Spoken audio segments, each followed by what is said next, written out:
Hey guys and welcome to the channel. Today I will be doing a what if, which is what if Deku was Iron Man Part 11. I did not make this what if fan fiction. The author of this amazing fan fiction is Mr. Kage, so please support their work. Chapter 53. A Cooking Storm. Momo gazed around her, not recognizing the place she was in. It seemed to be some kind of spacious, cozy living room with a big, flat TV, a chimney, huge, comfortable sofa, few bookshelves and a dining table at which she was sitting. Soft music played from somewhere, making the mood all the more pleasant. Looking at herself, she saw that she was wearing a long, red dress that hugs her body just right. Do you know what Izuku wanted to do with this fancy dinner? She turned to Mei, and her mind just had to stop. She was sure that it was her girlfriend, but at the same time wasn't. The girl wore a simple black, strapless dress and had just a touch of makeup on her face. But what was really weird was the fact that her hair was flowing down her back and was way longer than she ever remembered them to be. That, and the fact that she seemed to be slightly taller, older, and more gorgeous.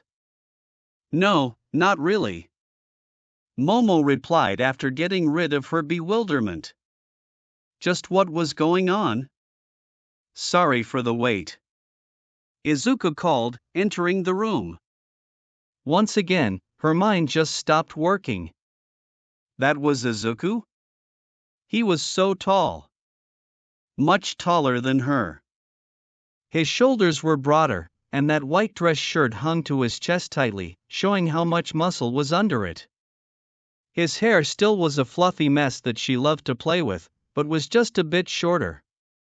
He too seemed older and just that much more handsome than she remembered. In his hands were 3 plates with cakes on them. I had to make sure that it baked perfectly.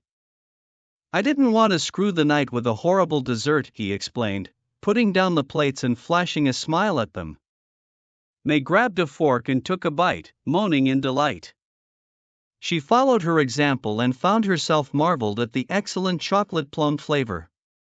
Glad you like it, Izuku said, looking at them.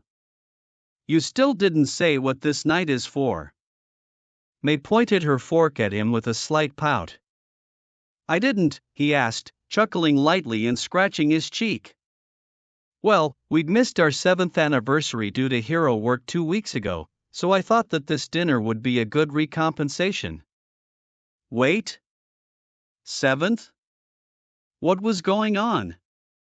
Also, Izuku started and stood up, walking behind her to stand between her and Mei. Then, he kneeled on one knee and from his pocket he pulled out a black box. I thought that it's time for us to take the next step in our relationship. Lifting the cover, 2 silver rings with tiny emeralds were showed to them. Momo gasped, covering her mouth with her hands, as she heard Mei's fork hit the table. Her eyes were moving from the box to her boyfriend's smiling face with slightly pink cheeks. Momo, Mei, will you? A harsh, rapid, metal banging jolted her awake. Quickly gazing around, she saw that she was in a girl's sleeping room at the cabin, and all of her friends were in a similar state to her. Which was, being rudely woken up. Snapping her gaze to the doors, she was presented with Aizawa-sensei holding a pot and a ladle, gazing at them with usual grumpiness. 10 minutes. Meet me outside, the teacher said, before walking away. Groans and angry mumbles from the girls reached her ears, along with the sounds of them moving around, trying to get ready for a day. Kyoka-chan stepped before her and flinched slightly. Yamamo, are you okay? The girl asked fearfully. Peachy, she replied through her teeth and released her breath. Just peachy. She was so getting back on Aizawa-sensei for destroying the best dream she ever had. When she heard that they were doing quirk training, she felt very excited. While there was no denying that creation was so much more powerful, thanks to the discovery of her quirk being semi-sentient, Momo believed that she could go even further with it. However, her enthusiasm quickly disappeared when she learned what she was expected to do. Stuff her face with horrible chocolates and produce as many things as she could. 4 hours. She could easily say that this was the most boring activity she was ever faced with. She understood the purpose of the exercise, but that didn't make it any more entertaining. Of course, she chose to create matryoshkas with faces of her lovers and hers. After half an hour, she decided to spice things up and made Izuku's ones with his armor and Mei's in her hero costume. All of them were extremely cute, but after producing hundreds of them, she just didn't care. Her mind literally stopped focusing on her assignment as her eyes roamed around the camp, observing her classmates and students from 1B that joined them. Was it 2 hours ago? It seemed like it was more. Why the long face? Mandalay, who was walking around all the time, stopped next to her with a quirked brow. I kind of expected more, she replied truthfully, releasing a drown-out sigh. Heroine chuckled a bit, clearly amused at her misery. I understand. This stuff can be dull and tedious, but it'll help you in the future. The woman peeked at her arm that was still creating dolls. For example, you can speed up the tempo of your quirk, she said, smiling a little bit. Actually, I can't. Momo replied, slightly dejected. What do you mean? Mandalay questioned, stepping a bit closer. Along with my boyfriend and girlfriend, I've tested the maximum speed of creation, depending on the item size. For things roughly the size of matryoshkas, this is the fastest as I can be. Momo explained, gazing at her arm. All of the dolls just kept popping out of her at rather rapid speed. Which was still much faster than it was at the beginning of her education at UA. Heroine hummed to herself for a moment. Is there anything else you would like to try? This training is for you to improve, and if this is something that you can already do, then I don't see any sense at keeping you with this. Momo looked slightly up and stroked her chin. Was there anything that could do a better exercise for her? She remembered one of her talks with her lovers about possible limits for creation. Gazing back at the woman, she nodded. Great. We're going to have a break in a few minutes, so after it, you can start with that. Then came a slightly predatory smirk that reminded her way too much of her mistress. On another note. Boyfriend and girlfriend, huh?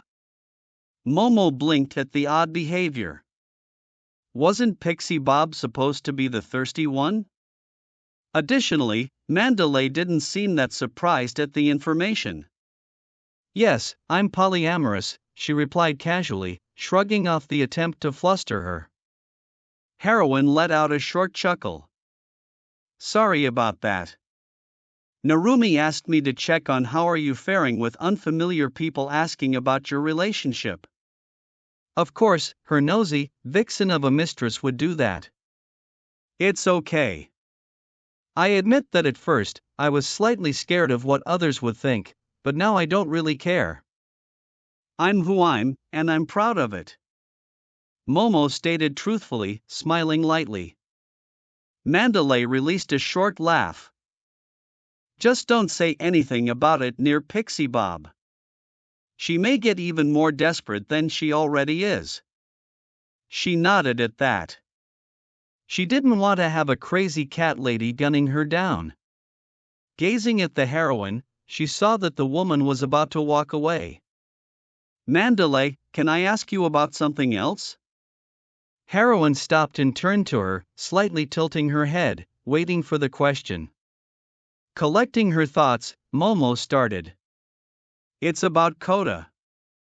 I know it's not really my place to ask, but did something happen to him? He seems to resent heroes. Like they did something terrible to him. Catching the crestfallen expression on the woman's face, she bowed lightly. Sorry, I shouldn't ask. I just thought that I could do something to help him. Mandalay released a heavy sigh and shook her head. Don't be, you just want to help him. Heroine frowned lightly, biting her lip in deep thought. My sister and her husband, Koda's parents, were a hero team known as Water Hose. They had a run-in with a villain, who went on the rampage. Unfortunately, they died fighting him. The woman paused for a moment, wrapping her arms around her. People called them true heroes, saying that their sacrifice wasn't for naught. Most people thought so. But not Koda. For a 3-year-old to suddenly lose his parents. Momo gasped, understanding Koda's attitude a lot more. No wonder that Koda glared at them hatefully all the time. His whole world was destroyed, and he couldn't find his place back again. Most likely for him, they were only adding to that confusion, further fueling his hatred. My condolences. I had no idea what you were going through, she said sincerely, feeling bad for bringing this up. It's okay. Like you said, you wanted to help. Mandalay smiled lightly, although the look in her eyes contrasted with it heavily. Waiting for a few more minutes, the break was finally given to them. Many of her classmates released a triumphant tired cheer and went to grab a bite or take a nap. Momo herself sat under a tree, thinking over her talk with Mandalay. Should she try to do anything with Koda? On one hand, she might be able to help the kid get over his anger, or at the very least take a step in that direction. On the other hand, she wasn't a specialist and had no idea how to act around small children, meaning that there was a risk that she would royally screw up, pushing Koda's resentment even further. A low hiss next to her brought her back from her thoughts. Looking in the direction of the sound, she saw Kendo-chan sitting a few meters away under another tree, massaging her hands with a displeased expression. Are you all right? Momo asked in concern. The girl hummed lightly and turned a bit to face her. Yeah, I'm good. Just got cramps all over my palms for using my quirk. Would you like an ice pack? She proposed. A light of creation already shining on her arm. Nah, I just need to massage them. Thanks though. Kendo-chan replied, smiling a bit. That reminds me, where were your class yesterday? She was rather curious about why 1B was separated from her class. The girl cringed visually and looked away in shame. We had to run around the forest and try to catch Ragdoll and Tiger, she said in utter defeat. Momo quirked her brow at this. How did 20 students have trouble with catching 2 people? Well, actually, looking at how energetic pussycats were, especially Ragdoll, she could see that happen. Oh. Kendo-chan said suddenly with a blank expression. Oh, she repeated, not understanding the reaction. Yeah, oh. The girl said again, pointing her finger at something. Following the direction, she saw Mina-chan and Toro-chan talking enthusiastically with a tall, green-haired girl from 1B. Setsuna Tokage was her name? Why is that a problem? Momo asked, looking back at Kendo-chan.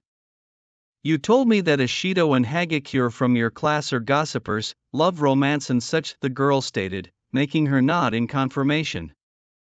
Well, Tokage is the same. Once again turning toward the girls, she saw them gazing back at her with predatory smiles and shoulders slightly moving from their chuckles. Oh. Momo said, realizing that the training camp suddenly got a lot harder. May groaned a little, stretching her body and feeling her bones pop right back into the place. After sleeping in the luxury bed that Momo had in her room, the night at the beanbags left her a bit sore. Of course, having Izuku to cuddle with her made it more bearable. Speaking of him, where was he? Did he already leave to the hangar to start doing checkups yet again? They'd spend almost all day in there, making only short breaks for food, retiring way after midnight. Today would most likely be the same. If things went smooth, their work would be done tonight. That's if Toshi's grumpiness doesn't get in the way. The door to the lab opened and through them stepped her dear friend, munching on the sandwich. Right after him, Izuku showed up, carrying a tray with food. "Morning, Make," he greeted her, setting the tray on the workbench. "I've got your breakfast." She loved him so much. If there was a competition for the best boyfriend, then Izuku would win that thing without even trying. "Thanks," she gave him a kiss before setting down to eat her meal. It was a good thing that Lunch Rush was staying back to serve meals to those who were spending their time at UA during summer. "So what do you have in plan for today?" Toshi asked, checking something on his phone. May hummed to herself, trying to remember the list. "We've checked most of the equipment and power units yesterday. Alan did one over on the servers, setting up preferences as they should be. Izuku himself triple-checked the NIMSO. I think that just leaves some heavy lifting with moving some stuff around in general checkups." That is if she remembered correctly. Izuku was for those things. Suddenly, a loud crash and a burst of laughter reached her ears. Looking to the side, she saw her boyfriend rolling on the floor, laughing so hard some tears leaked from his eyes. "Izuku," she asked, completely lost as for why he was laughing. He just pointed at the computer and continued laughing, harder than before. Toshi moved to the desktop and looked at the monitor. "Let's see. Dear Mr. Midoriya, blah blah blah, more unnecessary pleasantries. I'm deeply sorry, some sort of general excuses and other BS.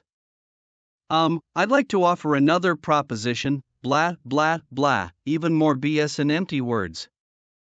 Sincerely, Prime Minister, Tsukasa Tariki.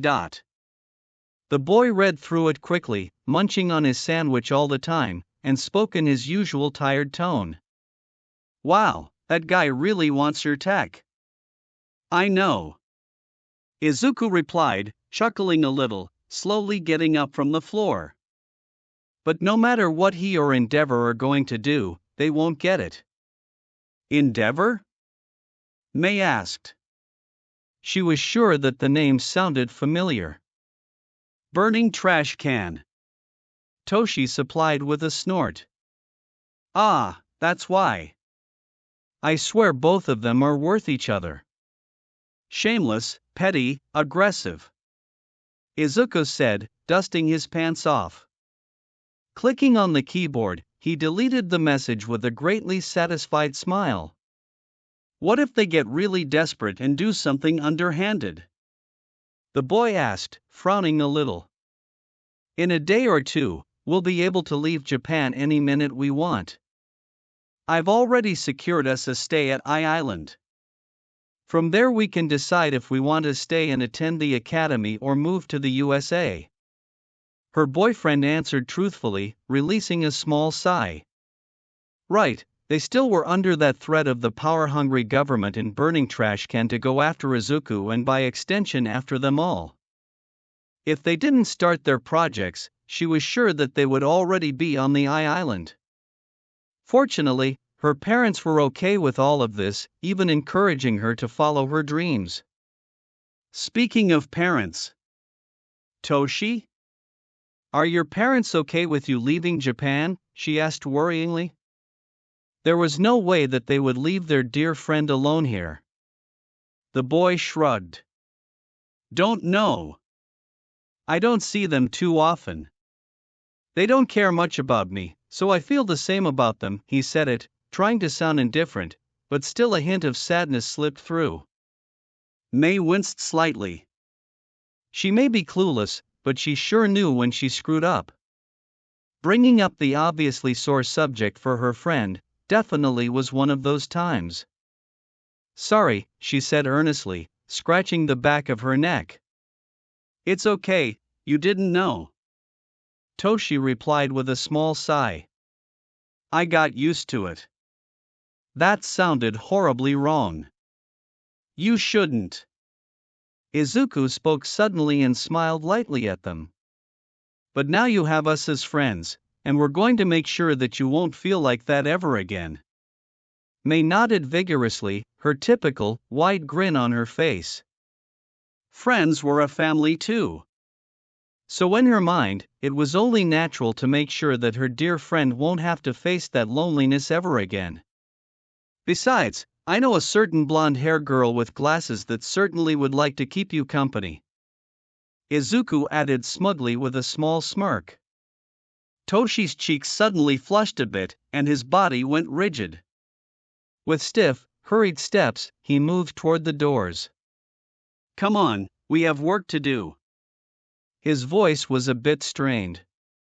Her boyfriend snickered quietly under his breath and shook his head in amusement. Why did she feel like she missed something important? Himiko looked through her binoculars to inspect the UA's training camp. She still didn't know how Tamura got his hand on the location and was absolutely against it. Unfortunately for her, she had to play along. For now. However, she was pleasantly surprised when Dabi took command and ordered the rowdier members to stand down. He seemed to be the laziest bun she ever met, but color her impressed. He showed that he had some oil in his head. For now, she would continue to observe him. If he proved that he could be useful, then she would gladly report it to her master. If not, well, shame. She peeked to the side at her equipment. While it did its job, the thing was bulky and made it slightly more hard for her to move efficiently. Also, those straps chafed against her body too much. She guessed that she would have to put a little bit more offer than she always did. Momo was excited. It was her first time cooking a proper meal for herself. She always had chiefs at home to do it, and her biggest culinary adventure was making a toast. Of course, having no real clue how to do it, she observed her classmates proceed with their prep work and whole cooking process. And here it was, the effect of her hard work. A huge plate of curry that mostly came from a box, but curry nonetheless. Taking a big spoon of it, she prepared herself to taste it, already thinking about recreating the dish for Izuku and Mei to try it too. Horrible, disgusting, repulsive. The rice was absolutely mushy, clearly overcooked. Somehow the vegetables were undercooked, and hard to bit into them. And did she just tasted dirt? She was sure that she washed them correctly. The meat was chewy and rubbery, leaving an unpleasant aftertaste. Finally, the absolutely bland sauce. How did she manage to do that? She didn't know. She thought about getting rid of it, but going to sleep without a proper meal was a big no-no. That's if she could call it proper and stomach it. Gazing around, she saw her classmates tearing into their food. Some more than others. Then she caught the sight of Kota stepping into the woods, only to disappear in the thick foliage. The thoughts from earlier returned to her. She had considered all the pros and cons of her options, yet she still couldn't decide what to do. She felt like flipping a coin at the moment. However, her mind asked her a very important question in her beloved boyfriend's voice. Would you be able to live, aware of the fact that you could have helped, but didn't? She knew the answer too well. Standing up and excusing herself from the table, she followed after the small child into the forest. His tracks and some broken sticks along the way guided her onto the small hill. There she saw the kid, sitting on a rock, a bit too close to the cliff to her liking. Okay, now, how do you engage a 5-year-old in a conversation that even adults would have a problem with? Clearly, she didn't think that one through. How to start it? With a simple hi? Or maybe comment about the weather? What the hell are you doing here? Here was her saving grace. in the form of the angry kid that somehow spotted her out. Stepping closer, Momo smiled lightly, trying her best to look as friendly as she could. Sorry, I saw you entering the forest and got a bit worried. It's a really nice place. That's my secret base, and you can't be here. Kota replied, snarling a bit at her. Besides, I don't need some stuck-up hero to come here. It's bad enough that I've to bear with Mandalay and rest. She refrained from frowning and stopped where she was, just a few meters shy from the boy. It seemed like if were to come any closer, Kota would once again flip at her. Releasing a small breath, she gathered her resolve and asked, "Why do you resent heroes so much?" The child looked to be taken aback by her question, but a scowl quickly returned, along with a defensive stance. What's there not to hate? You all go around calling yourself heroes and villains, flashing your quirks, gloating about them. Are you all stupid? All you do is kill yourselves. His answer was as always filled with anger, but a hint of sadness at the end cut through. The death of his parents must have really hurt him. Momo thought about how she could relate to this. She had no real experience in that matter. Always having her loving parents near here, spending time with her, talking with her. While she had no friends of her age before UA, she wasn't faced with that kind of misery. If only she. A silent gasp escaped her lips as the idea struck her. While it wasn't her place to say this was the only possible option for her to try and connect somehow with Kota. Momo cleared her throat and gazed at the kid. I have a boyfriend back at Muzutafu. While he has his family whole, he's quirkless. Peeking at the child, she guessed that the puzzled expression was the best acknowledgement she would get.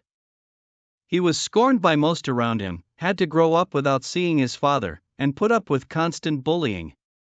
Sounds like a loser. Kota grumbled under his nose. A slight tick of her eye later, she continued.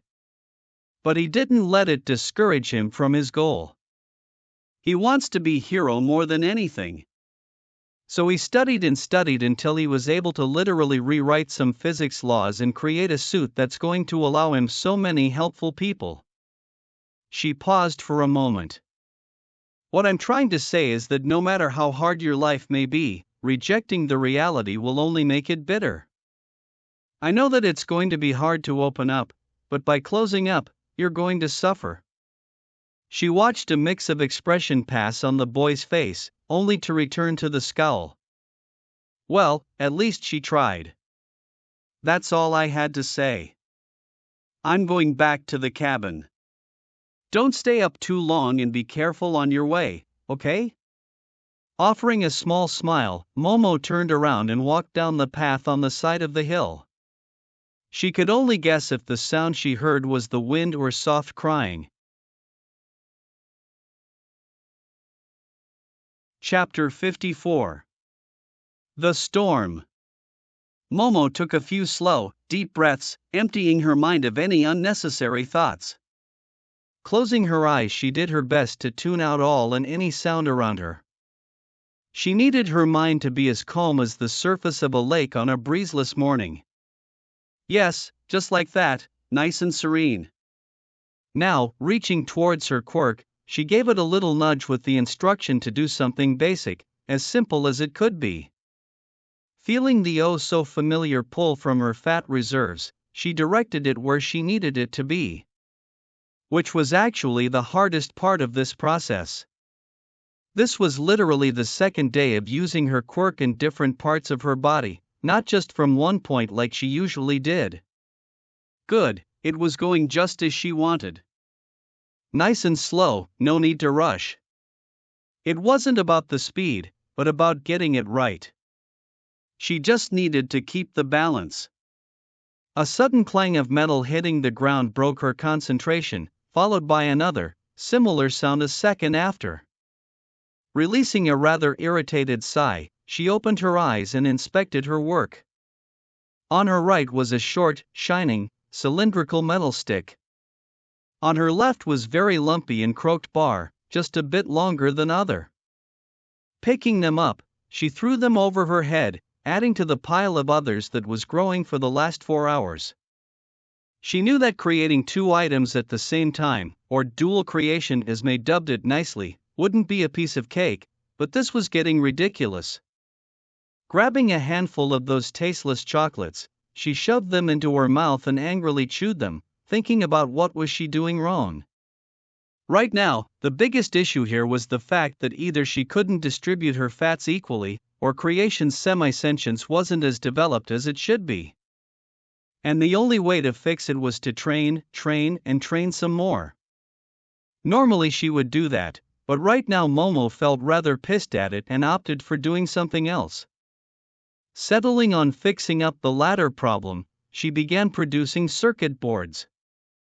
Electronics always gave her troubles. While she was able to make simple ones that didn't have many elements in them, those big ones, filled with all kinds of resistors, transmitters and whatever else went there, gave her a run for her money. Although since she started hanging around Izuku and May, her understanding of those things, along with other mechanical stuff, greatly deepened. While she was nowhere near their level, she felt that she could probably design some simple gadgets. Who knows, maybe even from her ideas her lovers could develop it further, producing something greater. A happy thought for later. Oh please, someone, save me.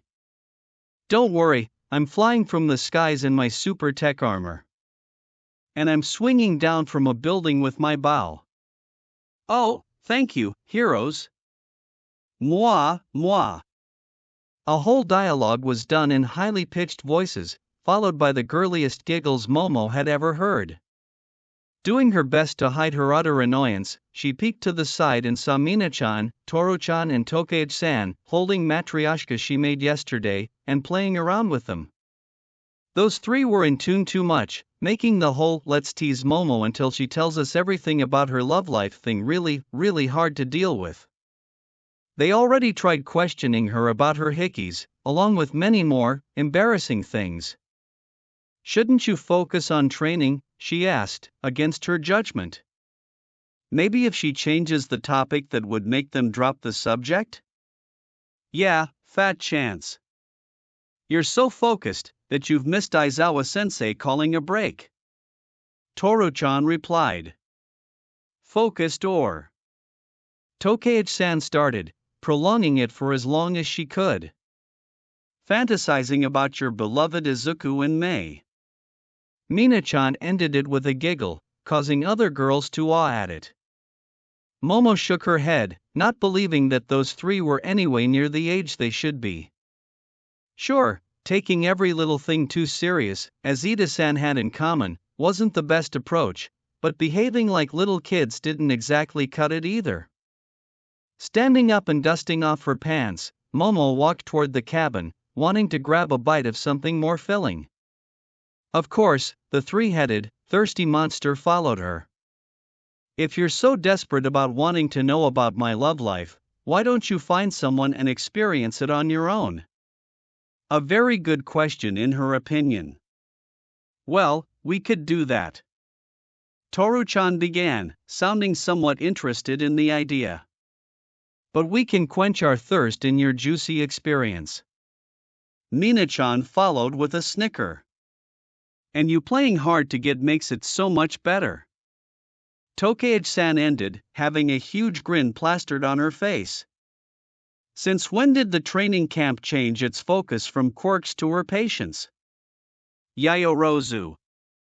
Aizawa-sensei called her, nudging his head to the side, before walking away. Gladly excusing herself from the company of the teasers, she followed after her teacher. Both stopping when they were at the back of the building. I didn't want to ask about it in the open. The man stared, his voice as monotonous as ever. How is the class finding Bakugo's failure? Momo quirked her brow, clearly not expecting the question. Nonetheless, she answered truthfully. Except Kirishima-san, everyone is glad that he's permanently gone from the program. Any personal thoughts? That caught her a bit off guard. Is this off the record? She asked, earning a curt nod. I'm glad that this psychopath won't be allowed to return to the hero course. Bakugo is one of those people who think that changing is accepting that their perception of the world is wrong. Due to it, he was just like an aggressive dog that would bark and tear everyone apart, refusing to listen to any voice of reason. My classmates were scared of him, I was scared of him, and society would also be scared of him if he ever became a hero. She felt strangely liberated by saying those things. How long did she carry it all inside of her? Since the incident during the exercise? Since she learned that Bakugo was tormenting her boyfriend? Looking at Aizawa-sensei, she didn't see any change in his posture or face. But in his eyes, she saw understanding, and she was truly thankful for it. Actually, now she thought about something. The man may not be the best choice for it, but she didn't have anyone else here to ask about it. Sensei, can I ask you something? She was met with silence, but this was probably the best answer she would get. It's about Kota. I'm sure that you've also seen how he's towards heroes, our quirked society overall. What would you do to help him? She questioned, looking pleadingly at her teacher. Aizawa-sensei stared at her for a few solid seconds, before slowly blinking. Yayarozu, I'm going to be brutally honest with you. In a few months, I'm going to be a father, and I have no freaking idea what I'm going to do with my kids. And with those words, he left her absolutely stunned. Momo felt pretty excited for the night's activity. Scaring each other, while a bit silly, would surely be a great way to unwind a bit from the harsh training they're doing. Additionally, she was never in a haunted house, so this was as close as she could get to that thrill. Although, I'll scare you so much that you're going to scream their names. Tokage-san whispered that to her, before going into the forest. All while having a giant grin on her face. This was really getting out of hand. If the girls didn't stop, then she may be forced to use some of her mistress techniques to shut them up. So, how are we splitting? Kyoko-chan asked aloud. How about a lottery? Ochako-chan happily proposed. Sounds wonderful. Give me a second, I'm going to create some slips of paper. Momo answered, already taking the items out of her arm. Looking at the paper, she saw that it had number 6. Gazing around, she spotted that Todoroki-san had the same one. Walking up to the boy, she nodded, slightly smiling. Todoroki is so lucky. Mineta said in a whiny tone. Mineta-kun, what are you doing here? Aren't you supposed to have supplementary lessons right now? Ida-san questioned loudly, chopping his hand at the little gremlin. How could I be there, when some girl would need a man to hug while going through the scary forest? The student replied, wiping off some drool. Something about that statement really ticked her off. Did that little perv just assume that she, or another girl, would want to do anything with him? Additionally, all of them were training to become heroes, so the test of courage shouldn't be all that terrifying. Todoroki-san stepped between her and the gremlin. Before she could question it, he encased Mineta in ice, leaving only the head exposed.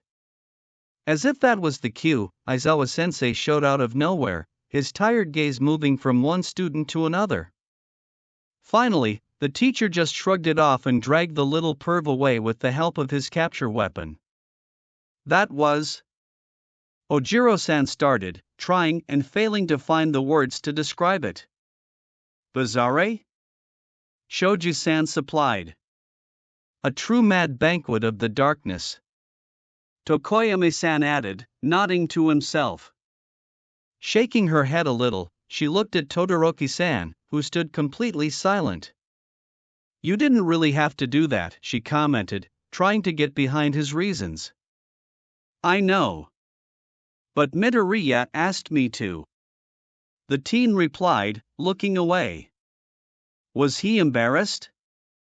Letting out a curt chuckle, Momo smiled. Did Todoroki-san think that he owed them something? Or was this his attempt at making friends? Nonetheless, she was glad that the boy was slowly, but surely, coming out from his shell. All thanks to the beating Izuku gave him.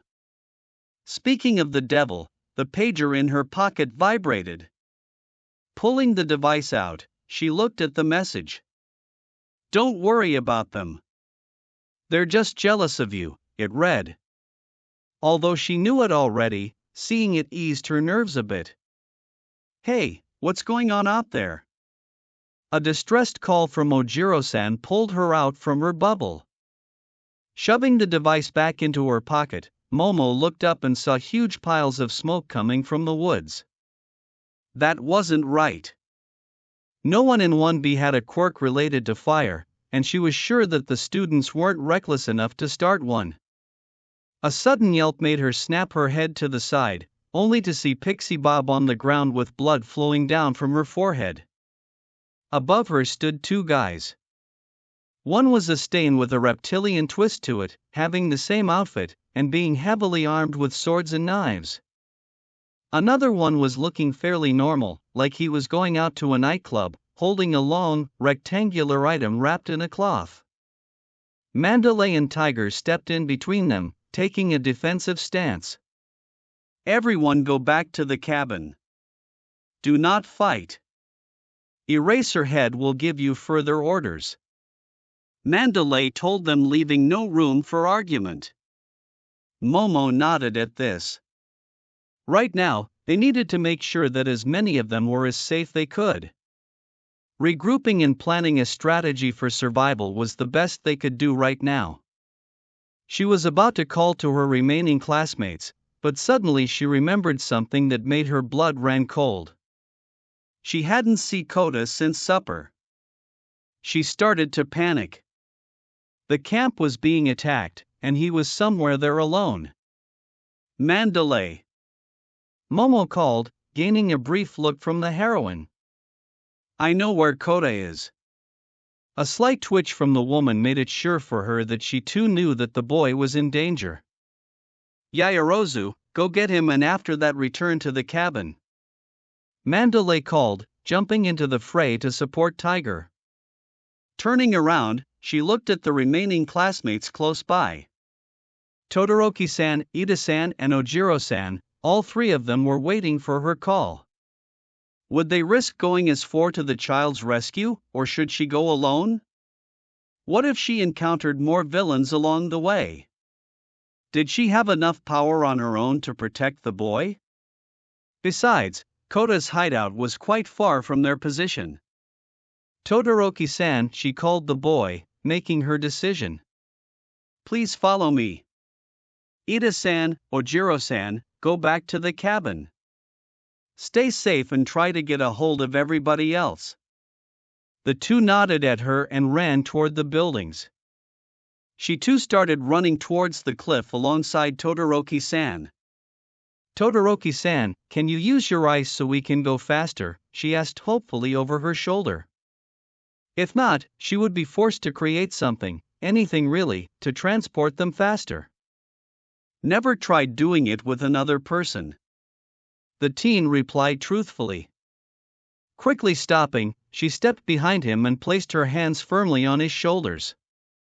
The chill air enveloped her, and soon they were shooting forward, leaving the ice shards behind them.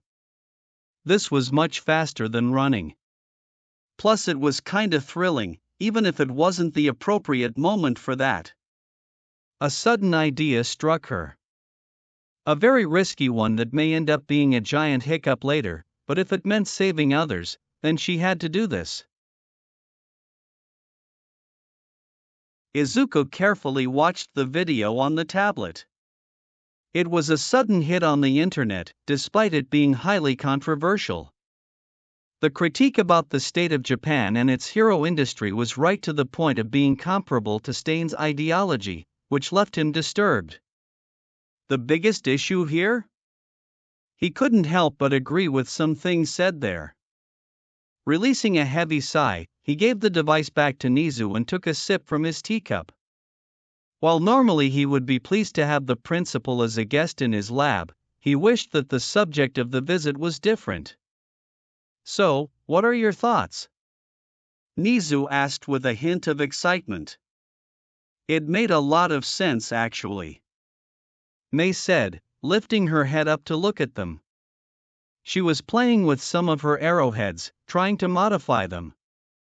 Yeah, I have to give it to the creators, they really brought out the big guns, Izuku added, frowning slightly. What's rather interesting is the fact that two major and many minor newspapers jumped at the subject at nearly the same time and gave a very similar, praising opinion. Alan added, pulling out the articles on the screen. Yes, while this all is very interesting, I have another question. Toshi's voice sounded through speakers. Why the hell am I the only one moving things around? The boy sounded rather annoyed. Izuku chuckled and May released a snicker at the teen's mood. You know that your armor can lift more than mine, he replied, trying to hold back the laughter that wanted to escape from his mouth. Plus you're not alone. Puppy is there with you, his girl added happily. An irritated grumble was the sweet answer. So you're already preparing to leave? Nizu asked, greatly saddened at it.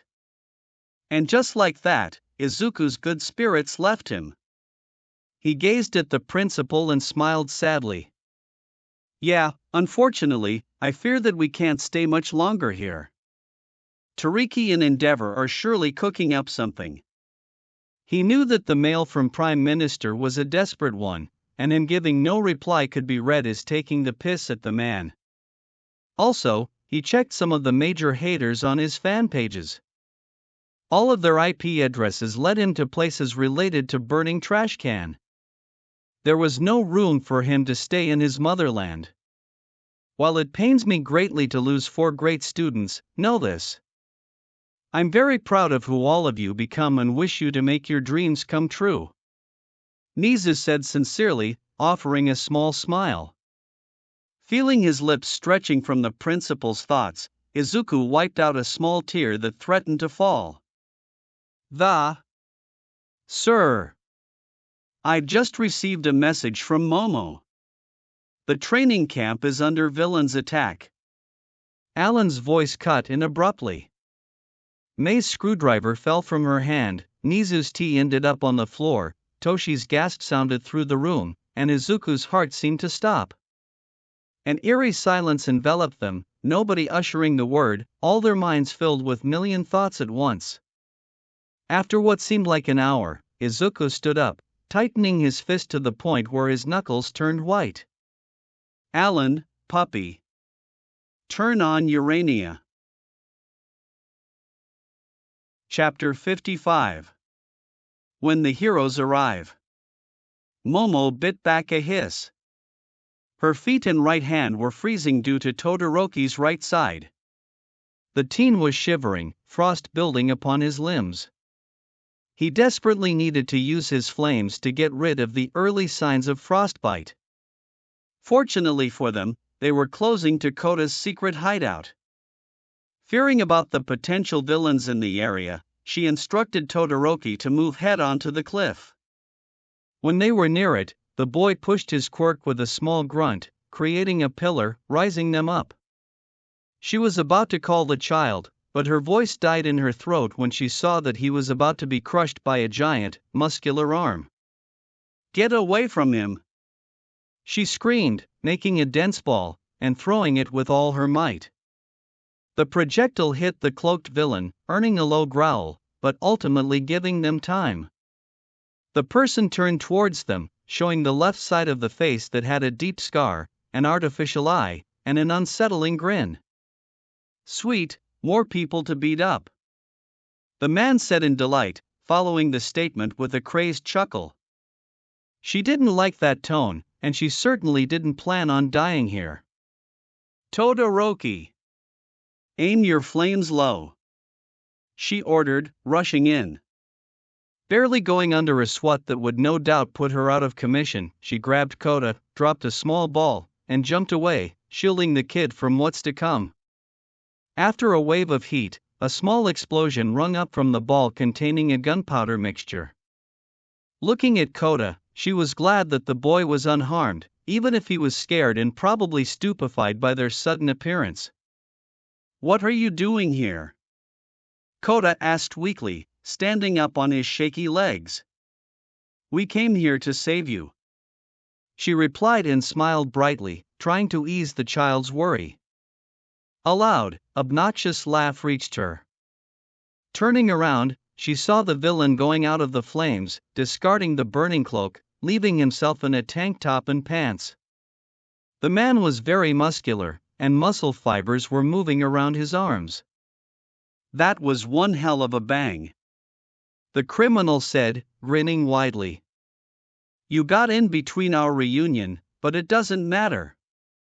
I'm going to squash you like bugs." His eye wandered between her and Kota, finally stopping at Todoroki. "Oh, you," he said, pointing at the teen. "You're from the list. It must be my lucky day." The student took a defensive stance, flexing his palm. "List? Yeah, that hand freak has a list. You're one of a few we have to kidnap. You being here really saves me a lot of trouble. I hate forests," the villain replied, moving his shoulders around. "List? Kidnap? Hand freak?" All of that didn't sit well with Momo. Plus he said that there were more to take away. They needed to get away from here as fast as possible and relay the message to Aizawa-sensei. But the issue was that she didn't know if they could. Looking at the muscle fibers, she could guess that the man had some kind of muscle manipulation quirk. That usually meant inhuman strength and reflexes. The villain would easily catch up to them, and leading him to where her classmates were certainly wasn't a good plan. Looks like they had to fight. "Todoroki, buy me a few seconds," she asked, her mind already searching for the proper chemical formula. The teen released a wave of ice with spikes, wanting to drive the criminal away from them. But to their surprise, the man's arm got enveloped in even more muscle fibers, which swatted at the incoming ice, breaking it to pieces. "That was lame," he commented with a cocky grin plastered on his face. Right after it, vibrant, orange flames followed, causing the man to jump away, giving them the time they desperately need.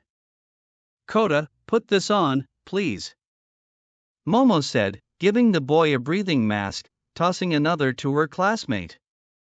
Standing up, she created her own. "I'm going to run at him," she declared, pulling out staff with rubber near the center part from her arm. "Don't be ridiculous. This guy is way stronger than any of us." Todoroki's worry over her was a bit sweet but unnecessary. She was well aware of that fact. "Then I'm counting on your support." And with what she rushed at the villain, who only grinned wider. They met in the middle, her hitting him with her weapon on the shoulder.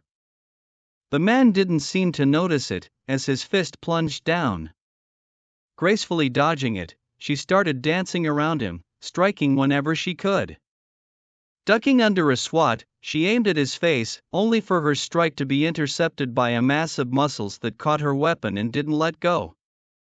Seeing the overly satisfied, bloodthirsty smile, she smirked lightly and pushed the small button, making electric current course through the man's body. Hearing his yell and seeing his body spasm a little, she hit into the area that had absolutely no protection. The crotch. The criminal howled loudly and kneeled on the ground from the pain. "You bitch!" he shouted, trying to reach her. Unfortunately for the villain, a thick layer of ice crept onto his body, encasing it almost completely. Putting a bit of distance between them, Momo's thigh shined with the light of creation, and from it popped out a few cylinders. She kicked them toward the man, who literally flexed of the ice, as a mass of muscles wrapped itself around his torso. "I'm going to break you in two for that," the man shouted with a red, angry face. "Don't think so," she replied smugly. "Fire!"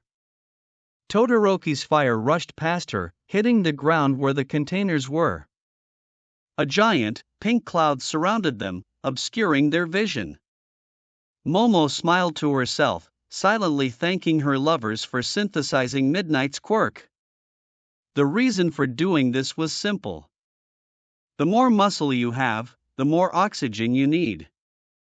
All she did was to make sure that the villain's breath became erratic, making him swallow a whole lot of the sweet gas. Something moved in the thick fog. Her body reacted on its own, making her jump back. True to her instincts, she was met with a giant fist that pushed her even further back.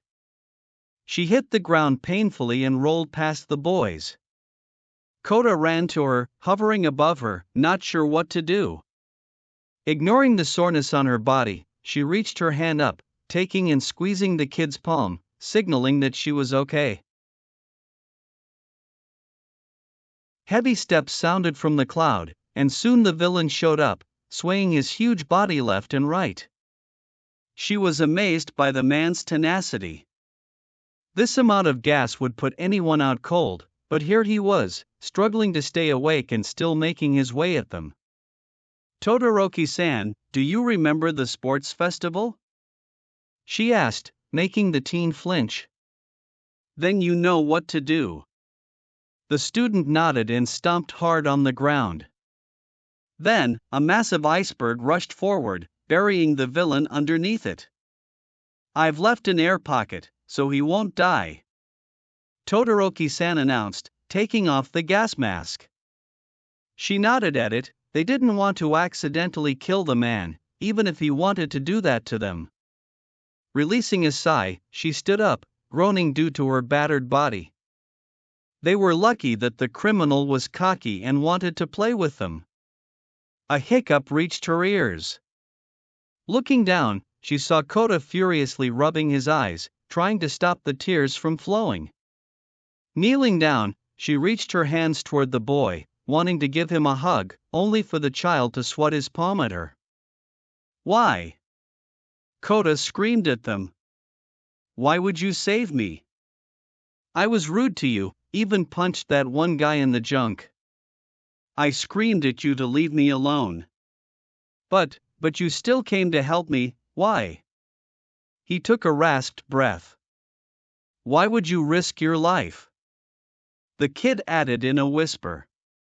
Momo believed that this was the moment when she finally understood Kota. The kid wasn't just angry at the world for losing his parents. He was scared. Scared of seeing more death, needed or not. That's why he was isolating himself from others, using that hatred as a mask. He was scared of getting attached and losing important people again. Moving a bit closer, she enveloped him in a gentle hug, making small circles around his tiny back. He wanted to know why they saved people.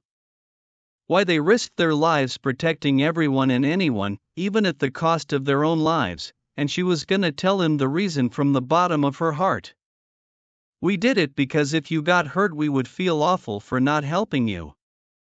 Your aunt, Mandalay, and others from Pussycats would be sad," she told him tenderly. "We're future heroes, and for us, every life counts. Of course, our families are going to be worried or scared if something bad were to happen to us, but they'd understand that we did it for a greater good." She paused for a moment to gather her thoughts. "I guess what I'm trying to say is that to us, the reason doesn't really matter. You were in the need of help, and that made us move." Momo really hoped that she got through to the boy. sometimes we don't even know that we needed that help. Be it by our anger, sadness, or other things. Todoroki-san added, stepping closer to them and glancing at his left arm. She didn't know if she referred to himself or Dakota. Probably both. Standing up, she took the child in her arms, keeping him close. Todoroki-san, we need to get to the cabin. Do you think we can use your ice again? The building was rather close, but she didn't want to risk another run-in with a villain. The teen called his flames for a few seconds before replying. Absolutely. Shota didn't believe that he had good or bad days. All of them were gray, from time to time sparkled with a bit of color. Be it from spending time with his husband and wife, playing with lovely, adorable cats, or Tortu, training his students. But right now Shota thought that this was some kind of a freaking accumulation of bad days squeezed into the last few months. First Midoriya and Hatsune corrupted his class, spreading the problem child disease.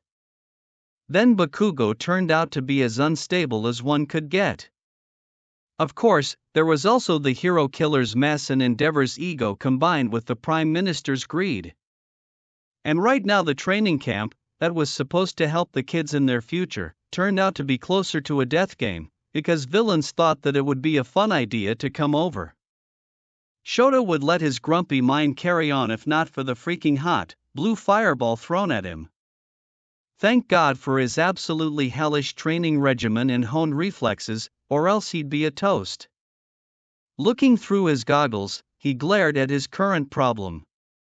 At first, he would say that they were twins, but even twins don't look exactly the same down to the teeth, same scars, same clothes, same quirks, same voices. It was almost like they were clones. What was worse, they were smart. They never were in his field of vision at the same time. If he went after one, then the other would try to blindside him. And getting close was a problem itself, due to their fire quirk. Those flames were even hotter than Endeavor's one. He cursed himself for not taking Night Raven with him. He didn't think that it would be useful, so he only took goggles and arm guards. From now on, he was going to even sleep with it. Yo, Eraser, honestly I'm impressed. The one on the left said, sounding bored. Yeah, I thought that we're going to turn you to crisp and burn the building, but you really are skilled. The other added with exactly the same voice. Okay, now Shota, focus. Judging from this guy's behavior, the rest of the villains should be at least somewhat organized. That meant this wasn't a mindless raid. Which left him with one question. What is your objective? He asked, judging the distance. Both of them chuckled and smirked slightly. Wouldn't you like to know, they said in sync. He kind of guessed that this would be an answer. Both of them threw small, blue fireballs at him, one low, other high. Forced to dodge to the side, he rolled on the ground and immediately kicked hard against the ground, shooting himself forward. A low wall of azure flames arose in his way, making him jump to his right quickly. Glaring ahead, he saw that those two shifted their position, so both of them were lingering at the edge of his vision. But what was worse about it was the fact that Shota was now directly between them and the building. Crap, he'd been played. Villains chuckled menacingly at him and lifted their hands, blue tongues of flames already licking their fingers. Using erasure, he cut off their quirks, but even with the goggles, he still couldn't look for too long, due to his injury from USJ. Shooting out his capture gear, he pulled a trick from his wife's book and used the material as a whip. He hit one of them across the face, staggering him. The other was already making his way out of his field of vision, but Shota followed after, angling himself so he could keep an eye on both of them. Once again, he tried to attack with his cloth, this time aiming for the legs, but the criminal jumped over it and rolled on the ground. Quickly shifting his gaze to check on the other villain, he saw him running straight ahead at the cabin. He sprinted at the guy and tackled him onto the ground. They fought about dominance and Shota came up victorious, pinning the man under him. However, before he could take out this one, he felt something hot coming closer. Quickly jumping back, he saw a fireball passing before his eyes and singing some of his hair.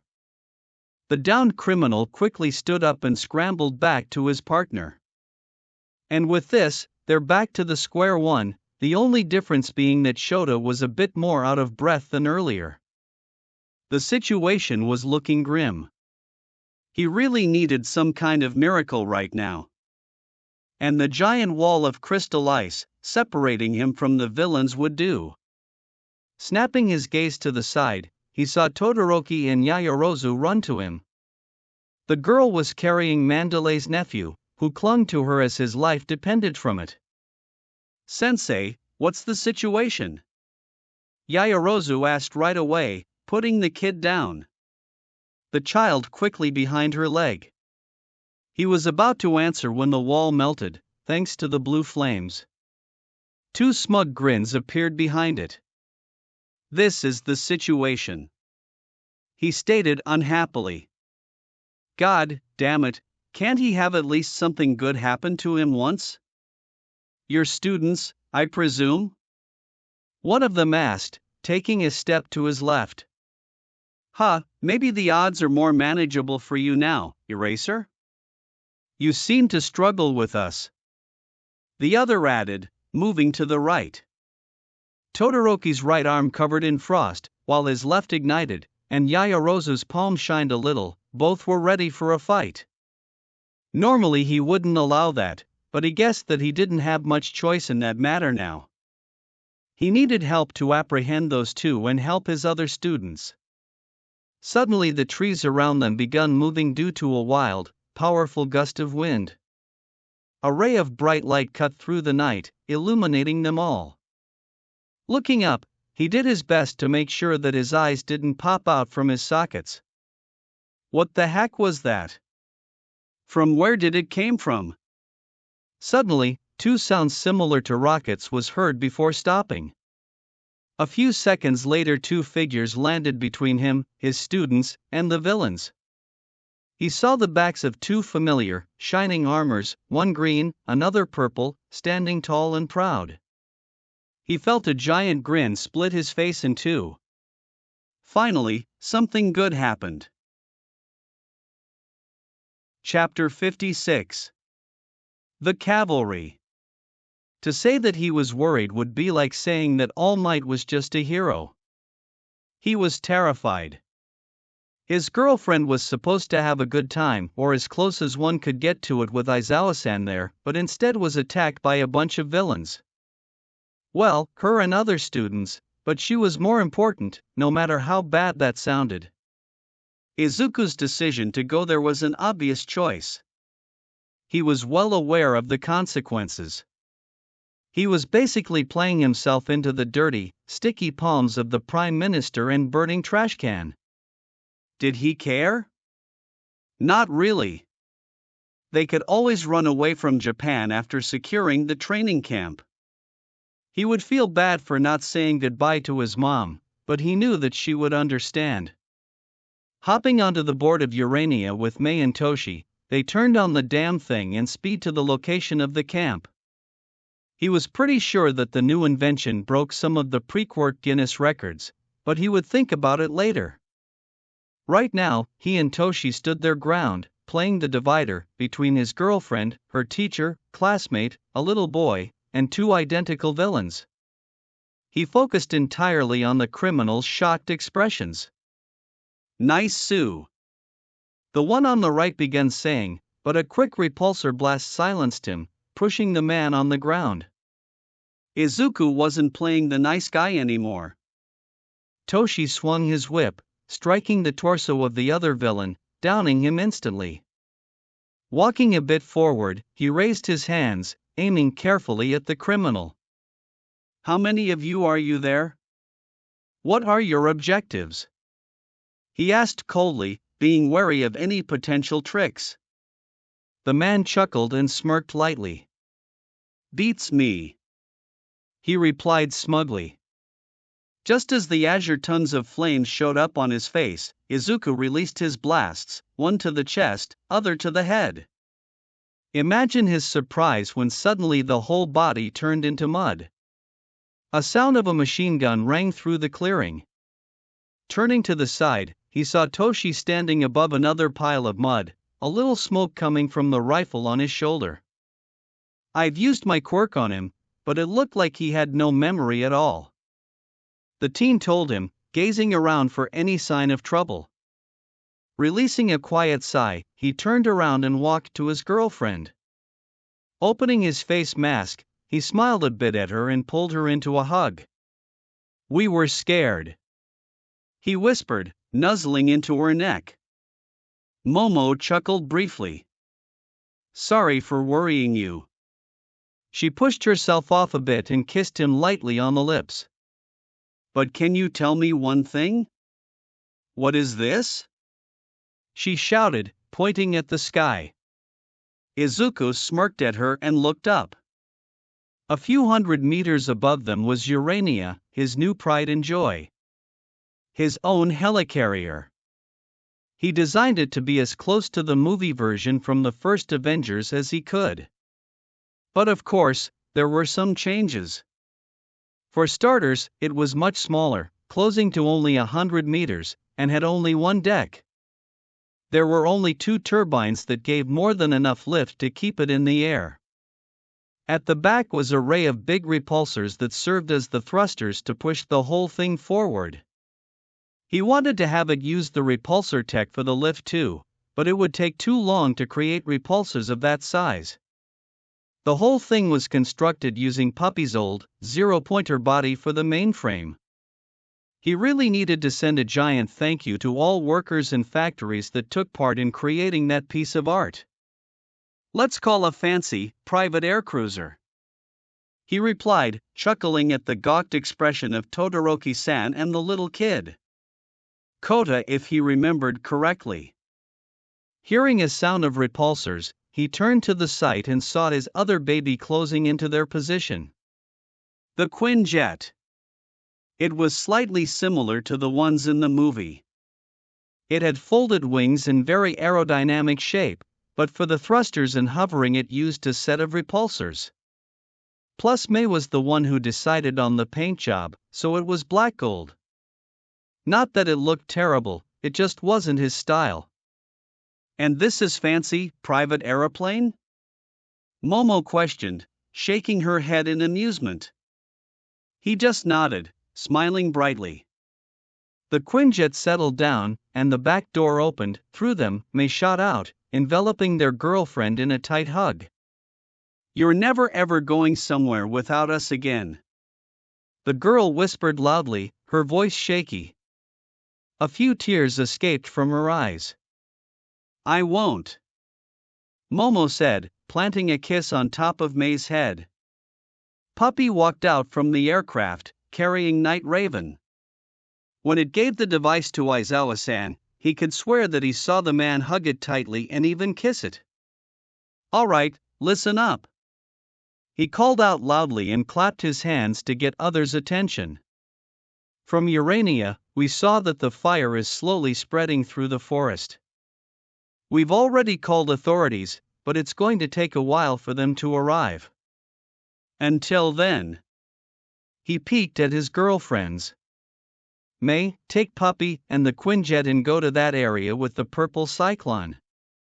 Check it out and search for any students," he commanded, getting a nod from her. Toshi and Aizawa-sen spread out and fly around the forest. "Take out any villains that you find and escort the students in that direction." "Since when are you in command?" Eraser questioned nonchalantly, securing Night Raven's straps around his body. "Did I say anything wrong?" he asked with a smug grin. "I'll go around and look for the students nearby," Momo declared, putting on her visor that no doubt May grabbed from the armory. "I'll go with you," Todoroki-san said, stepping closer. Actually, Todoroki-san, I'd prefer you to stay here, Izuku told the teen, getting a raised eyebrow. You're arguably the strongest student on the camp. With your ice and fire, you can protect the cabin from any villains that come here. He reasoned with the boy, believing that the student would turn this place into the fortress. Also, you're on the villains' kidnap list, Momo added, accidentally dropping the figurative bomb. The what? Aizawa-san asked harshly, snapping his gaze to Todoroki-san. Izuku released a sigh. Great, another worry on their heads. Not only they had a bunch of villains but also had to fret over kidnapping for whatever reason the criminals had. Enough talking. Spread out, he commanded, watching all of them move, leaving the clearing. He too was about to fly off, but he felt a tug at his arm. Looking down, he saw the kid gazing at him shyly. My aunt is out there. Can you save her? The boy asked in pleadingly. He smiled lightly before closing his mask. That's what I'm here for. Hitoshi flew high up to get a good grasp of the situation. Northeast from here was that giant vortex of purple mist that May was going to fly towards. Eraserhead went northwest, pushing Night Raven to its limits. He guessed that the man was anxious about his students. Izuku speeded towards the clearing that had 4 people in there, who fought among each other. The whole arena was enclosed in a ring of blue fire that was slowly spreading to the different parts of the forest. Straight north it was. Lowering himself to fly just above the treeline, Toshi searched with his eyes for any students or villains, who would no doubt hide somewhere in there. But his mind was occupied with something else. He thought about how his life had changed from the sports festival. He got to meet and became friends with 3 amazing people, who didn't think of him any less due to his genes. He was on the path toward heroics along with those people. Honestly, he would die for any of them. A gruesome thought, but true nonetheless. How would his life look like if he didn't stop when May called him? Would he still be stuck at Gen Ed, wallowing in the self-pity? Would he be bitter about not thinking about ways to make his dream come true? Like training his body, taking up martial arts and so on. How much more dull his life would be if he chose to continue isolating himself from the world? He shook his head lightly. It wasn't the time to be distracted with that kind of thoughts. A sudden movement that he almost missed made him stop. A student with a bandana, carrying another student over shoulders, was running through the forest at the neck-breaking pace. Behind him was... What the heck was that? A large creature with mint green skin, a weird purple helmet that left part of the brain exposed, and gag in its mouth. 6 long, muscly arms growing from its back, each ended with a deadly chainsaw. Was that a Nomu? It had to be. Hitoshi saw the footage of those monsters as they ran amok on Hosu. And now he was about to face one of those freaks. Joy. He flew down, speeding up as much as he could. Correcting his course, he flew directly behind the monster, and at the last second, he twisted himself in the air, hitting it with a vicious kick. The beast stumbled and growled at him, but before it could attack, Hitoshi unleashed dual repulsor blast, pushing the thing into the trees. Who are you? The boy asked, catching his breath. He must have run for quite a while. An ally. He replied shortly, landing on the ground and observing Nomu. What's her status? She's unconscious. She breathed some of the gas. The teen informed him. Some of my classmates ran that way, hoping to stop it from spreading. Hitoshi clicked his tongue. While he commended the effort, he couldn't help but think that those guys basically delivered themselves on the silver platter to the villain. And if any of those students were on the kidnap list, then it only added the worry. Before he could say anything else, the beast rushed at him, swinging its arms widely. Leaning back, he avoided the deadly blades. However, he didn't expect it to use its normal arms, grabbing him in a most likely bone-crushing hug that made his armor whine slightly from a pressure. Thinking fast, he unleashed a volley of rubber bullets, straight into Nomu's head, breaking the hold and helmet. Boy, was that thing nasty.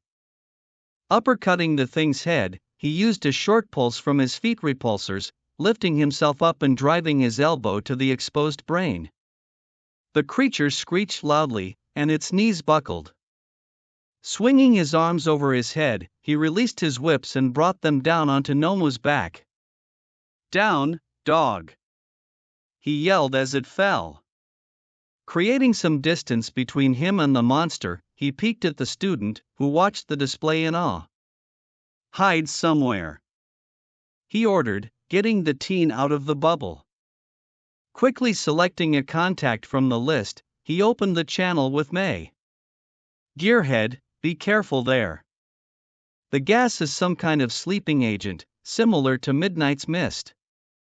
Plus some students went out there to try and solve the issue," he told her, watching as the beast slowly rose up.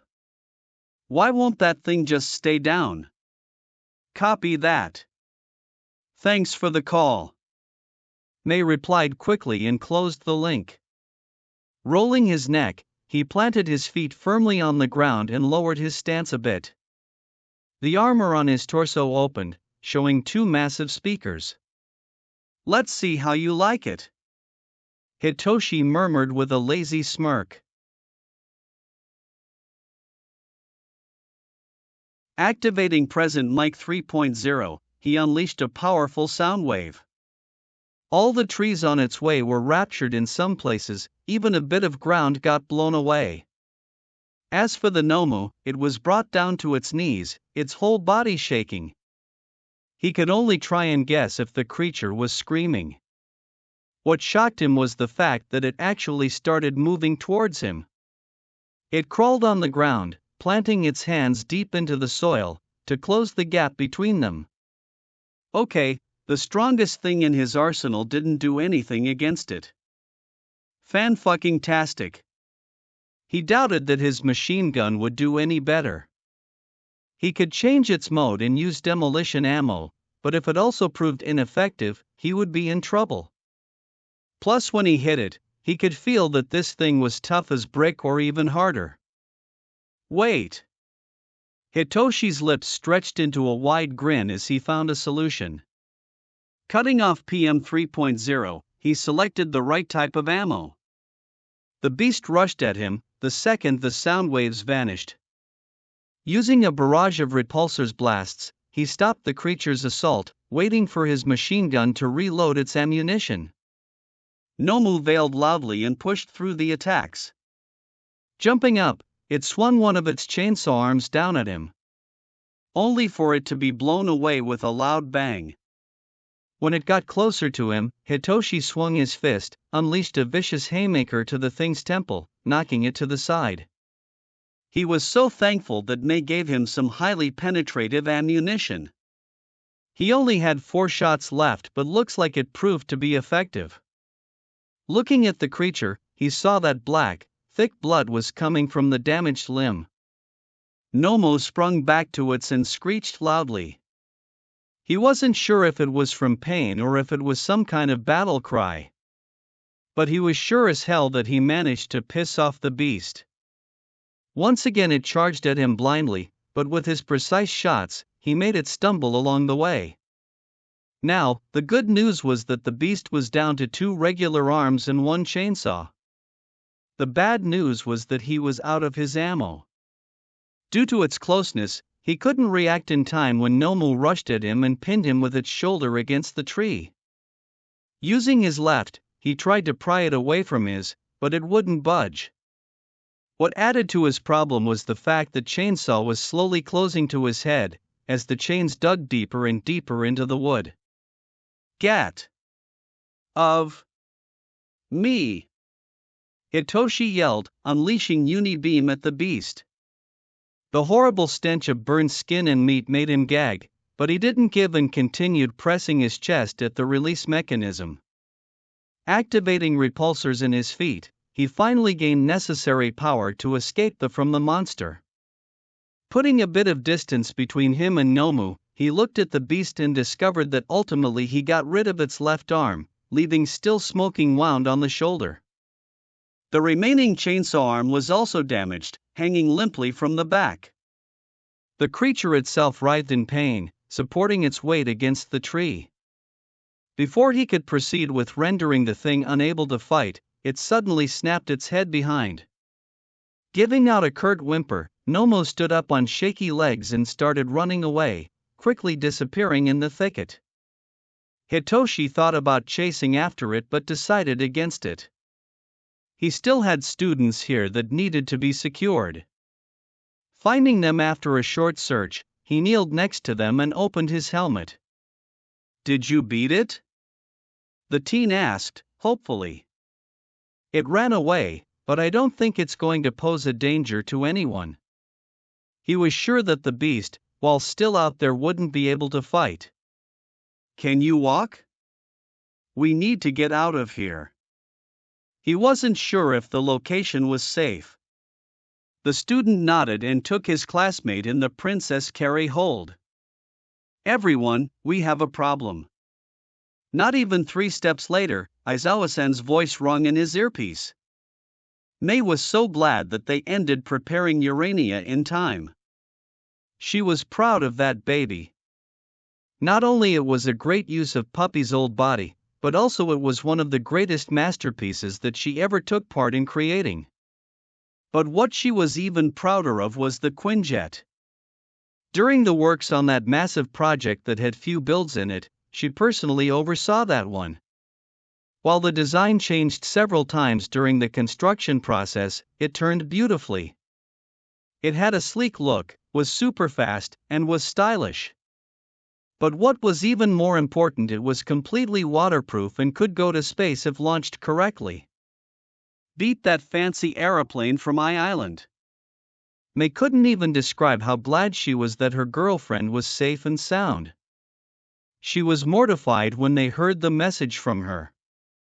The visions of Momo being wounded just flooded her mind and made her heart clench tightly. She didn't know what she and Izuku would do if their girl ended up in a hospital, hooked up to machines, barely clinging to her life. Or worse. She didn't like worse. "Gearhead, be careful there. The gas is some sleeping agent, similar to Midnight's Mist. Plus some students went out there to try and solve an issue." Toshi's voice cut through her headset, stopping the gruesome thoughts from overwhelming her. "Copy that. Thanks for the call." She replied quickly, already changing her focus back to the mission. Clicking a button on the panel, she closed the air circulation so not even 1 ounce of it would get inside.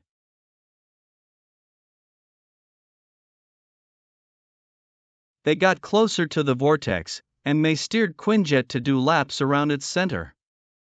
Was the gas flammable? If yes, then it could easily explode, thanks to plasma from repulsors. This wouldn't be good. They already had conflagration at their hands. Hovering above the eye of the cyclone, she saw a lone figure standing there, smoke pouring from their body. So that was the source. Zooming with her quirk, she saw that they held a gun in their hand, aiming somewhere ahead of them. Could the students be there already? She frowned lightly at it. What could she possibly do to overcome the situation? Obviously, take out that villain. But how? She sighed silently. Looks like she needed to get her hands dirty. "Puppy, we're going to do something risky," she announced to her baby and further elaborated on her plan. Making sure that her child understood it completely, she stood up from her pilot seat and moved to the back of Quinjet. Fishing out a breathing mask, she secured it around her face. Taking her bow and quiver, already having 1 arrow in her hand, she signaled to Puppy that she was ready. The door opened, and Quinjet sped up, slightly diving down. A purplish mist filled the inside of the machine. That was the moment where she knew that Puppy turned off the engine. Why? To avoid igniting the gas. When they hit the center of the vortex, she air cleared slightly, and with it, May ran to the edge and jumped off. She was quite high in the air, but she believed in her ability to lessen the impact. Pulling the arrow on the string, she quickly aimed at the criminal. The villain, while certainly caught off guard, still pointed the gun at her. Leaving everything in the hands of Lady Luck, she released her arrow as the bang sounded through the air. She bit back the pained yell as she felt the bullet pierce through her thigh. Holy crap, that hurt! Not even hitting herself with a hammer was remotely close to it. Despite the great pain she experienced, she did her best to land correctly, breaking her fall with a roll. However, that just put even more strain upon her injured limb, only adding to the overly uncomfortable sensation. Looking over her shoulder, she saw that her arrow was stuck in the villain's shoulder. The criminal gripped the wound, trying to lessen the blood loss. The gun laid on the ground. But what was the most important was the fact that the gas stopped pouring from their body. She already could see the cyclone stopping and slowly disappearing. Pushing through her suffering, May stood up and ran to the best of her ability at the villain. It was more like jumping on her uninjured leg, but it still got her closer to her target. Damn you! The criminal screamed at her. His voice sounded male, but it was rather young. He lunged at her in despair attempt. But May wasn't just inventor. She trained hard her archery and close-quarter combat skills. She trained hard to protect not only civilians but other heroes too, especially her lovers and friends. Mai Hatsune wasn't just an inventor, she was the Hawkeye. Aiming carefully, she gripped her bow and swung hard, releasing a yell that was a mix of her determination and pain. She hit the villain right on the neck, pushing his body to the ground. She fell right after him, losing her balance due to unsteady footing. Snapping her gaze back at the guy, she saw that he was still conscious and tried to stand up. Oh no, she wouldn't have any of that. Pushing herself slightly up, she punched him across the face, struck his chin. That seemed to do the trick as his body went limp. Taking a deep breath, she rolled on her back and sat up. Inspecting her wound, she saw that she was bleeding quite heavily, but on the plus side, it looked like the bullet went through her tight. Taking off her belt, she wrapped it tightly above the place where the wound was, trying to stop the bleeding. While doing it, she looked around and saw a few bodies of students. All of them seemed to be unconscious. Suddenly from the brush showed up a guy with a weird silver eyebrow and a girl with orange hair. Wait, she knew her. She was friends with Momo, and by extension with her. Hatsune-san! Where did you come from? The girl shouted, running up to her. My God, you're hurt. She kneeled next to her and applied pressure to the wound. May bit back a hiss from the action. Black spots began to show up in the corner of her vision, and her mind felt a bit fuzzy. I'm the cavalry. Others are taking care of other areas. She informed the girl. Puppy, get the Quinjet down and bring me a medkit. She told her baby through the earpiece. She felt like she was going to pass out soon. All she needed to do was to pack those students on board and take them back to the cabin. She deserved the rest. She worked hard, got shoot, and was awfully worried about her girlfriend. Everyone, we have a problem. The voice of Hobo Caterpillar sounded through her earpiece. God damn it, being a hero was hard. Momo pushed her legs as hard as she could, speeding with her bike through the forest. While she said that she was going to look close to the cabin, she was, in fact, running back to where the route of the courage game was. She knew very well that her lovers and teacher would oppose that idea. Of course, she felt awful for lying to them, but she needed to make sure that her classmates were safe. She could even express her joy when she saw her lovers and friend coming to the rescue. The relief washed over her, almost making her forget about the horrible situation they were in. And she wasn't just speaking about the raid on the camp. Izuku broke the law. He broke the quirkless hero ban law. Her boyfriend did that just to come and save her and their schoolmates. Were they going to run away from the country with Urania immediately? She was sure that this aircruiser that her lovers build would be able to take them safely to Island. She shook her head, getting rid of unnecessary thought. Right now, thinking about it would do her nothing good. Coming out from the forest, she was on the path that her classmates took through the woods. Pedaling as fast as she could, she sped down the road. In the distance, she saw 3 figures. 2 of them were Ochako-chan and Su-chan. The other one was a girl in a school uniform, 2 green boxes strapped to her tights, utility belt around her waist with more green boxes, a weird scarf that had a toothy grin on it and a black piped face mask.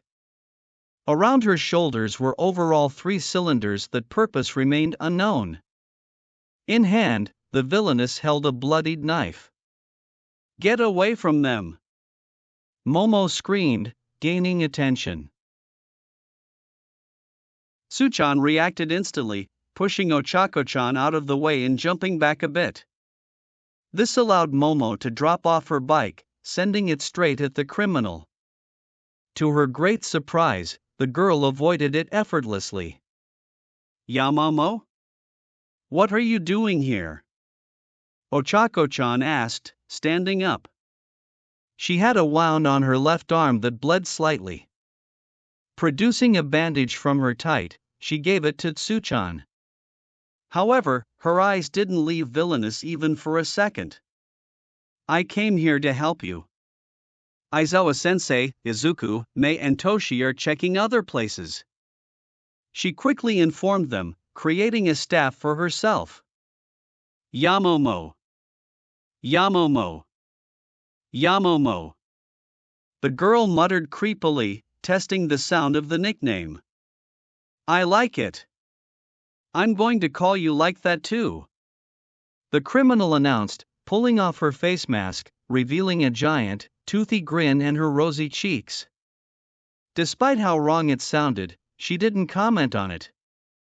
She could tell that this girl was dangerous and would cut her to pieces if she wasn't careful. Hoping that first to strike was first to win, she moved forward, thrusting her staff at the villainess, who quickly sidestepped it. Pushing forward, Momo hit with well-calculated, vicious strikes that were always off by a few centimeters. Suddenly the criminal ducked low and pushed right into her guard. The knife went upward, hitting the plastic of her visor. Quickly thinking, she kneeled the girl, but the impact didn't feel as it should. The criminal did a backward somersault, putting the reasonable distance between them. "Wow! You're vicious, Yamamoto," the villainess told her gleefully. "You are trying very hard, almost as if you wanted to impress someone." Then she sniffed the air, her grin widening even more. "You're in love. I can tell, you have the same smell around you as I." She said it in a low whisper. That crept the hell out of her. What was wrong with this girl?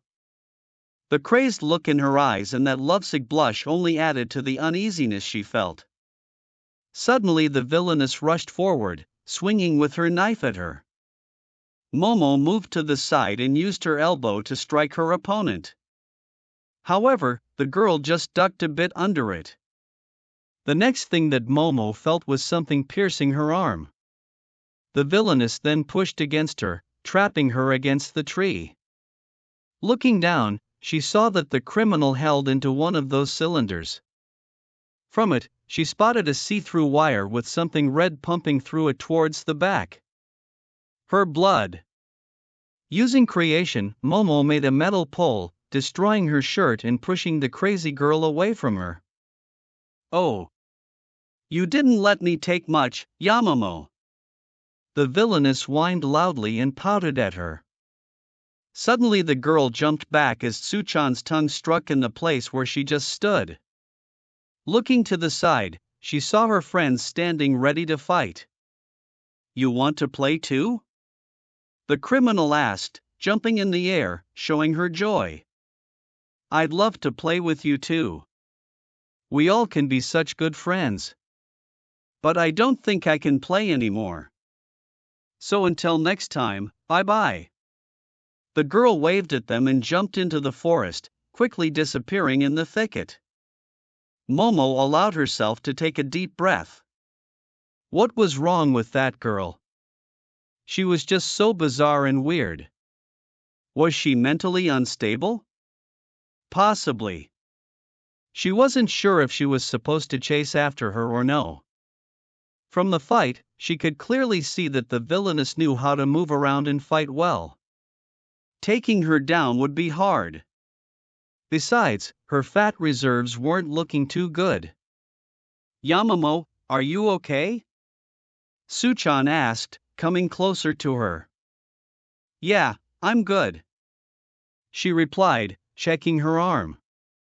It bled a bit, but it wasn't anything too serious. We should get back to.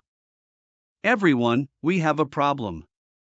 Her teacher's voice cut her sentence. Judging from his tone, the things weren't looking too good. Shota flew through the skies as fast as he could. He passed through the clearing where Mandalay and Tiger fought with two villains. He had a passing thought of coming down and helping them, but the two were seasoned heroes and knew how to handle themselves. Besides, looking over his shoulder, he saw that Midoriya was going there. A small smirk made its way onto his lips. That damn problem child risked his freedom, technology and company to come and rescue them. Oh, he was sure that Yaoyorozu being here played the most significant part in that decision.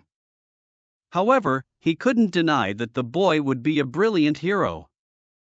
If he managed to escape from Japan, thus from that sleazebag of a prime minister's, he would make his dreams come true. Shota could only cheer on the boy and watch him excel in heroics. Flying above the route of the test of courage, he saw the clearing at which Ragdoll was supposed to be. However, what he saw froze the blood in his veins. There was no Ragdoll. Instead, he saw his students, Aoyama and Kota, running around, trying to dodge the attacks from the villain. The criminal itself was suspended above the ground, thanks to the long and sharp blades growing from his teeth. He couldn't identify who it was, due to them wearing a black straitjacket that hid the face except for the mouth that was kept open by some clamps.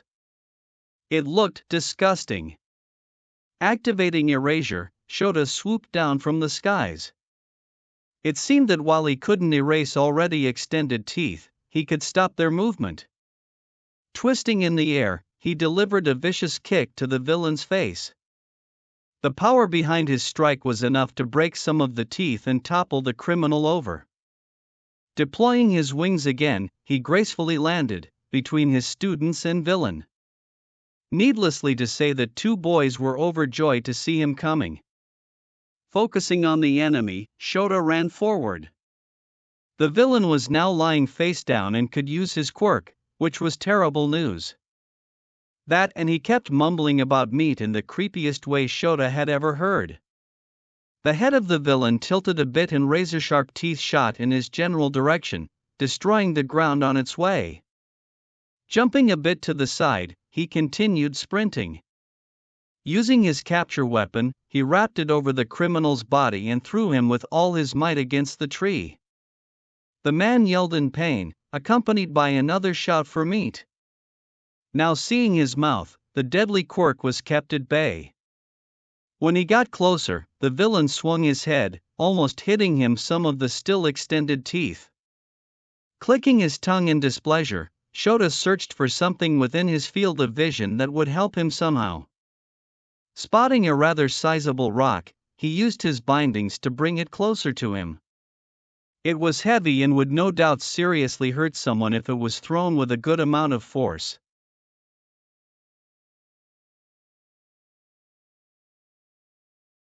"Eat this, you freak," Shota mumbled, throwing the rock straight the criminal's mouth.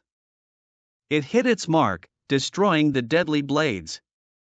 Running up, Shota grabbed the villain by the throat, squeezing it tightly to cut off the air. Additionally, he pounded the head against the trunk. Better be safe than sorry with this kind of batshit insane criminals. Only when he was sure that the villain was put out of commission, he stopped. Dreading it slightly, he undid the clamps and pulled off the hood, revealing a bald man in his 30s. He didn't look familiar to Shota. Tearing the hood off and finding another, this time smaller rock, he made a makeshift gag. While some of the teeth were absolutely broken, he didn't want to have any chances with the guy. Only when he secured the villain, he turned to his students. Both were obviously relieved that he took down the criminal, who tried to change them into shish kebab. "Are you two okay?" he asked, coming closer. They were a bit dirty but otherwise seems they're fine. "We, Monsieur Aizawa.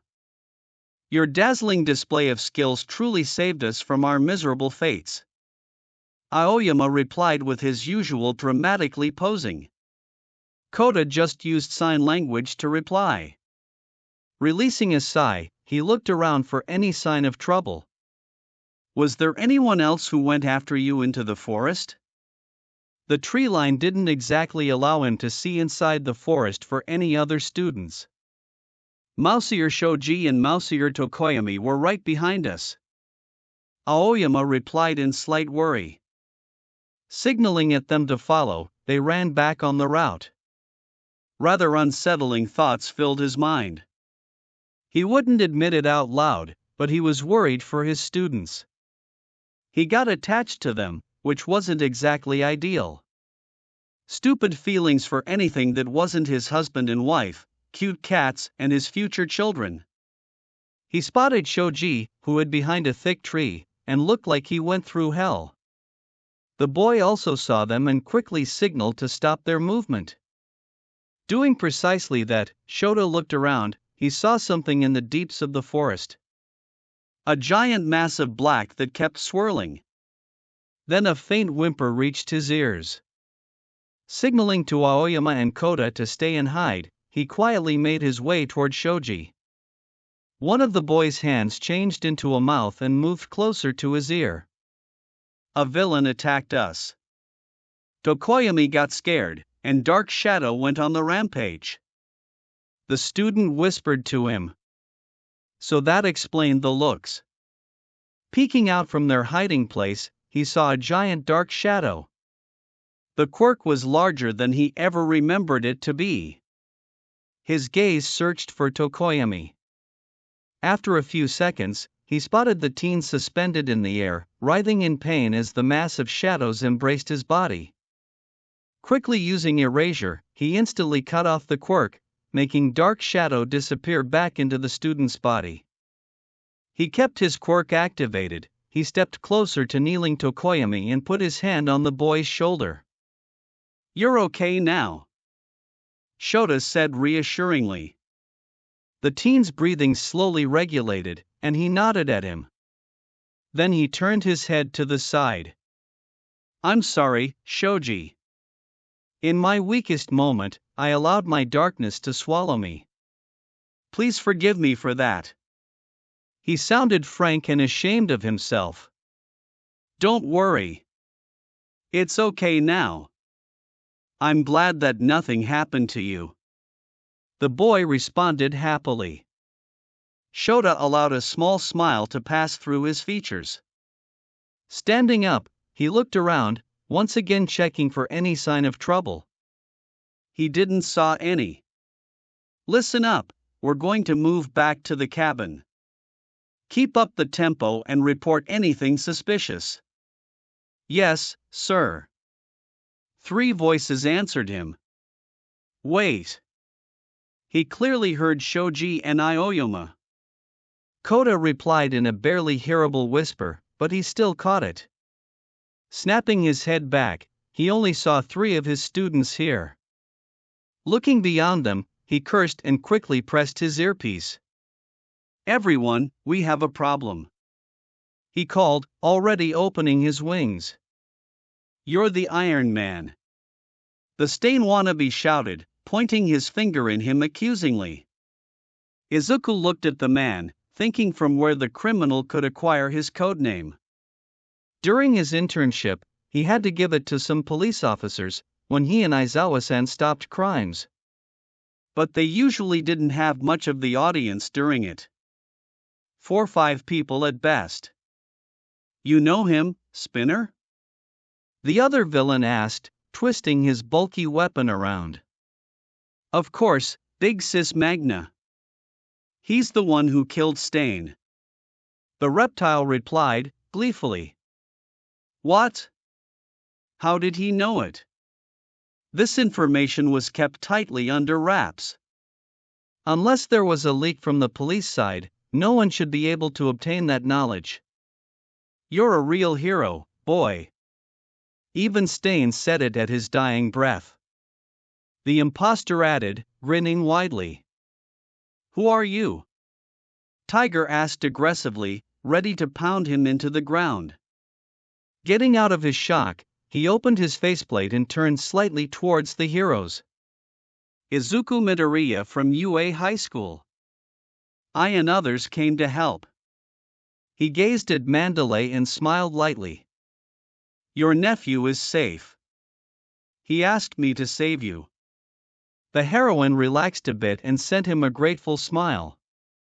A lone tear of happiness escaped from her eye. Snapping his faceplate back, he got ready for a fight. The first one to move was that Magna guy, girl. Just Magna. The criminal swung the chunky metal at him, but Izuku just answered with a dual repulsor blast, pushing the villain away. I suggest you surrender. You two could barely keep up with 2 heroes. Izuku said plainly, trying to sound as intimidating as he could. All fakes must be purged. Spinner yelled, rushing forward with his bizarre mass of swords. Izuku jumped back and fired repulsor blast to stagger the enemy. Tiger took a chance and unleashed a powerful downward strike. But before it could hit the mark, a blue aura enveloped the criminal and pulled him back. Looking to the side, he saw that Magna's weapon had a pinkish aura around it. Magnetism, his mind supplied him. Fortunately, it was useless against his suit. Mandalay ran after Magna, chasing the villain away with well-timed kicks and punches. Tiger swung his powerful limbs at Spinner, always missing just by a hair. Taking a chance, he flew up and moved to Pixie Bob. The wound on her forehead seemed rather deep. Taking hold of her, he made his way to the entrance of the clearing from the cabin side, away from any fight. Grabbing a bit of material from the skirt, he patched the wound to the best of his ability, hoping that it was enough. Turning around, he immediately flew up and supported the heroes with the precise blasts of his repulsors. He didn't want to get in their way, but he still wanted to help. Seeing that Spinner jumped a bit away, to escape from Tiger's rage-fueled rush, Izuku took a chance and fired a shock bug at the villain.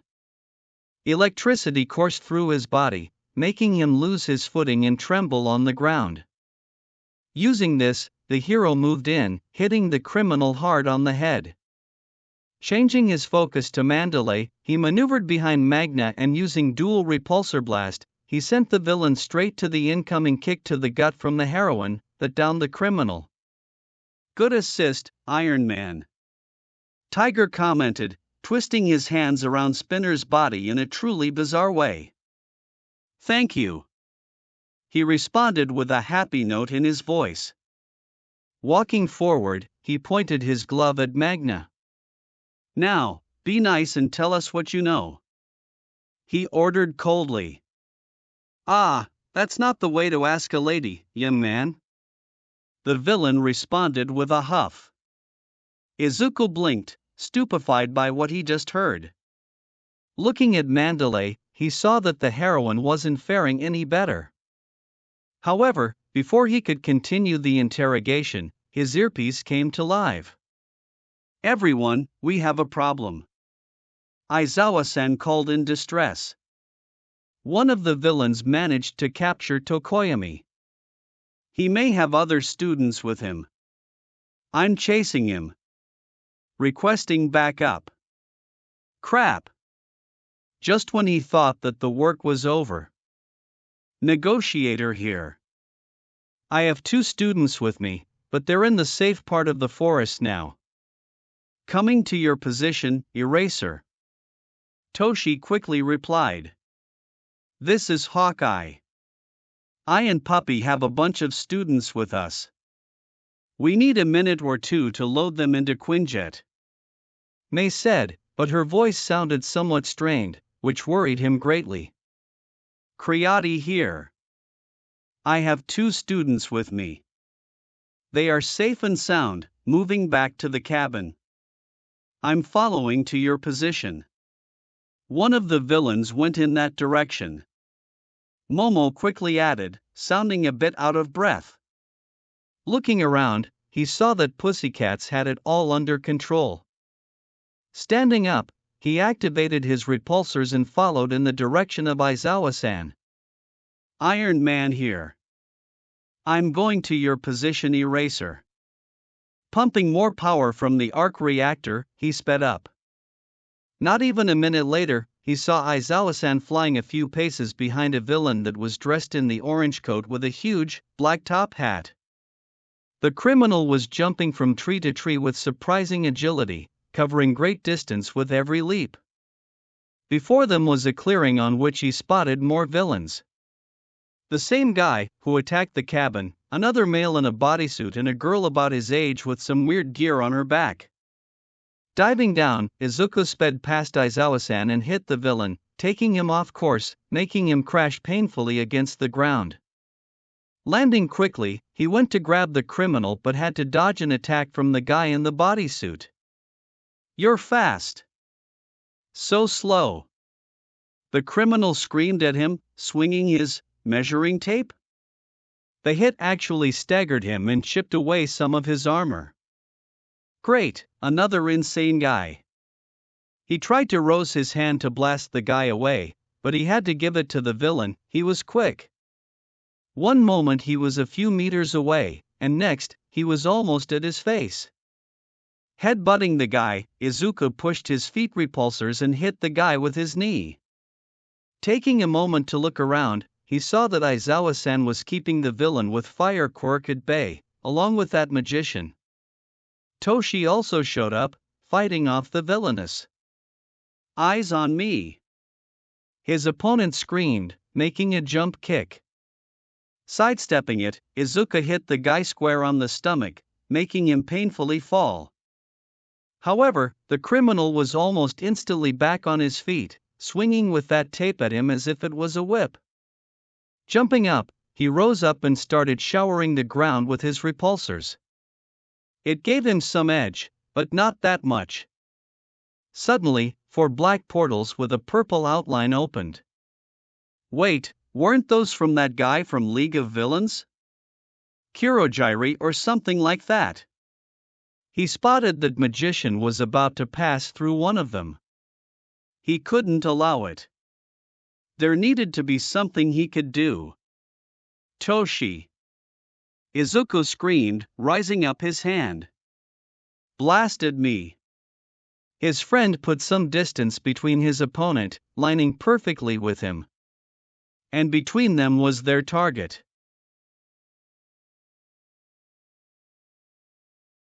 What?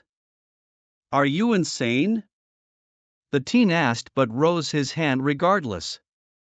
The fair question actually. Yes. Go, go, go. Their blast collided in the middle, creating a massive explosion that rose a giant cloud of dirt. When it settled, he saw that the fire villain was lying on the ground. Aizawa-san actually dodged it despite the proximity. But where was the magician? Suddenly, a bright blue light shone, and the man in question popped out, absolutely unharmed. My, that was quite the explosion. Certainly, a great way to end the show, he said, bowing at them. But we're going to take the prize, the villain added, pulling out 2 blue marbles from his pocket.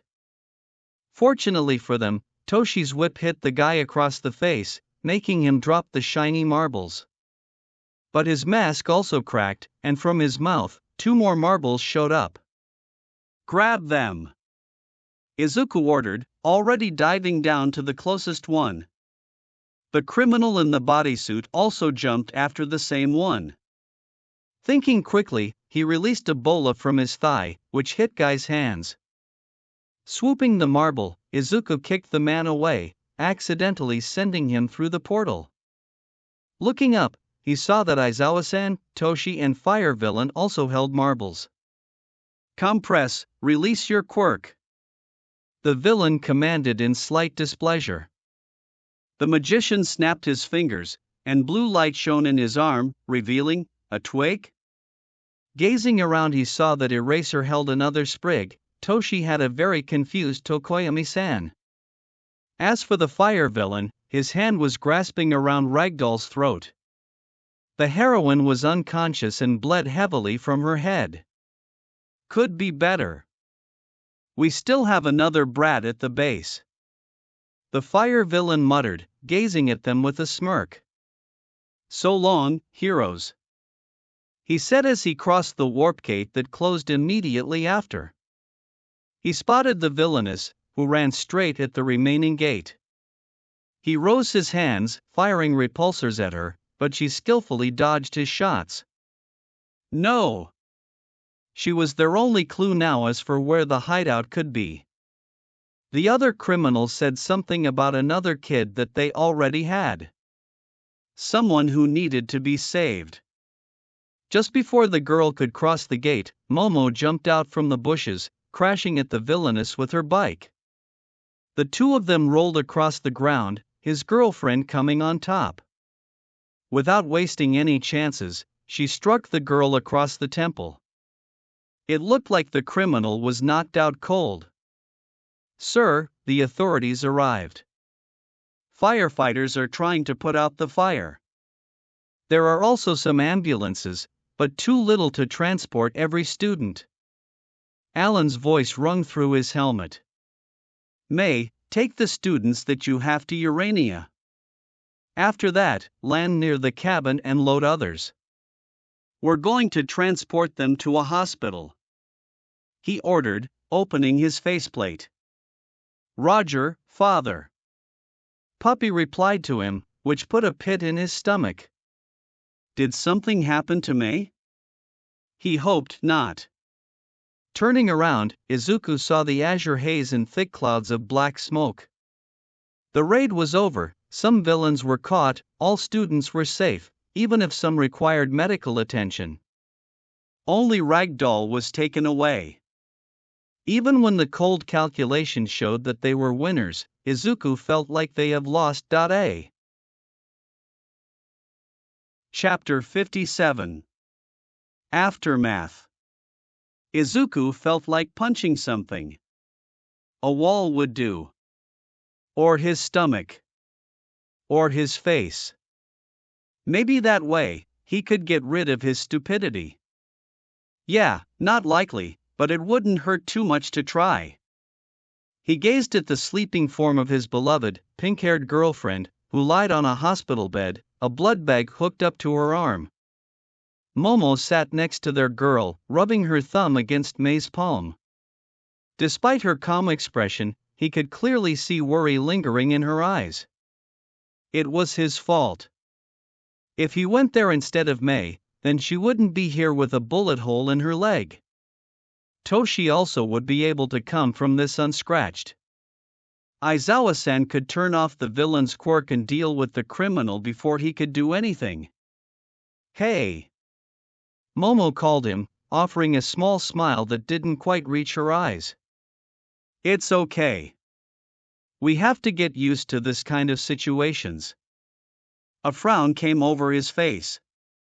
I don't want to get used to this, he replied with the rebellious voice of a child. Momo stood up from her stool and came over, sitting on his lap. Her arms snaked their way around his neck. A light peck settled on his forehead.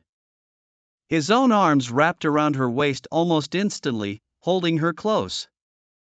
I know, Izuku, she whispered, sighing a little.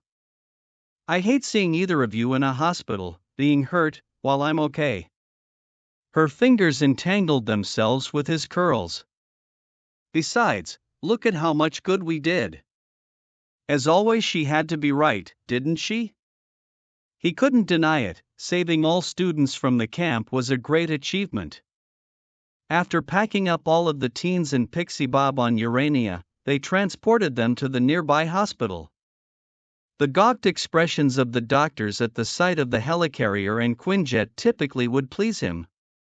But seeing as his girlfriend was bleeding to death, he just asked them to take care of her. Not kindly either. Seeing as most students didn't have serious injuries, mostly scrapes, they were quickly patched up. They were asked to stay, most likely for their parents or police. The ones affected by the gas were hooked onto 4 drops and gave MRI scans.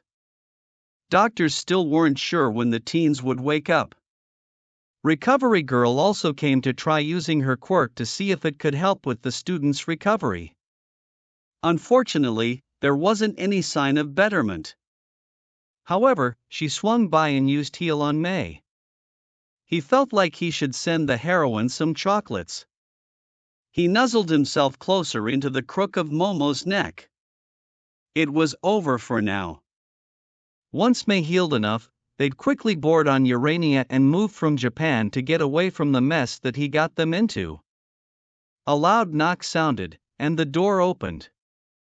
Through them stepped a man clothed in a long coat with a fedora hat. In his raised arm was a police badge. Of course, it wasn't over. She screwed up. Correction, she severely screwed up. How did she got caught? By being hit with an electric bicycle and getting hit across her temple. She usually would swiftly and effortlessly dodge it, thanks to her honed reflexes. But she got too comfy with downplaying her abilities, which in hindsight was a bad idea. Himiko didn't care about those losers from League. They could all die in a hitch for all she cared. However, she cared for her master. The man took her in and shaped her into who she was today. All by her wish, as she was the one who asked him to help her. She dreaded to think about who would she become if she didn't encounter her master. Most likely a loser wannabe villain like the rest of those suckers. So here she was, locked in an interrogation room, waiting for yet another cop to come and try to persuade her into telling them the location of the League's base. She wouldn't mind spilling the beans, but she was under a direct order to cooperate with them until said otherwise. The police tried everything. Bad cop, good cop, threatening, pleading, offering a great deal. However, Himiko refused to talk. Literally, she didn't utter a word. When presented with an opportunity, she took a pen and wrote a simple sentence, telling them about her conditions. Not that she believed that they would happen. The door opened, and she got ready to hear yet another wish-wash from the police that would make her vomit afterwards. Imagine her surprise, when through the entrance stepped a teenager. She blinked, not believing her eyes. Black-green curly mess on top of the head? Check. Big, dark green eyes? Check. Diamond-shaped freckles on each cheek? Check and check. Slightly nerdy, but still cute features? Oh boy, definitively check. Apparently there was a god somewhere out there. Hi, Izuku, she said, grinning widely and giggling a bit at the end. She still needed to keep the charade of an insane girl. The teen sat across the table, glaring at her. Just for the record, from the professional side of it, I only agreed because you're in the police custody, he stated coldly. That made sense. Himiko could only imagine how much trouble he had on his head right now, due to that foolish law. And on the personal side? She couldn't deny her own curiosity here. You stabbed my girlfriend. And my other girlfriend got shot by one of yours. Did the temperature in the room just drop a few degrees from how cold his voice sounded? She held back a wince. Not because she felt bad for stabbing Yamamo, they were fighting, so all was fair. No, her problem laid elsewhere. Hearing her crush saying that he was in a relationship with not one, but two girls, really stung. She didn't know when the simple interest in him changed into that sweet, warm feeling that bubbled in her chest every time the object of her affection was mentioned. It was stupid and irrational to have a crush on someone that she had never met before. But wasn't love supposed to be silly and ridiculous in the first place? Any chance for a room for one more? She asked hopefully, not sure if it was herself or her facade speaking. Izuku just released a very unamused snort. Where's the League hideout? Oh. You already want to be done? She questioned, pouting lightly. They'd just met. She needed to learn something more about him. How about it? You answer a question of mine, then I answer one of yours. Fair trade, right? She stated gleefully. He measured her with his eyes, nibbling on his lip. Damn, that looked hot. Shoot, he said after a few seconds. Doesn't that quirkless hero band irritate you? She asked, tilting her head to the side. His brow quirked ever so slightly, and his features changed a bit, giving her a weird look. Looks like he didn't expect that one from her. Adopting a more thoughtful expression, his lids closed slightly, yet still showed his saddened eyes. Of course, it irritates me, he replied after a moment. His voice sounded rather pretentious. Those bastards took away my chance at being a hero in my motherland. Not only mine, I can't even imagine how many quirkless kids somewhere out there that will be disheartened by it, or those that will be born in the future, where their dreams got destroyed before even existing. It's like saying that only quirks matter in our society. He shook his head, snarling in disgust. While quirks are undoubtedly a very noticeable feature, they don't define a person. Someone with a weak quirk can be a great person, and someone with a powerful quirk can be a horrible one. Our lives, our identities depend from many more factors.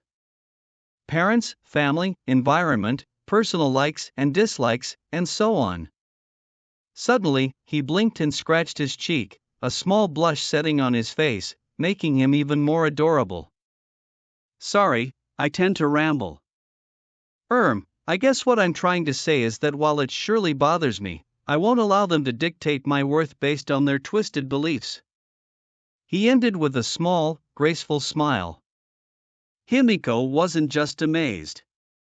She was blown away. The words he spoke came straight from the heart. At first, she expected some outrage or despair from him, calling the world for its injustice. She didn't think, even for a split second, that he would be so pure, so open about it, so, like her master. She closed her jaw that opened during his rant. So you're saying that even a villain like me could be someone significant? Not that she ever doubted her self-worth, she just wanted to dig further to learn more about her crush.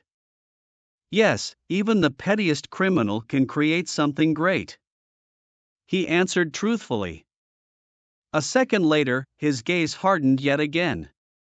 Now, where's League's hideout? Ah, right, they still needed to go through that. Let's see, they were in Tokyo, so. They're not far, but also not close.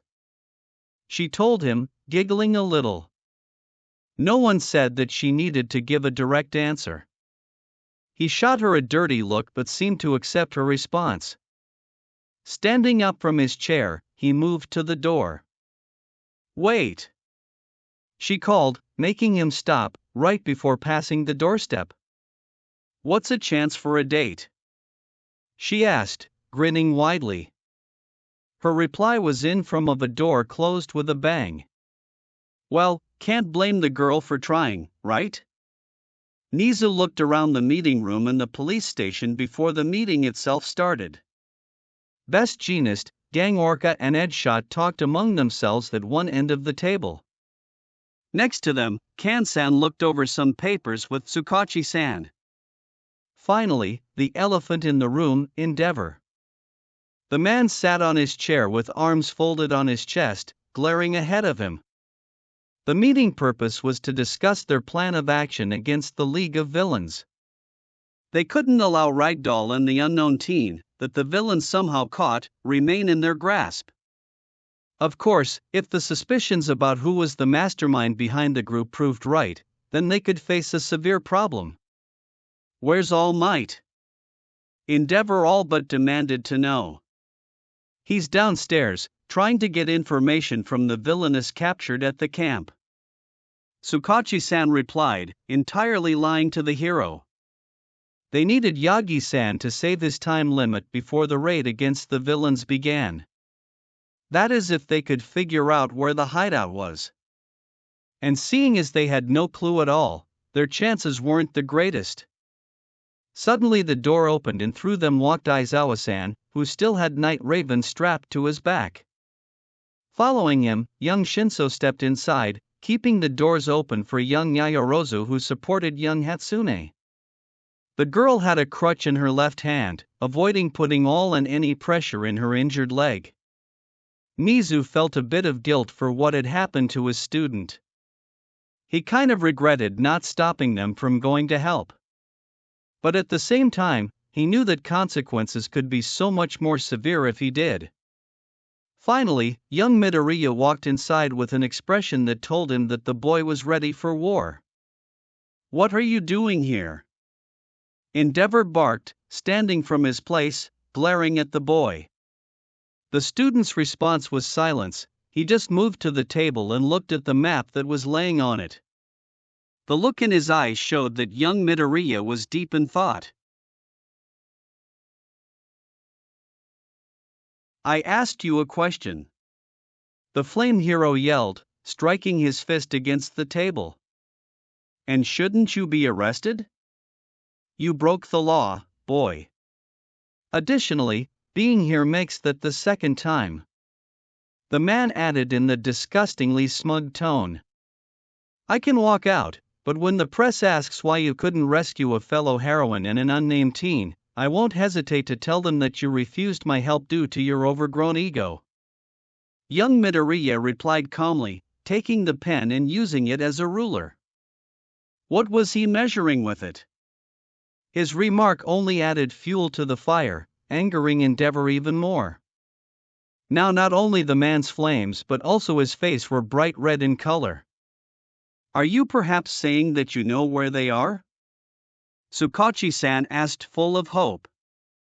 Nope, but I am the only one with an idea and resources to find them. The teen replied, his eyes still glued to the map. We don't need your help, boy. Walk out and I may not put a lawsuit against you. Endeavor growled with the edge in his voice. Before Nizu could step in, young Midoriya released a sinister-sounding chuckle and shook his head in amusement as if he heard a good joke. You do that, and my mom will take it to the highest court in less than a day. The student replied, smirking at the hero, who finally backed off. Nizu smiled at that. He was well aware of just how good Inko Midoriya was as a lawyer. Despite starting the profession late, she quickly proved to be one of the best. As far as he knew, the woman never lost a case, even defending those that seemed to be absolutely hopeless to win. I think that adding Midoriya-kun will help us rescue the taken ones, Best Jeanist said suddenly, gaining a nod from Edshot. I second that, Gang Orca added, looking at the Endeavor with a challenging gaze. Endeavor, Tsukachi-san called with an edge in his voice, staring at the hero. If you have any problem with this, the door is open. The flame hero just sat there trying to burn a hole through everyone's heads with his eyes.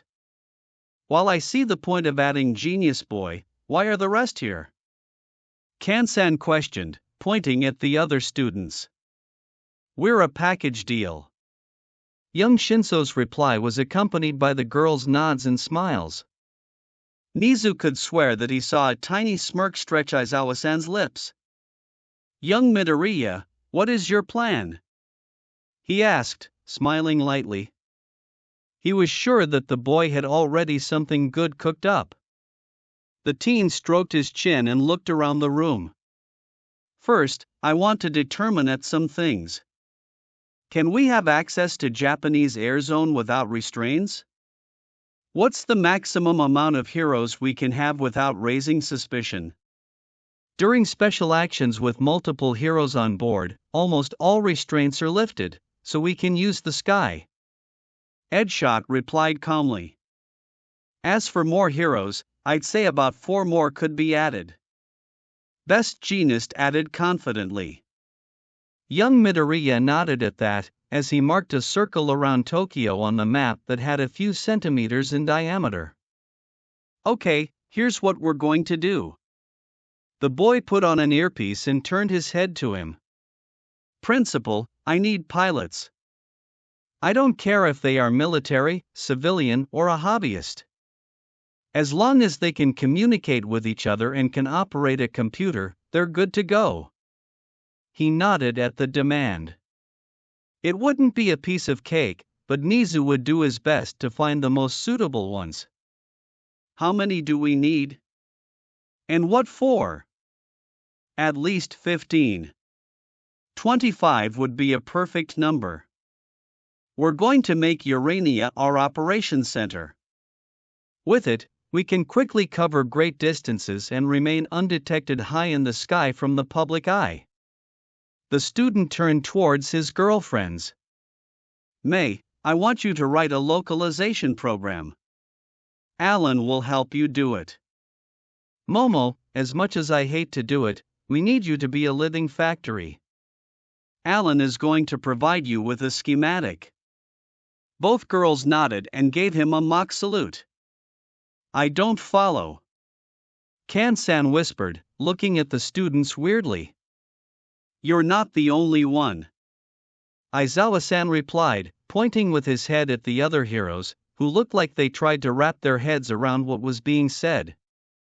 Problem child, we are not mind readers. Young Midoriya blinked at them and released a nervous chuckle. Sorry. What we're going to do is to triangulate the position of the villains, using Kurogiri's quirk energy signature. That's a brilliant plan, young Midoriya, Nizu commented, smiling brightly.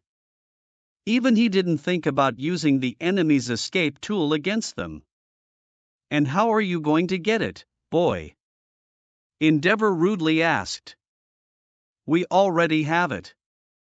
Before the attack at the USJ, May and I had built a device that analyzed Kurogiri's energy signature and linked it to the school's scanners. That way we'd be immediately alerted when he opened his portal on the school's ground. The teen swiftly replied. While it seems good, we have a whole of Japan to search. Gang Orca stated in worry. Actually, no. We only need to check the area that I've circulated on the map, the boy said, tapping his finger on the map. I've seen All Might before coming here. He told me that he managed to get that clue from the villainess in custody. Great cover-up, young Midoriya, Nizu would make sure to give the teen praise later. Coming back to the topic, Momo is going to produce us the special sensors that Toshi and Aizawa-san will place at the multiple telecommunication towers and satellites. After that, we're going to send a unique signal, which in turn will show us every place where Kurogiri opened his portals. The site with the strongest one will surely be their hideout. In the case of there being more than one location, we would have to gamble a bit, but I hope that we won't need to stretch our forces too thin. The student explained further, gaining the nods and impressed looks at his deep thinking. Shouldn't we use some of the police force to help us with placing the sensors? It would speed up the process. Young Yayorozu asked, looking at her boyfriend. Young Midoriya shook his head. We're going to need quite a lot of them, and while it surely would speed up the process, it would also attract the media. I doubt that the media would immediately release information. Kansan stated, stroking his chin. A frown came over Teen's features as he gazed back at the map. It's only my speculation, but I think that the League may have some connections with media moguls. The boy said dreadfully. Are you perhaps referring to the latest video about the hero industry? Best Jeanist questioned. The timing of it and positive reaction of many media sites are too convenient to not to take it into account. Young Shinso stated, peeking at young Midoriya, who nodded. Right, Urania is above us, and Puppy is bringing the Quinjet to transport us to it. Let us continue on the board if it's okay with everyone. The boy said, looking around the room. All of the heroes, except for Endeavor, and the detective rose up and followed to the door. From their expressions, Nizu could clearly see that all of them were positively pleased with the student's attitude and strategy. He would even dare to say that they're hugely impressed with it. Not that he could blame them, that was also his first reaction when he met the teen. Hopping down from his seat, he took the tablet in front of him into his paws and looked at it, following others to the rooftop. Opening the files, he selected the list of villains that took part in the raid. Thanks to the database, the police was able to identify the criminals. All but one. His eyes lingered a bit longer on that face. Nizu couldn't help but feel ashamed that due to his actions, Tuya Todoroki was a villain now. Hey guys, and welcome to the channel. Today I will be doing a what if, which is what if Deku was Iron Man Part 12. I did not make this what if fan fiction. The author of this amazing fan fiction is Mr. Kage, so please support their work. Chapter 58. Breaking Point. When Katsuki walked right through a freaking portal that the warped shitstain opened on his way and got caught in chains, he expected something else. Like for those League of Suckers, or whatever their name was, to demand a ransom for him. Or try to make him talk about whatever shit they wanted. But life apparently was full of fucking surprises. So here he was, gawking at handjob, trying to comprehend what kind of drugs the sucker took to think about this offer with his peanut brain. Blinking away his bewilderment, he scowled lightly. Excuse me? Katsuki asked, absolutely stupefied, not really sure where this conversation was going. Join us. Handjob said once again with the same seriousness as earlier. Usually, Katsuki would start swearing, letting the shitty villain know what exactly he thought about it. But considering that lately, he had some terrible days, he did something else. He laughed long and hard, pulling all of the restraints around his body and rattling the chains from the fucking steel gloves around his hands. This was one of the best jokes that he had ever heard in his life. Whipping a lone tear with his shoulder and letting out a few more chuckles, he looked ahead, straight into Handyman eyes.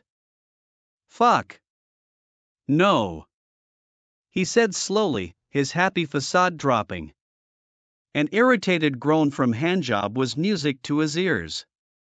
Why the fuck did this side character thought that he, Katsuki Bakugo, would lower himself to the fucks like him? Something must have been wrong in his head. He wasn't a freaking villain, nor he would ever become one. The fucking slip up at the worthless school was nothing but a minor setback in his plans. Sure, not ending UA's hero course was humiliating to him. However, he still could take that freaking government test to get his license. He could be a hero, showing everyone that his strength mattered the most. Chicken Wings was top 3, and he didn't finish UA, so there was a path for him. A path where he was going to prove All Might wrong and destroy fucking Deku. I see that you're having trouble, Tamura. A voice out of nowhere said, making the hair in the back of his neck stand. Katsuki wasn't scared because of the sudden voice. No, he was scared of the voice itself. It was rather quiet with heavy wheezing in it. But the power in it, those precisely hit notes, that firm articulation. Despite not wanting to admit it, the voice made him feel like some endangered animal that was pushed into a corner, with a predator from the top of the food chain before him. His fight or flight instincts screamed at him, begging him to get the fuck away from here. As far as he only could. Katsuki Bakugo. The voice said, greeting him with another wave of terror. We finally get to meet. It's a great joy for me. The man said happily. Swallowing his saliva with great difficulty and steeling his nerves, Katsuki looked ahead at the old laptop with voice only on the screen. Who are you? What do you want from me? He asked, trying to sound like he didn't want to run away from there. Ah, where are my manners? You may call me All for One. The man stated it like it would explain everything. As for what I want from you, I want to talk about your future, young Bakugo. Tashinori looked ahead, channeling every ounce his hatred at the symbol of evil, who once again stood on the battleground against him. All of it was going fine. Heroes assembled at the street at which the bar was located. He destroyed the wall with a punch, Kamui Woods bounded the villains with his quirk, Gran Torino knocked Dabi out cold, and Edge shot anticipated Kurogiri. The other team, at the abandoned warehouse, moved before them, taking out the Nomas in case the League wanted to use them. And to his giant surprise, there was also young Bakugo, sitting on the chair with his head lowered. He was about to move to the ex-student, getting him away from danger. But some kind of warping quirk took the teen and members of League away, leaving them some Nomas as obstacles. Hearing through his earpiece a call for backup from the warehouse, he immediately moved there, hoping that other heroes would be able to take care of those beasts. Pushing his body to its limits, he arriving shortly at the destroyed warehouse surrounded by many buildings in ruin. The team of downed heroes was here. The League was here. All for One was here too, matching his punch with his own, pushing him away. And here they were glaring at each other like in some kind of a standoff from the westerns. Tashinori couldn't see his arch-nemesis' face due to that black, skull-shaped mask with pipes, but he could bet his money that the bastard was evilly grinning at him. You seem a bit out of shape, All Might. You're late by 2 seconds. The glee in the man's voice only irked him more. Your time ends here, All for One. All Might shouted loudly, clenching his fists harder. I'm going to get rid of you for sure. Your obsession for world domination is going with you to Tartarus.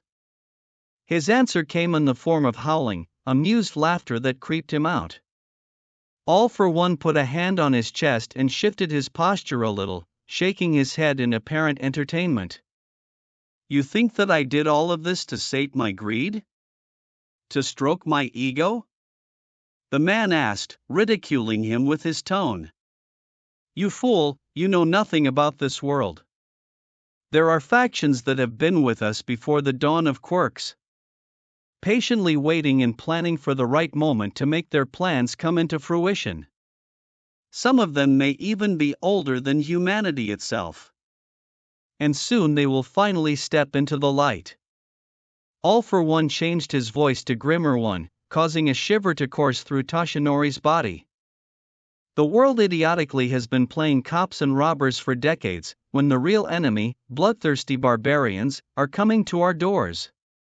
You and your predecessors stopped me time and time again, pushing our world closer to the very edge of the abyss. When your so-called peace and quirk society finally crumble like a castle of cards that it is, you'll understand just how wrong you were in trying to stop me. Only those who can understand the reality will be capable of fighting back and protecting our planet. The ones like Izuku Midoriya. Toshinori tried to wrap his head around the nearly maniacal rant. He knew that the man couldn't be trusted with his words, but something told him that All for One was almost scared. Which was ridiculous. However, what does young Midoriya has to do with this? All Might asked, scowling a little.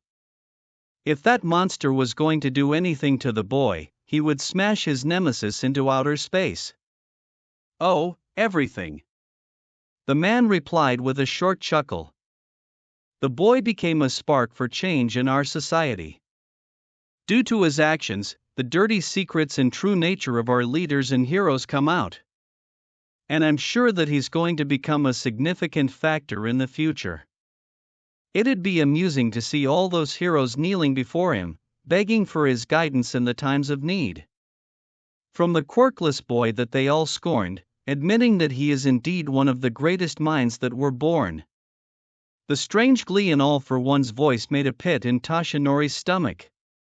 It's interesting, isn't it? For a seemingly powerless boy to hold that much power. He's going to be a wonderful hero one day, right, All Might? Once again, he couldn't understand where the man was coming. Why did it sound like young Midoriya was supposed to be some kind of a savior of the world? I don't know what is going through that depraved mind of yours. But as much as it pains me, I have to agree with you.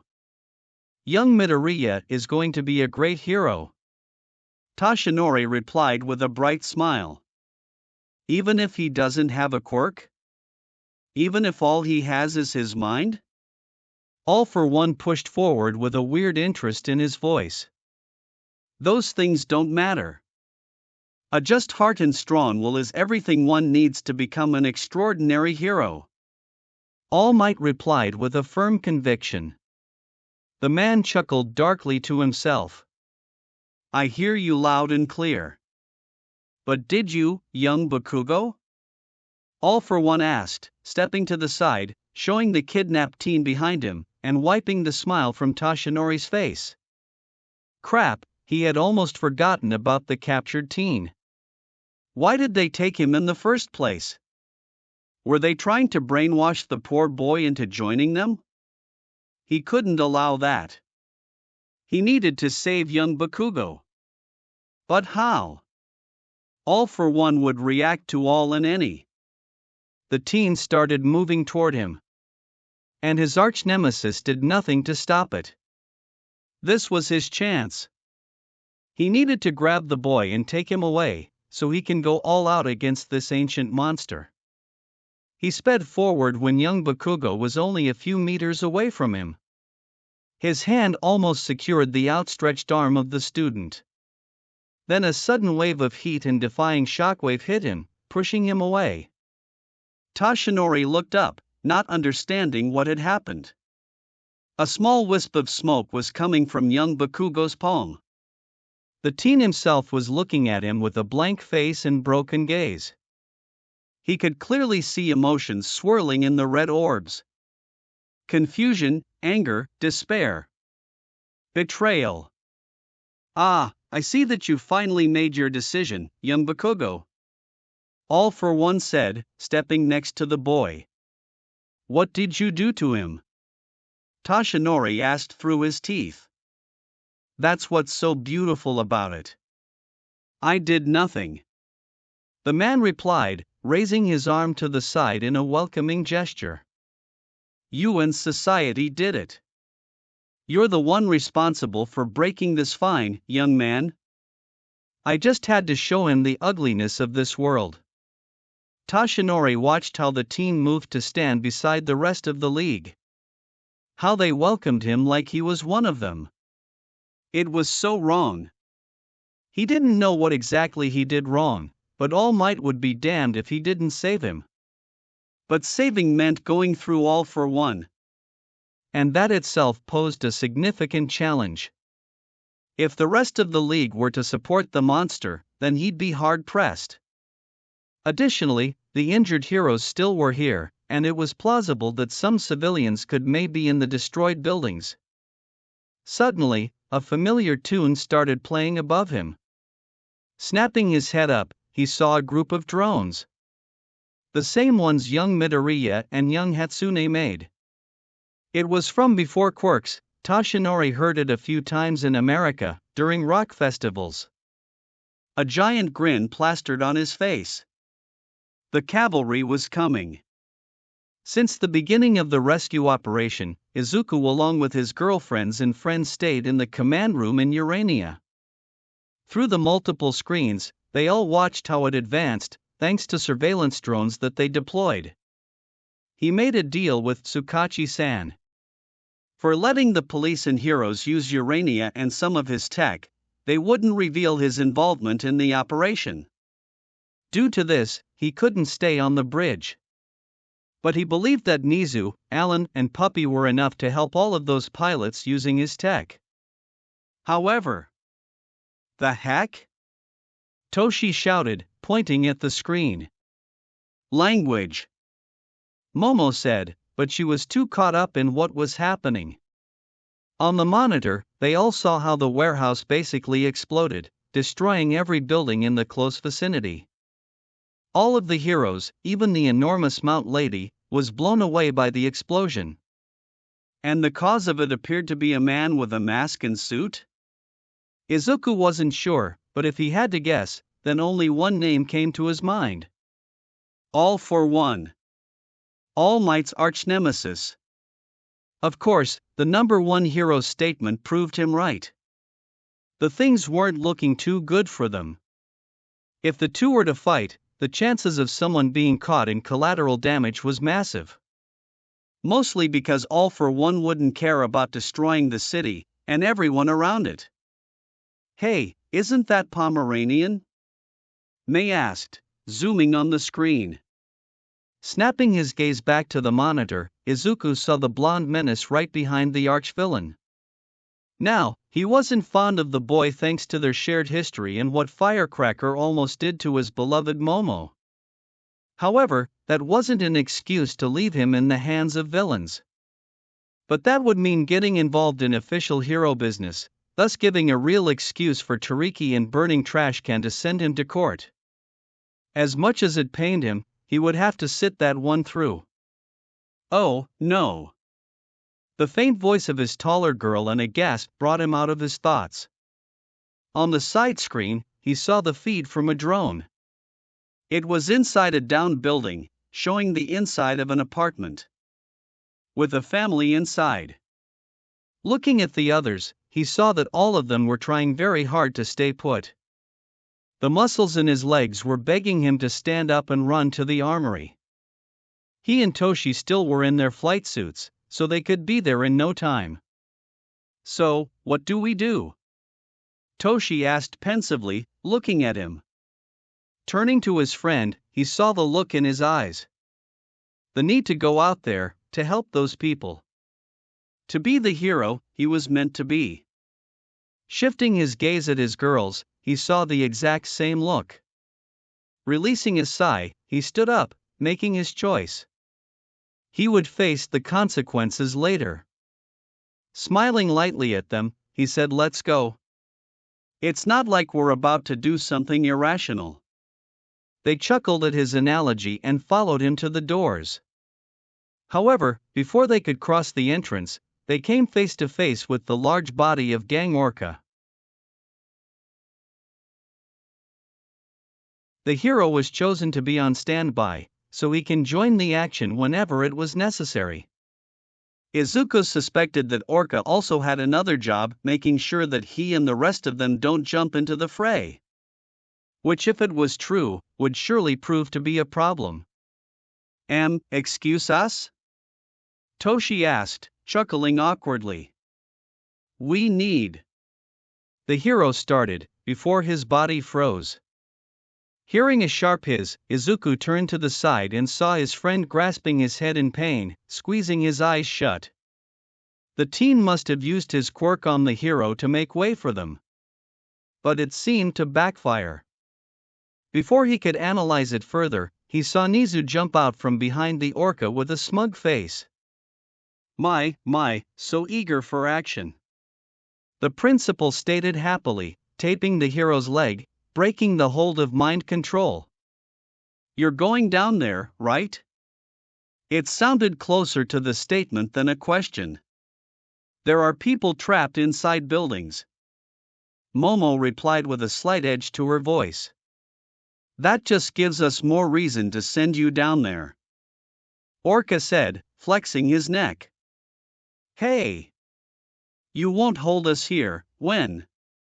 May started accusingly but stopped suddenly and blinked. Say what now? We need you to help us down there. All Might is going to have his hands full with the league's leader, and we don't have enough manpower to deal with the rest of the members, and save all of those trapped people. Nizu explained, already walking with them towards the armory. Izuku smirked a little, eyeing the principal. You know that you're breaking the law, allowing a quirkless individual to take part in hero work. Nizu released a curt laugh and grinned at him. Then I hope that we share the bench during the lawsuit. He snorted at the remark and shook his head in amusement. But quickly got rid of it. He needed to get his head in the game. Momo, May and Gang Orca go into the Quinjet, start rescue operations. Toshi and I are going to keep the league at bay.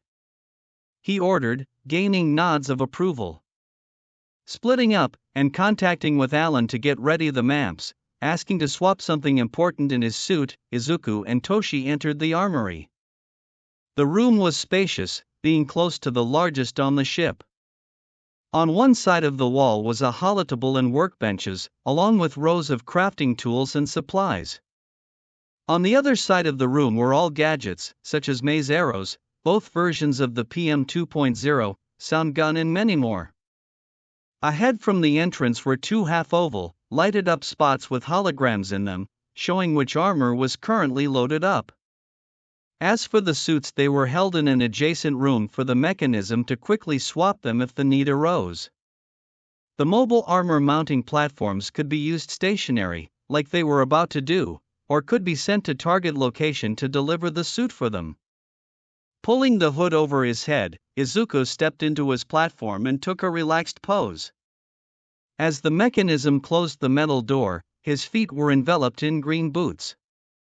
From the sides and top, small windows opened, mechanical arms carrying parts of his armor, pushed them into the place and snapped the locks shut. When his helmet was added, and faceplate closed, the floor of the platform opened, dropping him down to the deployed platform. In it, Izuku looked to the side and saw Toshi right next to him. Under them were the lights of Yokohama, which from their perspective looked like numerous points of the ground. Guess that's what happens when you're almost 20 kilometers above ground. Nodding to him, he jumped from the platform and ignited his repulsors to full, his friend flying right after him. We're right behind you, boys. May's voice cut through the combs. On a side note, the whale man looks like he's about to barf. His girl stated bluntly. Killer whales aren't supposed to fly, you know? Orcas replied, although his voice sounded rather weak. You can argue about it later. Izuku said, looking at the feeds from the drones. All Might was fighting, but he wasn't fighting like he usually did. Most likely due to Bakugo being there. Nizu, move Urania closer to the ground. You want to intimidate the enemy with your ship? What an ingenious idea! The principal comment was accompanied by a short, insane chuckle. Well, if that worked, then it would be nice. However, he was bringing his air cruiser closer for another reason. When they finally arrived at the destroyed ward, Izuku saw All Might breaking through a wall of azure fire, with his arm pulled back. The skyscraper leveling smash that was unleashed right in the center of the league got caught into the bulked-up arm of All for One. Despite it, the wind pressure from the attack blew away the villains and Bakugo back. To his great surprise and confusion, Pomeranian shot forward, settling an explosion right into the number one's face, knocking the hero back just a tiny bit. Was Bakugo a villain now? It seemed so. His bully, who wanted to be nothing more than a hero for fame and glory, became a criminal. Deku! Firecracker screamed at him, launching himself into the air, with a bloodthirsty grin plastered on his face. Thinking quickly, Izuku moved a little to the side at the last second and brought his elbow to the blonde menace's back, pushing the teen back to the ground. I'm going to chase them away from the downed heroes, Toshi told him, already flying at the villains, unleashing a volley of bullets. The Quinjet flew past him and stopped near the remains of the warehouse. Before it could even lower itself, the back door opened, and Gang Orca jumped down, running up to his fellow companions. Snapping his gaze back to All Might, he saw that the League's leader was running at him from behind. Flying down, Izuku shot his repulsors at the man, stopping his advance. Hovering a few meters above the ground, he pointed his hands at Shigaraki.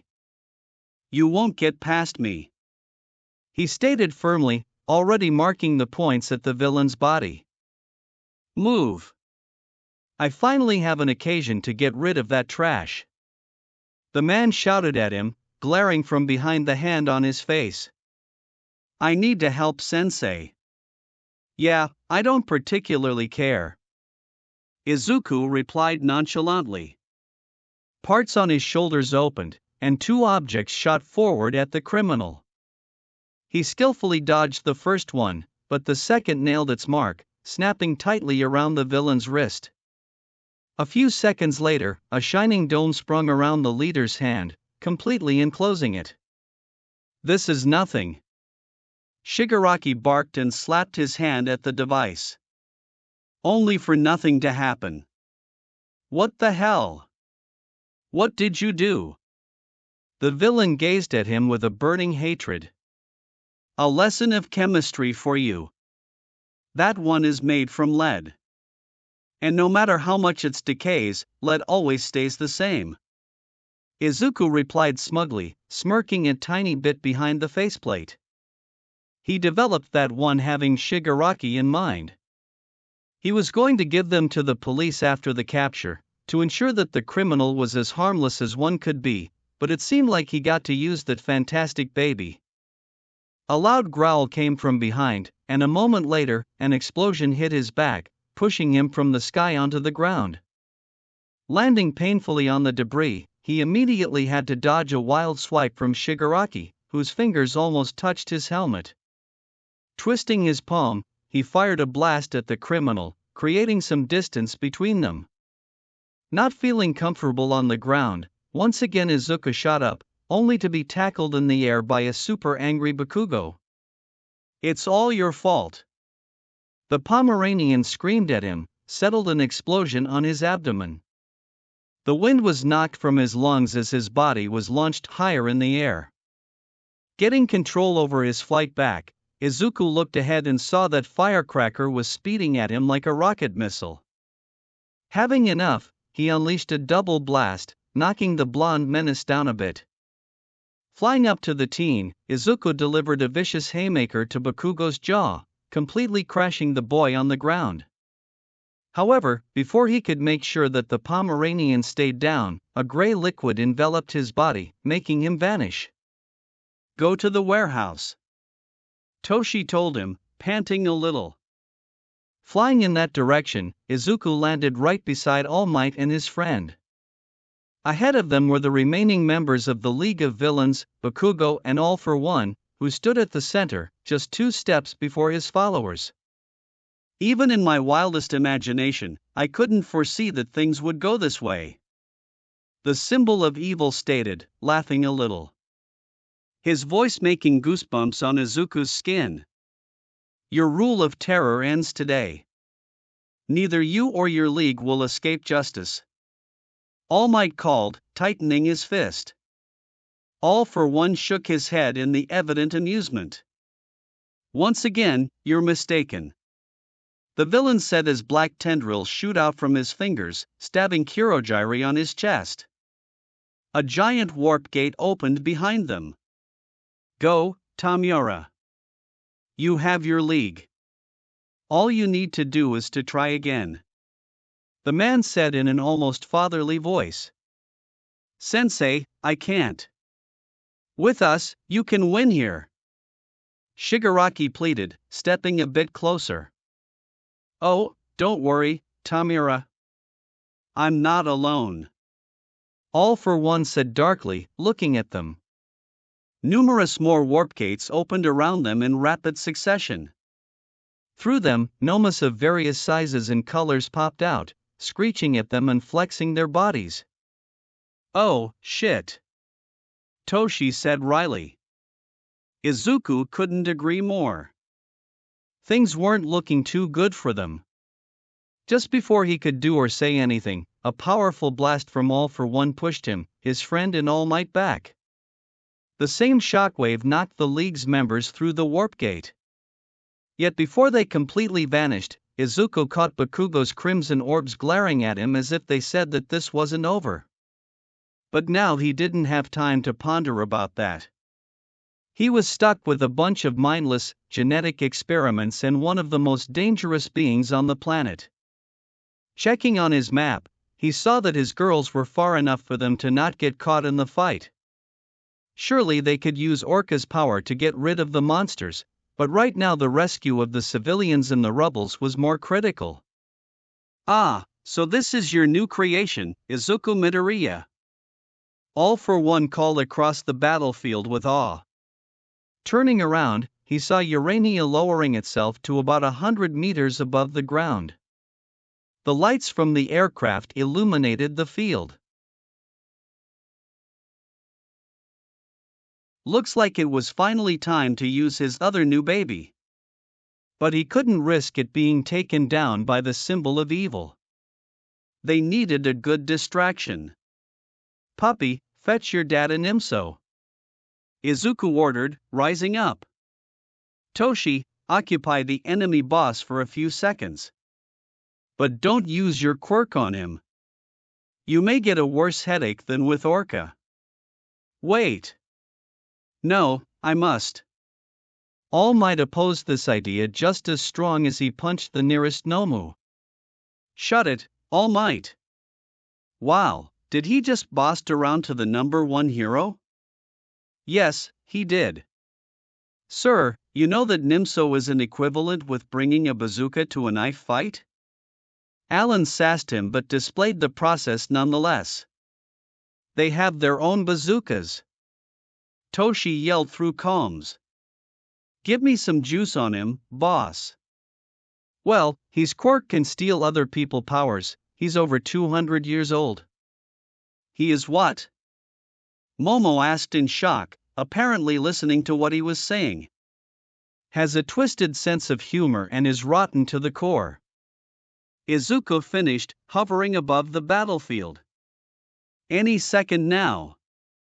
His friend stopped a few meters before All for One and looked at the villain. Finally, he tipped his head to the side.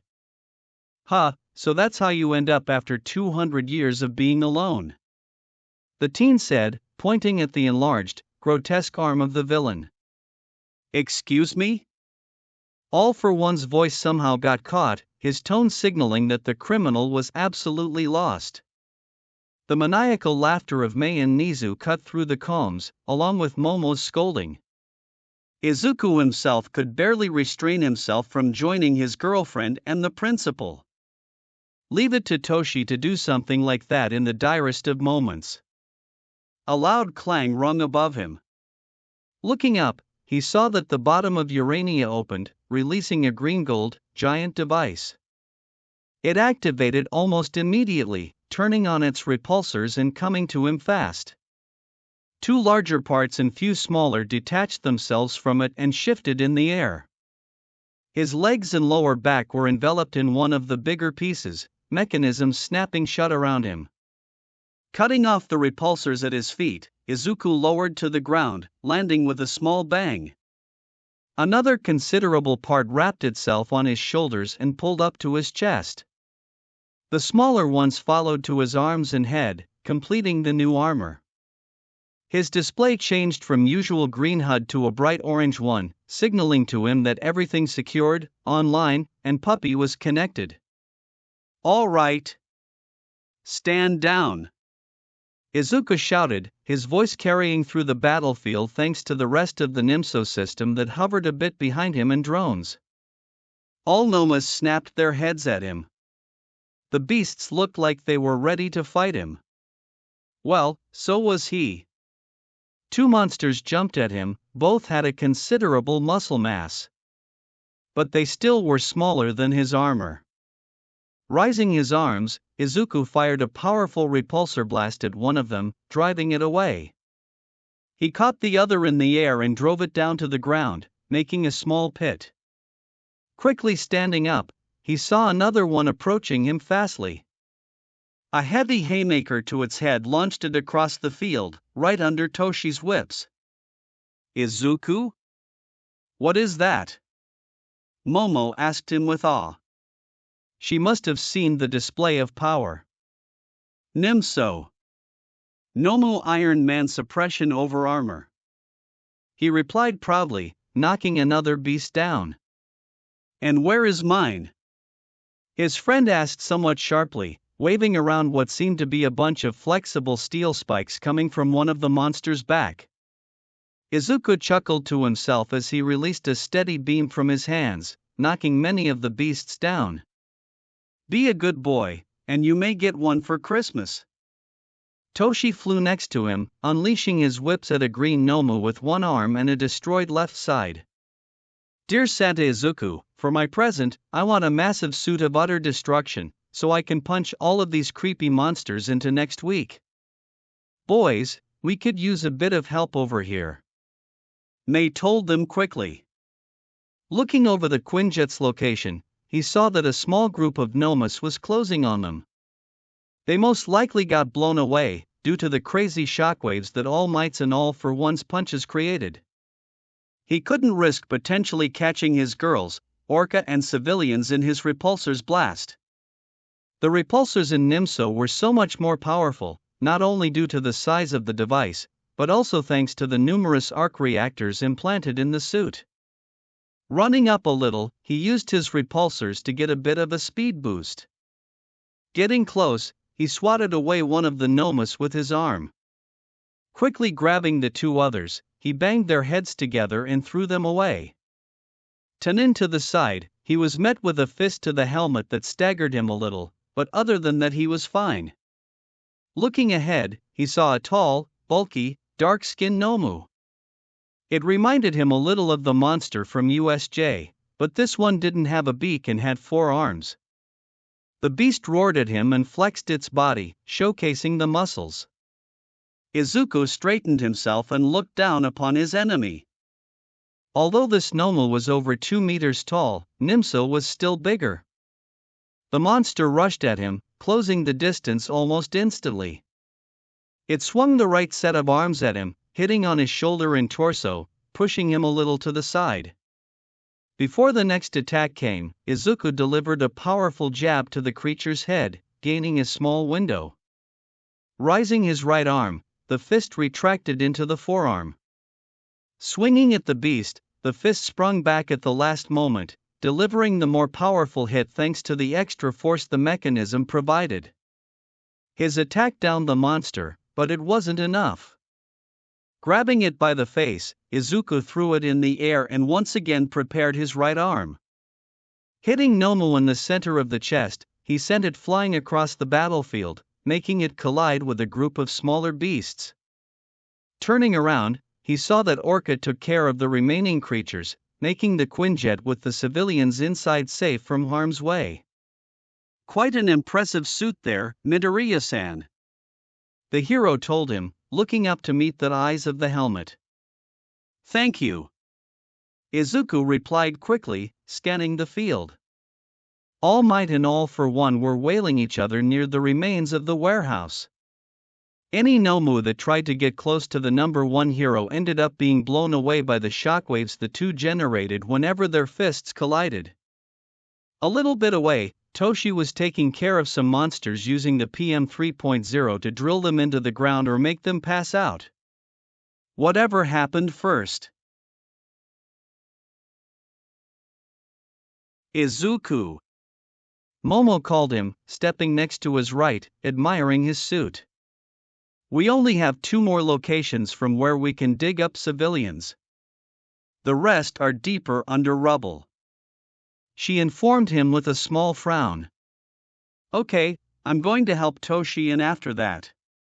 Something dropped before them, raising a massive cloud of dust. A high-pitched sound it carried, and the dust disappeared. They saw a massive crater with a Nomu unlike any other.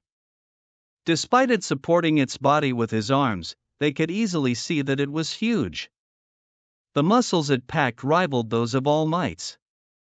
From the point where the shoulder blades should be a massive bone-like structure started, going along the back of an elongated neck. The neck itself was devoid of the skin. Around its head was a hood made out of the skin, completely shrouding his face in the darkness, leaving only a pair of the yellowish eyes. Or I'm going to take care of that, Izuku said quickly. Good choice, Orca stated in deadpan voice. Why you, Strung? Let TS fight. The Nomu yelled at him in a deep, crazed voice. Izuku blinked. Excuse him? Did that thing just speak? Since when did those bioengineered bulldozers could talk? Okay. The ability to speak usually meant that the creature was intelligent. An intelligent Nomu meant problems. Great. The monster rushed at him, surprising Izuku with its speed. The next thing he knew, he was up in the air with a massive dent in the abdomen area. Getting a grip, he used repulsors to stabilize himself, hovering in the air. Looking down, he saw that the thing's arms changed to resemble wings and sets of thrusters came out from its body, propelling the Nomu at him. Show me YOURSSSTRENGTH. The monster shouted. His hood got pushed back, revealing a disgusting face, or rather a brain with a pair of eyes and a mouth with a ray of jagged teeth. Air combat was Izuku's speciality, his domain. Using repulsors, he spun around, marginally avoiding being hit. Releasing a quick pulse from the chest repulsor, he hit the beast on the arm, leaving a nasty burn. Not enough. Nomu yelled, instantly regenerating the damage. Of course, it could regenerate. Activating a device, his left hand shot forward, still connected by a thick cable. It hit its mark, grabbing the creature's leg. Turning around, Izuku pulled hard, swinging the beast to the ground.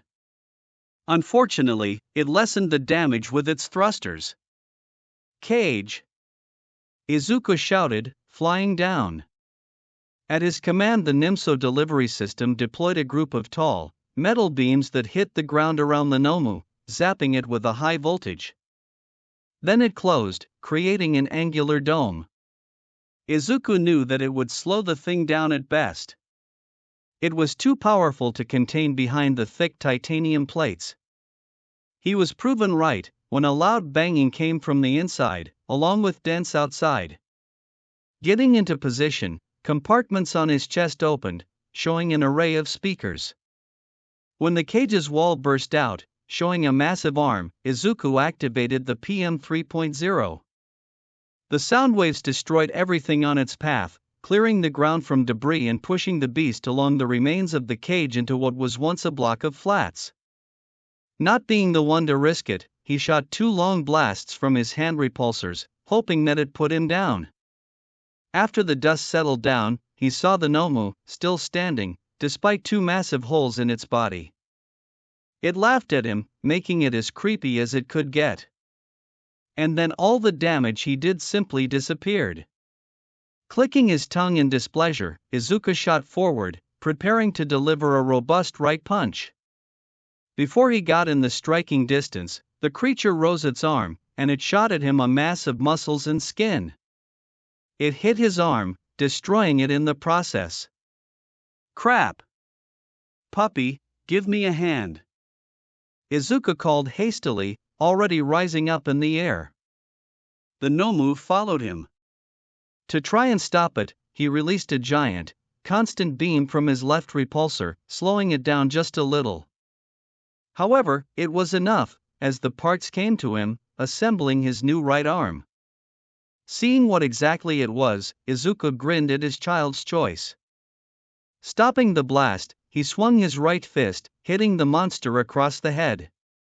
It was so powerful that the muscles on its neck tore, almost decapitating the Nomu. Tensing his chest, he released an uni beam, cutting the rest of the tissue. Izuku breathed out. There was no way that.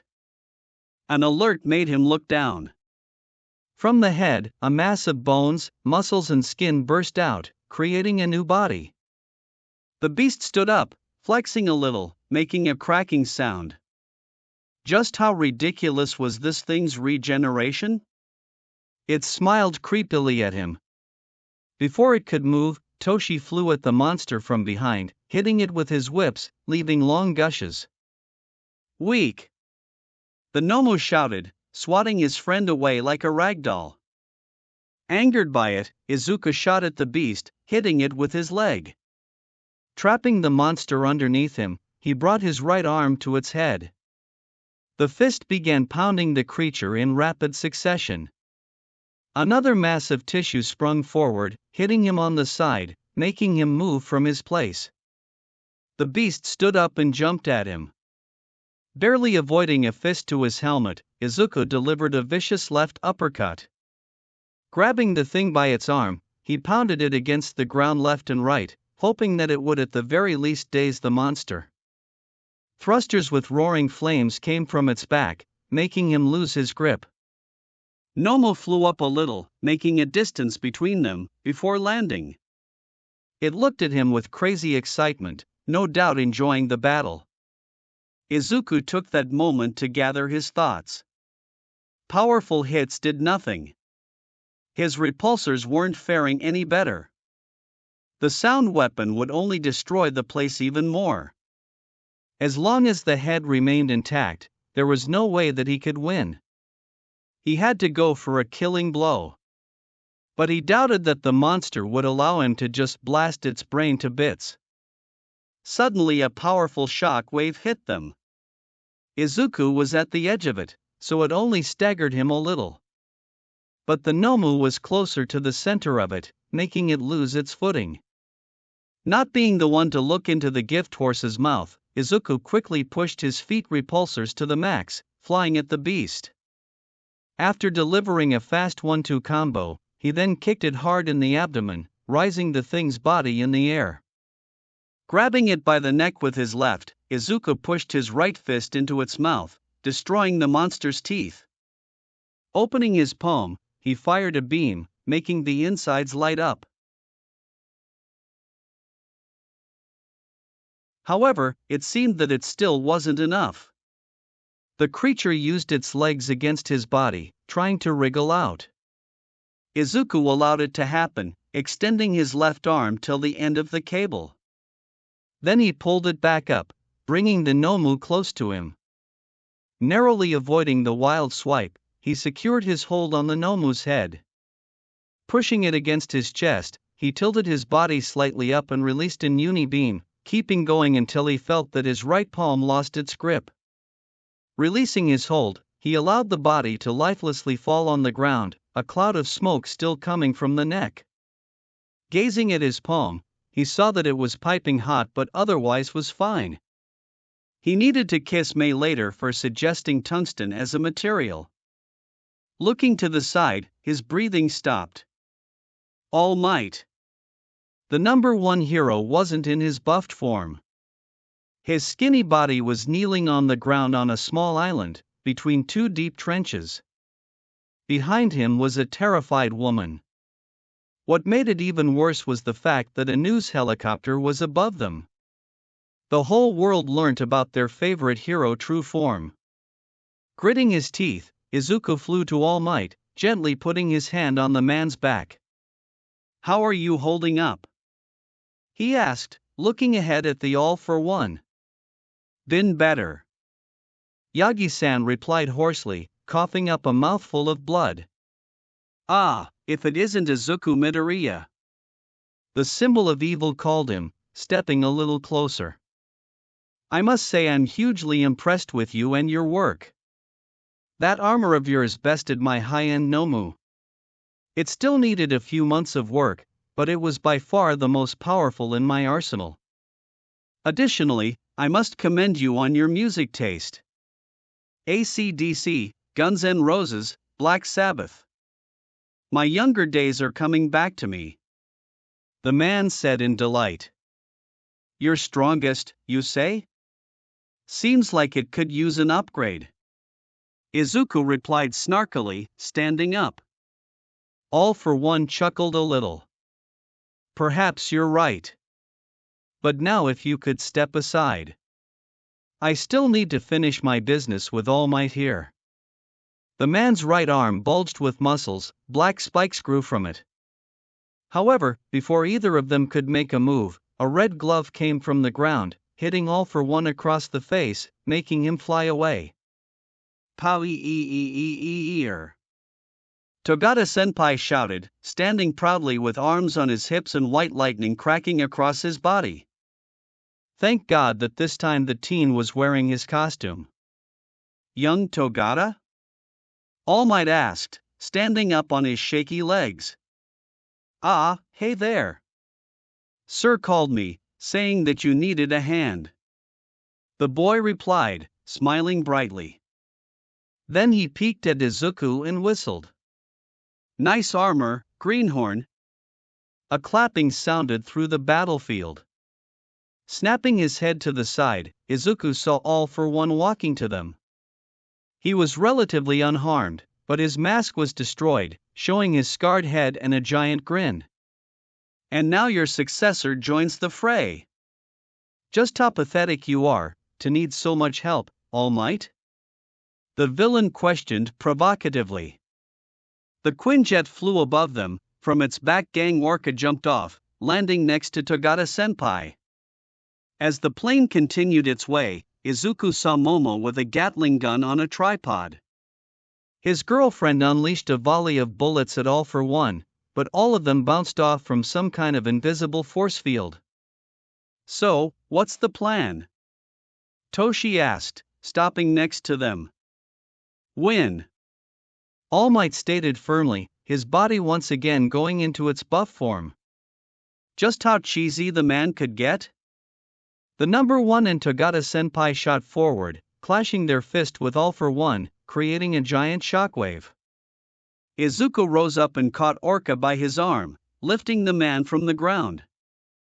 "Toshi, go from the other side," he ordered, flying in the arc, dropping the hero near the battle. "Blast him with a sound wave." Wow, he was really bossy today, ordering heroes left and right. Nonetheless, Gang Orca followed his instructions, releasing hypersonic waves at All for One. From across, Toshi did the same with a PM 3.0, trapping the villain in a chamber of sound. The symbol of evil visually cringed, almost falling into his knees. Yet, the man still pushed through, releasing an air blast that swooped his friend and the hero from their feet. Using that moment, Izuku shot his left arm, catching the criminal in his grasp. He threw the man in the wide arc. But before All for One could hit the ground, Togata-senpai popped out from it, planting his fist against the symbol of evil's face, causing him to fly high into the air. There he was met with All Might's attack. The hero brought his massive fist down, crashing it against the man's head. All for One's body shot down, hitting the ground with force so great that all of the debris there to fly into the air. After the clouds settled, Izuku saw a massive crater. Before it stood All Might in his true form, left arm above the hero's head, while his right was a bloody mess, lifelessly hanging against his body. The first rays of the sun hit the man's body, illuminating him like something holy. With it, Izuku knew that they had won. Defeat. All for One was utterly defeated, once and for all. Oh, he did not doubt that there was no escaping from his fate now. While the power of his healing quirks would keep him alive, his body took too much damage to function properly ever again. If only he could laugh right now, he would do it. But unfortunately, he was tightly strapped to a metal chair, with belts restraining his every movement, keeping his body rigid. Over his mouth and nose was an oxygen mask, for which he was grateful for. Around him were guards from Tartarus, most likely aiming guns at him. He could feel the faint sound of the engine, meaning that they were still transporting him to the prison.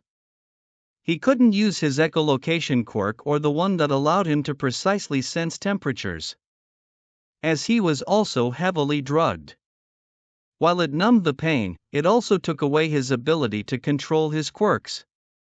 Only the ones that were always active functioned somewhat correctly. All for One already started thinking about his future life in the depths of Tartarus. Strapped to a wheelchair, numerous pipes and wires hooked into his body with machine guns pointed at his head nonstop. It almost sounded like retirement. Suddenly all sounds vanished. No more engine, no more silent whispers from the guards. He could now clearly hear his own, heavy breathing and blood pumping in his veins. What was going on? The clang of the boots stepping towards him sounded through the void around him. The pace was leisure, like whoever was walking to him had all the time in the world. Ah, All for One. What a great pleasure is to finally meet you.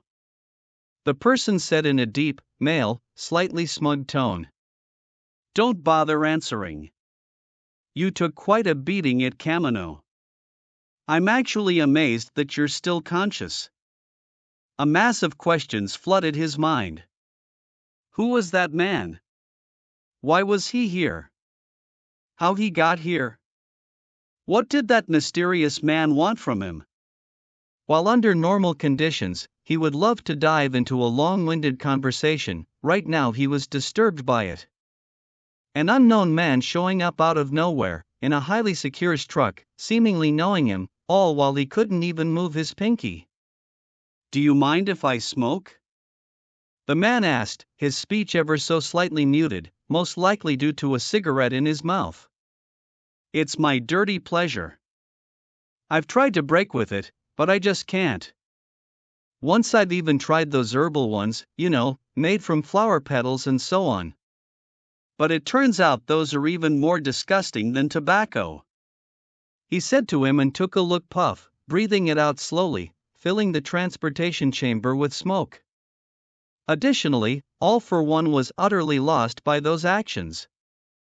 When I first heard about your unimaginable power, your seemingly unlimited potential, I was truly awed. The man said, his voice matching his words. And when my interest was piqued, I began to gather information about you. Even the smallest rumor didn't miss me. As my knowledge grew, so did my disgust.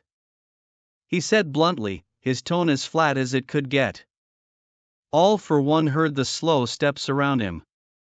Even without his eyes and his quirks, he felt the man's burning, judging gaze lingering on his form. You're so pathetic.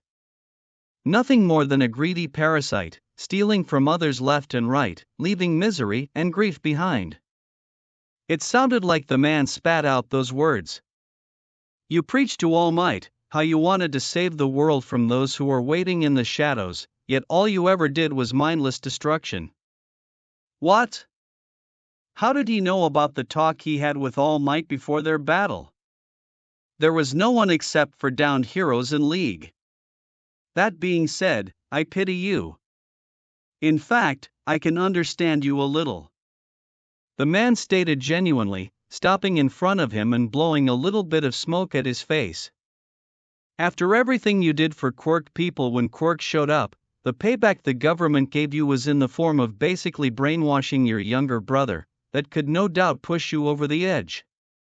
All for One's jaw hung loose. How did that man get his hands on this? All of this lay beneath a thick web of lies and half-truths made 2 centuries ago. Although it doesn't make it lesser after all of the horrid choices you've made. Instead of forging yourself into something greater, you become a power-sucking leech, scared of even the smallest shadow. Even your League of Villains. The man released a snort at the mention of the organization.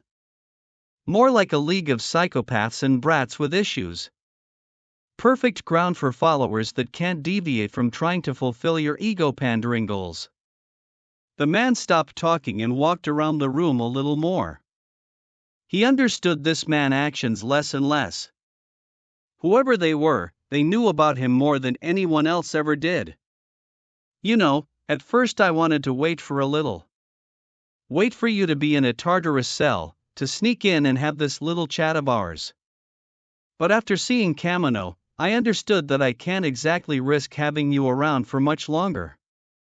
The chances that this unstable successor of yours gets the idea about trying to rescue you and succeeding in it, however low the chances in it are, they still exist. The man said from somewhere around him. So I need to get rid of you now. Gathering his strength and fighting against the dryness in his throat, All for One finally said the first words since the man showed up. Who, yo. The man chuckled a little, giving it a mysterious and sinister vibe. I suppose that I can grant you the knowledge about my identity before I send you to the deepest pit in hell. During my lifetime, I've been called many names.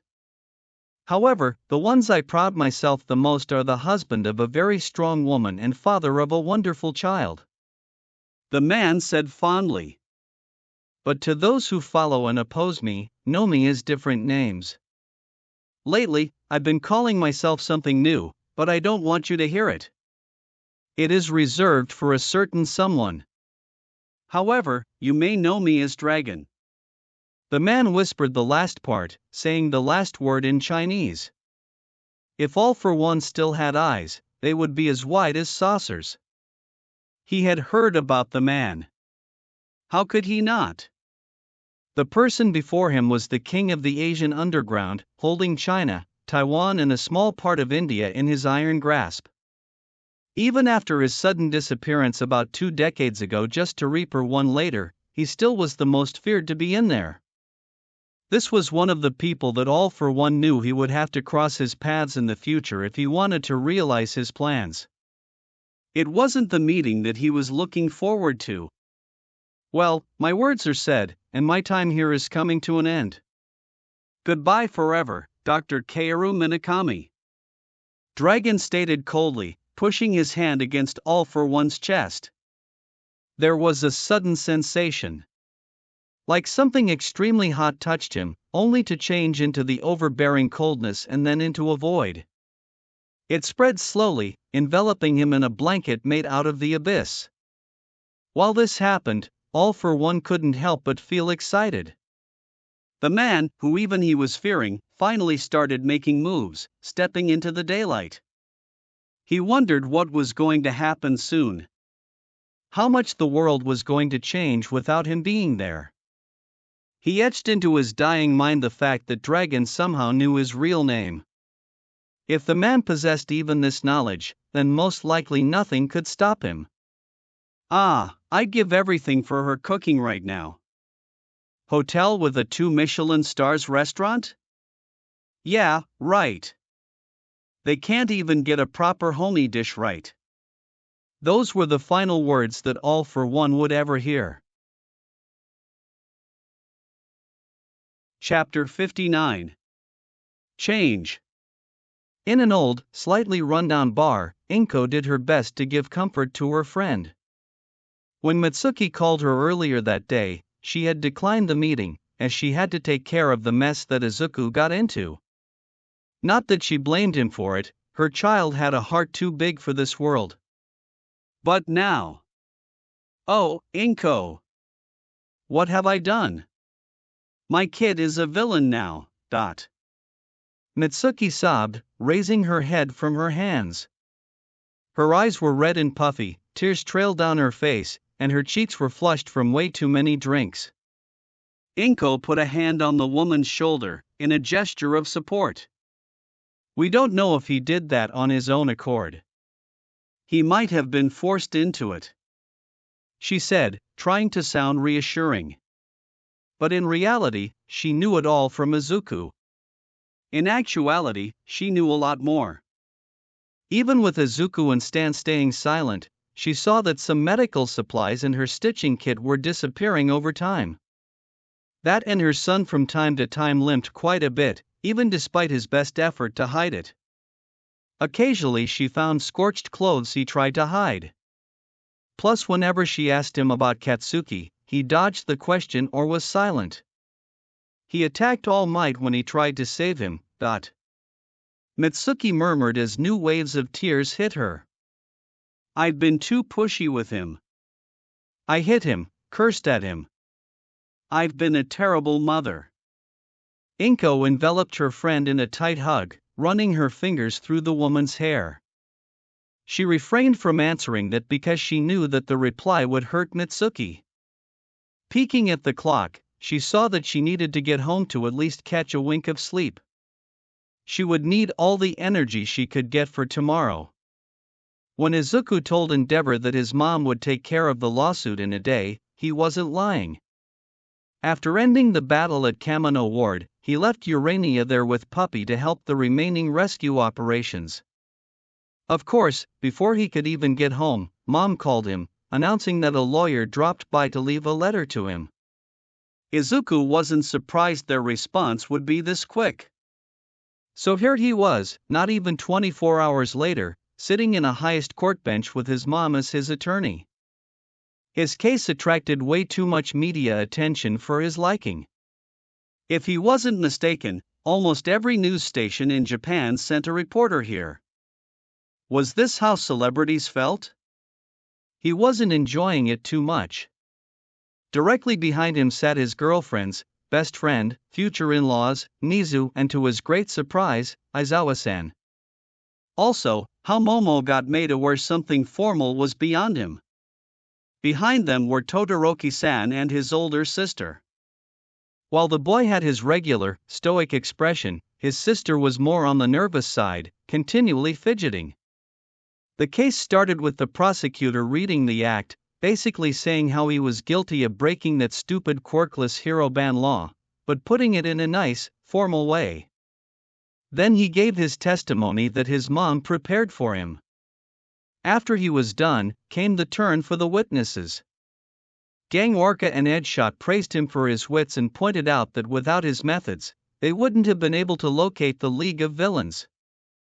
Orca added that his contribution in the fight was a key to secure the lives of trapped citizens, and taking down All for One. Both heroes stated that Best Jeanist would support their claims if he weren't unconscious in the hospital. Izuku hoped that the man would recover fast, as Jeanist was one of the better heroes out there. Nizu, of course, told the judge just how great of a student he was. How his innovations helped him and other teachers run the school, both financially and administratively. And added that he had a bright future as a hero and inventor. Izuku made a mental note to send the principal a basket. Then the doors opened, and Yagi-san walked in with the support of Detective Tsukachi.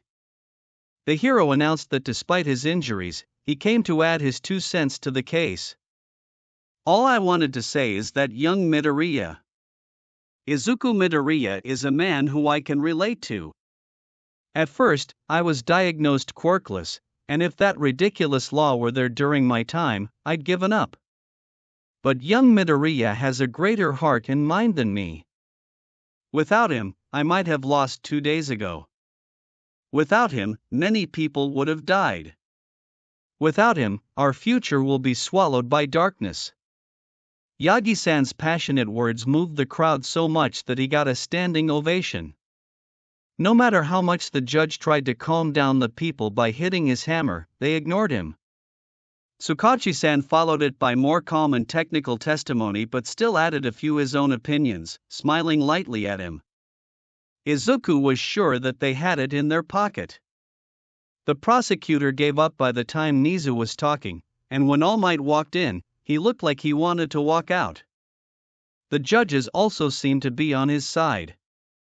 He wouldn't get scot-free, at most he'd have to do was to pay a fine and do some public work. However, before the judge finished listening, the door opened with a loud bang and Endeavor waltzed in with the grace of an elephant. The man started talking without permission, spilling lies and twisted truths. His mom tried to get the judge to throw the hero out, but the man just waved his hand dismissively and continued to listen to what burning trash can had to say. At first, Izuku let it be, as it wouldn't change the outcome. Then Endeavor pulled a video from Kamino Ward and began pointing out how his involvement was unnecessary, going as far as saying that Izuku was an obstacle in the rescue operations, that he put the civilians' lives in danger. At this point, he decided that enough was enough. "Can't you do something about him?" he whispered to his mom, his eye twitched a bit. "Unfortunately, if the judge won't throw him out, then my hands are tied." His mom replied, clearly irritated by it. "Stupid old goat." Goat? To him, the judge reminded more of a mule, but whatever worked. "If I were to do something stupid, then as my lawyer you would advise against it, right?" he questioned, received a curt nod. "But as my mother?" he continued, smiling a little. "I'd say go for it, but be home by dinner." His mom replied with a smirk. That's all he needed to hear. Additionally, he was kind of glad that Stan wasn't among the living anymore. Because if he were, he would sit here with a bucket of popcorn, enjoying the show all too much, teasing him till the end of the times. So as it stands, I firmly believe that Izuku Midoriya should be punished for the actions he took, by giving up his technology for the good of society. Endeavor finally ceased his testimony, smirking victoriously. "Thank you for your input, Endeavor," Izuku said, standing up and buttoning his jacket. "I'm sure that you were hot and bothered keeping it all to yourself for this long." He started smugly, gaining a wave of laughter. "What are you doing, child?" The number 2 snapped at him, looking at him with a pointy gaze. "Oh, nothing much, really. Your body was in a way between monitoring me, and I wanted to take a look at the video of my creation," Izuku said, walking past the man, ignoring the low growl. On the monitor was a frozen frame of him in the Nimso suit. He designed it to be as close to the Hulkbuster from Age of Ultron as he could, but of course, there still was a need to change things here and there. Nonetheless, the armor was fantastic. "Damn, do I look dazzling in it?" Izuku said, nodding to himself. "Don't get used to it. Soon you'll have to give it to the real heroes," Endeavor stated smugly, looking down on him. "Yeah. I don't think so," he replied, more interested in his nails than the hero. "And why is that?" Burning Trash can demanded harshly. "Because before the judge says that I have to, I'm going to blow everything up," Izuku said nonchalantly, still not gracing the hero with his gaze. Silence settled in the room. Some of the journalists dropped their pens. Everyone was gaping at him, especially Aizawa-san, who was pallier than a white wall. "All of my armors, arc reactors, servers holding data from my research." Izuku looked up, straight into Endeavor's wide eyes. Urania that is helping with rescue operations. Everything is going kaboom. He ended his statement with a lazy smile. You're bluffing. No one would willingly walk with a bomb strapped to their chest. The number 2 growled out, a bit of his fire singing the wood from the barrier. Well, unlike you, I have the balls to do it, Izuku stated, shrugging a little. A massive gasp came from the public. What did you say? Endeavor barked, his flames flaring up. You heard me, you overgrown matchstick. He waited quite a while to use that one. The pissed-off face of the burning trash can made it definitely worth it. But let's not focus on me here. Let's us talk about you, he said, pointing his finger at the number 2. Me? The hero questioned with a quirked brow. Yes, you, my good fellow, Izuku replied happily, walking back and forth before the jury's table. Despite you being the number 2 hero in Japan for over 20 years, people seem not to know anything about you. You have nothing on me, child, Endeavor stated proudly with a knowing smirk. We shall see, he said, flashing his best copy of Tony's smile. And he did not work on that one for hours before the mirror. Pulling out a black earpiece from his pocket, Izuku slid it on his ear. Alan, initiate the vanity bonfire protocol. With pleasure, sir, the AI replied in the sing-song voice. The feed on monitor glitched, before going completely black. Not even 2 seconds after, a green Iron Man helmet popped out on it, making a murmur raise. Then a list of files and folders showed up. Since it all started with me, let us begin from there, Izuku said, folding his hands behind his back, trying to look like a professional businessman. On the screen, several pictures opened, all of them showing the hate comments on the websites dedicated to his hero persona. As you can see, those comments hold some harsh words about me and my work. Someone hurt your ego, boy? Endeavor asked with a snort. Izuku just smirked a bit, already waiting for the man's reaction on his next comment. Funny thing is that, after checking a bit, I discovered that all of the IP addresses lead to the places connected with you. As he ended that sentence, Alan pulled out the evidence. Your hero office, your neighborhood, the sites that you have solid connections. You get where I'm going with this? Izuku asked, his smirk widening a little at the hero's scowl. That doesn't prove my involvement in it. Matchstick growled at him with a searing gaze.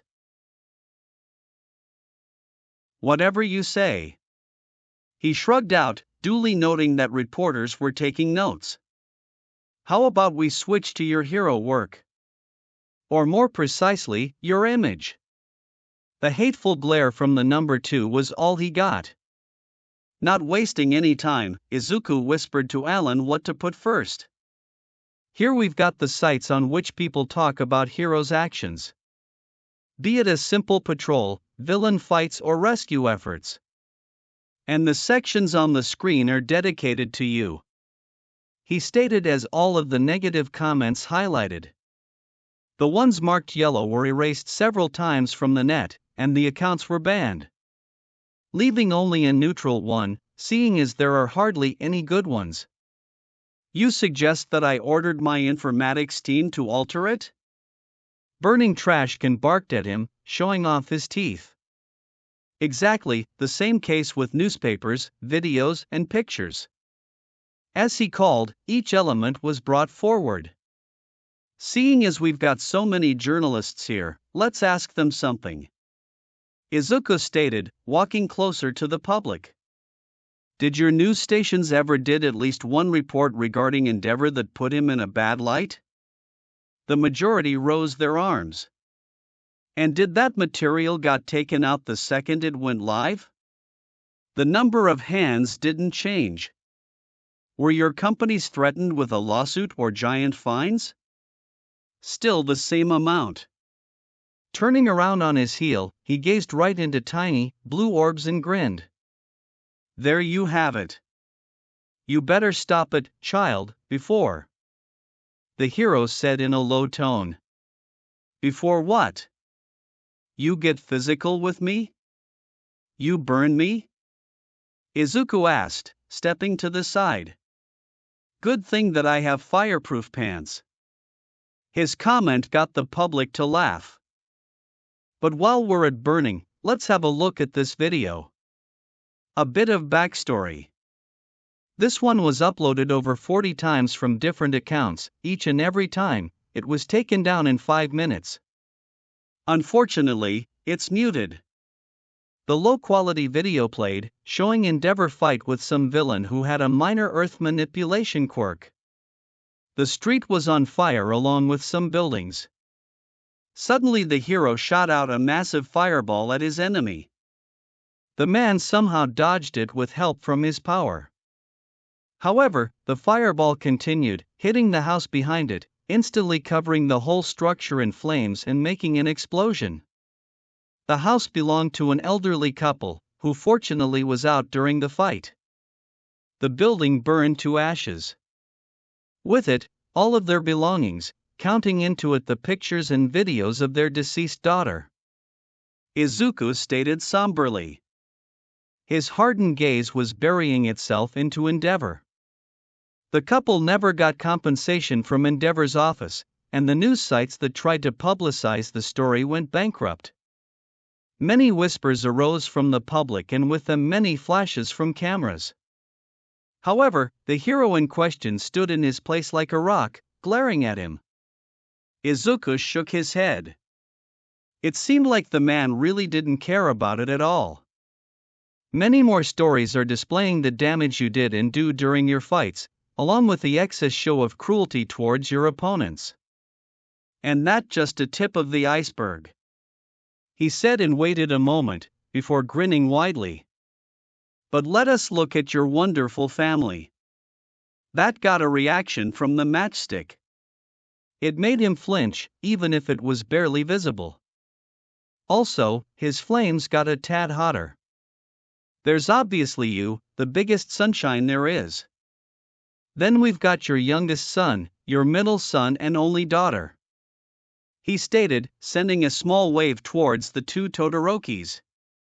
From Endeavor's surprised reaction, he guessed that the man had no idea that his children were present. How lovely. But what about your oldest son and wife? Don't you dare to say another word.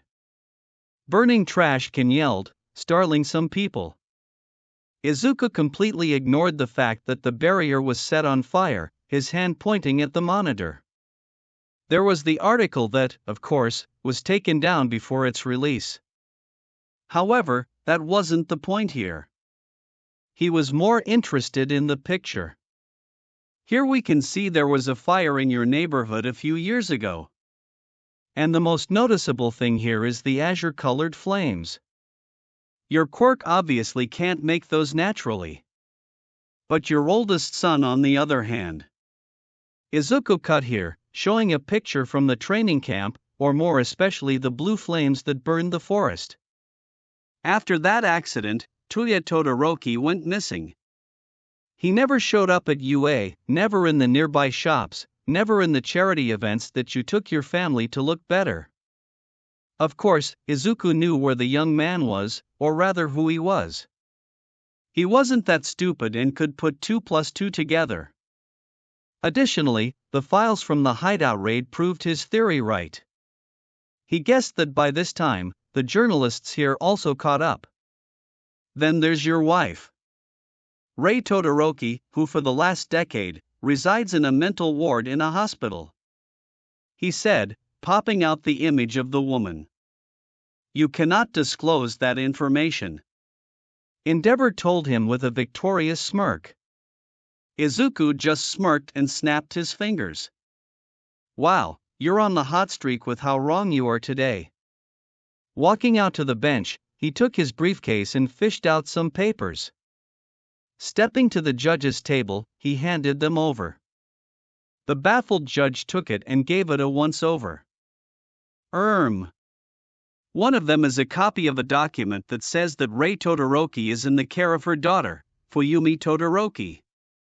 The other one is a formal agreement between Fuyumi Todoroki and Izuku Midoriya, allowing him to get access to the records of Rei Todoroki that the caretaker allows. There you have it. Izuku flashed a smile at the hero, who looked like he was about to explode. I won't reveal too much, as Fuyumi-san requested me not to, but here's one intriguing thing. After Shoto Todoroki started visiting his mother in the hospital, her mental state improved significantly. The leading doctor was very impressed with it and told the caretaker that the patient might be released after some time. However, 2 days later, the man phoned in, vetoing his words. Maybe my wife's state didn't improve that much. Endeavor growled out, looking about a second from flipping. Nice theory. Izuku nodded before striking a thinking pose. But here's the better one. A few days ago, some hospitals released to the public their finances during a protest from doctors and nurses. Among them was the hospital in which Rei Todoroki is currently admitted. Walking closer to the screen, a list with dates and sums popped out. One specific time was highlighted. The one in yellow is exactly a day later after Fuyumi-san received the happy news that her mother would be coming home. And we all can see that the sum here is rather substantial. Coincidence? I think. A fireball hit the monitor, breaking the thing and making sparks fly. Some of the public screamed in fear. Turning around, he saw the pissed-off face of Endeavor, who had his left hand drawn back with a swelling fireball in it. Before the man could throw it, all of his flames doused, and ice encased his body, leaving only the head free. Looking further back, he saw Aizawa-san glaring at the matchstick from behind his goggles with his hair up in the air. Next to him, Todoroki-san released an icy breath, a line of crystal ice coming from his foot. You insolent brat! Who do you think you are? You're just a quirkless reject. A remnant of the past. How dare you get in my way? You should give all of your toys and erase yourself into the shadows. Society doesn't need people like you. Pebbles on the roads to greatness. Burning trash can finally snapped, screaming at the top of his lungs. His face was all red, matching his hair nicely. There were also a few veins sticking out.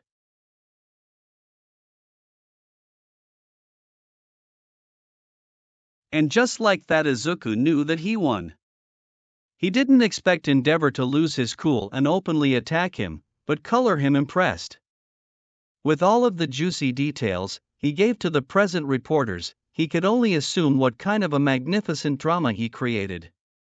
Suddenly a slow clapping sounded through the room. Looking ahead, Izuku saw a tall man in a fancy red suit coming toward them. The man had ash-gray skin, his hair mostly strawberry red with a bit of black at the tips. The style reminded him of deer ears. There were also small, black deer antlers coming from the top of his head. A red-tinted monocycle over his right eye. I came here for another reason, but when I saw you pull all of that evidence, I couldn't stop myself from listening. What a performance, kid. I hadn't been that entertained since the stock market problems in Europe 2 decades ago. The man's voice sounded a bit off, like it was coming through an old radio. His joyful, full red eyes gazed at him, and his wide grin showed off his pointy, yellowish teeth. Then there were his moves that were over the top, helping him express his delight. Thanks, I guess. Izuku replied, blinking, not being sure how to proceed. Who are you? That sounded like a good start. Oh, where are my manners? Lucifer Morningstar, one of the United Nations official representatives. The man stated, flashing a document that he pulled seemingly out of nowhere. Your Honor, this whole circus is just a waste of everyone's time. Although it did amuse me quite a bit. What do you mean by that? The judge asked, inching closer. Morningstar-san walked to the table and pulled out a stack of papers from his coat. This right here is the decision of the United Nations Court regarding that nonsense called quirkless hero ban law. Izuku already liked the man. To sum it up, the UN believes that this law is an open act of discrimination towards the quirkless part of society and gave Japan an ultimatum. Your prime minister agreed to take it out, saving your country from terrible consequences. Why did his voice get more malicious at the end? However, Tsukasa Toriki didn't release the information about it. When did Prime Minister sign those documents? His mom asked, already spotting a huge smile. An hour before your son plus his friends moved from UA to the training camp to save the students and heroes there. The man replied, turning to them. Toriki is already in Interpol custody. As for this fellow here, Morningstar-san said, chuckling darkly. Detective Tsukachi, I believe that you can handle him. Of course. The policeman replied, glaring at the number 2. Now, I did my job.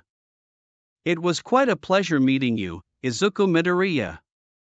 The man said, taking his hand and giving him an overly vigorous shake. Oh, Principal Nizu, you may want to look at your desk once you return to the school. Morningstar-san stated mysteriously. Then he walked past him like he owned the place. Which he probably did. His girls rushed to him, trapping him in a tight hug. Soon his mother and in-laws joined in, almost taking away his precious air. But Izuku didn't care. The sound of the judge's hammer and his voice announcing that the case is closed. The reporters tried to get to him, but Toshi, Aizawa-san and surprisingly Todoroki-san acted as his bodyguards, keeping the vultures away. The group moved with him to the exit. When they walked out of the building, the Quinjet was already parked at the patio before the court, where puppy waving at them. Izuku released a sigh and cracked a smile. It was finally over. Not even a week later, Izuku found himself at Nizu's office. The principal himself was taking the arm of the armchair on which Yagi-san sat. His girlfriends flanked him on the sofa, on another couch sat his mom, Toshi, and Detective Tsukachi. All of them had agreed to meet and talk about the latest developments. And boy, there were a lot of them. After the lawsuit, the media was buzzing with news about it. Each station giving out its own spin-off, but all saying the same thing, that Toriki and Endeavor were behind bars and the quirkless weren't freaks of nature. How is the investigation going, Tsukachi-san? Nizu asked, holding a cup of tea. The detective chuckled a little. The officers are still looking through the materials that you've provided. They still have to go through more than a half. Toshi turned to him, gracing Izuku with a dry look. Remind me to never piss you off. That got a round of chuckles from everyone and a small whine from Momo that sounded similar to language. He really should show her that scene from Age of Ultron. Speaking of investigation, is there any lead for the League of Villains? Yagi-san asked, shifting the atmosphere in the room to a more somber one. Everyone eyed the detective, who had a light scowl and drummed his fingers against themselves. I shouldn't really disclose this information here, Tsukachi-san stated, breaking the pregnant pause. But no. They're laying low. We don't know where All for One sent them. Plus from Midoriya's explanation, it's going to be hard to find them if Kurogiri didn't open his portals there frequently. Izuku nodded at that. The study on warp quirks proved that while you can track them due to their energy signature, it's tough to do if there's not much of it in one spot, as it could be easily mistaken. Usually with gamma radiation. Additionally, they would need to make a much denser grid to even attempt it, thus creating a rucksack and alarming the villains about the search. Shame that we cannot try to get that information from All for One. Nizu spoke with a grimace and a soft sigh. Ah, right, that monster. While the public version said that the man was kept in the depths of Tartarus, only a few knew the truth. Yagi-san told them in a show of confidence that they would keep it a secret. The symbol of evil was gone for good. He didn't escape. All for One was made into a pile of dust on his way there. The interference of a third party was more than sure, seeing as all of the watches that the officers had been about 2 minutes behind the actual time.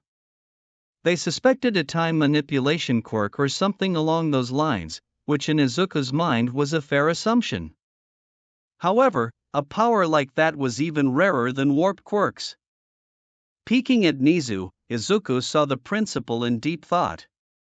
Was the rodent blaming himself for what happened to his ex-students? He didn't know anything about Truya Todoroki-san, so he couldn't understand the man. Bakugo, on the other hand. Izuku wouldn't deny the fact that before the blonde got his quirk, they were the best friends. Their moms were close, which in turn only encouraged the two to get to know each other better. Of course, after Explosion popped out and people started showering Bakugo with praises, the boy's ego grew so much that the kid became a bully, who took pleasure in beating up other children. Don't get him wrong, Izuku was still a bit shocked when Bakugo switched sides. He didn't expect this in his wildest imaginations. Sure, he wouldn't call Pomeranian his friend or even acquaintance. Firecracker destroyed all and any delusions he had about that matter years ago. What Izuku felt was a kind of respect to the blonde menace, or rather to his will to win. They were a bit similar in that matter, wanting to prove themselves, even if their reasons to do so were much different. One wanted to do it to prove himself to the world as the best, the other wanted to make a statement to society. Izuku's brain couldn't help but wonder. What would happen if Bakugo didn't grow up to be an arsehole? Would they be friends? Or at the very least could tolerate each other? Actually, wasn't it a similar case with Toshi? The idiotic beliefs that their quirk society threw at people made their peers close-minded and pushed them to discriminate the teen due to his genes. While Pomeranian was praised for it, his best friend had to suffer. This was so wrong. Certainly, quirks were impressive and all that jazz, but they shouldn't define a person's worth. Why did society all but beat into almost everyone's head? Surely there was something. A round of silent laughs and chuckles reached his ears, pulling Izuku out from his bubble. Looking around, he saw that others had amused smiles, giving him looks of interest. He was mumbling again, wasn't he? Sorry about that. I got caught up in my thoughts, he said, scratching his cheek lightly. We could see that. So what did that incredible mind of yours cocked up? Nizu questioned, smirking at him. Ugh. Nothing much. It's just a stupid idea. There was no way that this would go through. Izuku. Momo called him, gazing at him lovingly. The only stupid ideas that you have are whenever you fight. Like she was the one to talk with what she did at the camp. Yeah, you're the smartest person in any room you walk into. May added, grinning at him. You want me to brainwash you, so you can talk freely? Toshi asked seriously, with a small smirk threatening to get free. Seeing no other option but to tell what he was thinking, Izuku leaned a bit forward and clasped his hands in front of his mouth. He bored his gaze into the table, gathering his thoughts. I'm going to be blunt and sorry for the word, but our society is pretty fucked up. Hearing his mom's and Momo's gasp, he already knew that he was up to a good start. His friend's snicker didn't help any bit. We're almost literally spoon-fed into believing that our quirks, our genes, are the most deciding factors about ourselves. For example, They're more likely to hire someone with a power that makes them read faster as a secretary, even if their qualifications are low. The same with heroics. Heroes with flashy, powerful quirks get more limelight. Even UA's entrance exam is centered around it. He gave Nizu a pointy look, making Principal nod sadly at it. All because we're made to believe that quirks are everything that matters, which of course, is wrong at its very core. It's not like you can change it with a snap of your fingers. Tsukachi-san cut in, making a gesture with his left hand. Oh, the irony. No, I can't. Izuku agreed with the detective, before stopping and gazing around the room, catching everyone's eyes. But it can be fixed. How so? Yagi-san asked, tilting his head. It's a bit cheesy, but as we all know, the young are the future, right? So if we set up schools that teach kids that it doesn't matter what kind of genes you possess, what really matters are your actions, then we can change the future. Of course, it won't be perfect, but the chances of the next endeavor in Bakugo are less. The possibilities that people like Toshi, who are believed that their quirks are villainous, would be lower. All we need is a starting point. Izuku spoke seemingly on one breath, his voice carrying as much conviction as it could. He saw that everyone was really mulling over his words, especially Nizu. Feeling something soft and slightly wet pressed against his cheeks, he looked between his girls, who smiled at him brightly. Toshi was giving him a grateful look, and his mom was beaming with pride. That's an excellent idea, young Midoriya. The principal chipperly said, gaining his attention. We can create the project and give it to the parliament to discuss. Of course, we still need to write it down and iron out the details. The rodent stated, his small, black eyes moving between his mom and Yagi-san. Would you two be willing to help me out with it? Certainly, now that I'm on retirement, I need something to do. The ex-number 1 hero spoke, nodding his head. I believe that after all of this mess, we need something that's going to lead us toward better times. A good change is always welcomed. His mom added, smiling a little. Nizu smirked at them. And Izuku knew that smirk. It meant that the principal had something else that he was waiting for the perfect moment to reveal. Speaking about change. The rodent started, his paw digging behind the pillow of the armchair. He pulled out a thick, gray folder and laid it on the table, pushing it towards Izuku. There's something that you may be interested in. All 4 of you, my wonderful students. Right, Nizu just had to be a drama queen. Still, that piqued their interest, making them scoot closer. Izuku, being at the center, took the folder and opened it. He barely saw the title page, and already a giant grin plastered itself on his face. Oh, change was certainly coming. Chapter 60. The Avon Guardians Initiative. Nizu peeked from behind the curtains, his eyes roaming on the faces of the first-year students from the hero course. He couldn't even express the joy that all of the parents agreed to allow their children to continue their education at his school brought him. With the new dorm system, they could keep all of the kids safe, help with their commute finances, teach them independence, and find the possible traitor. Now, Nizu believed with all his might that none of the students was selling information to the League, or the underworld overall. Still, it was just too suspicious that villains knew where the teacher's lounge was, or the location of the camp that was changed at the last notice, without telling students. Of course, someone from the teaching staff could also be responsible for it, but that was even less likely to be the case. Shaking his head to get rid of the gloomy thoughts, he put a smile on his face and stepped forward. All of the noise died instantly as the students' eyes focused on his small figure. Hello, dear students of 1A and 1B. I hope that all of you are finding your new accommodations enjoyable. Nizu paused to observe a curt round of nods and smiles. Firstly, I want to express my joy that every one of you is here to continue your education. Additionally, I want to apologize that due to shortcomings of the teaching staff, with me at its head, you had to go through with what you did," he stated, bowing to the children. He was met with silence. Silence was a good response. Straightening up, Nizu once again looked at the faces of his students. There was a lingering tension on their faces, but all of them had a brave facade. These kids would make fine heroes, he was sure of it. However, that isn't the point of this meeting. He rose his palm, silencing the kids before they could start whispering. UA's got the privilege to set new principles for heroics, and with this, I'm pleased to announce the opening of the new program.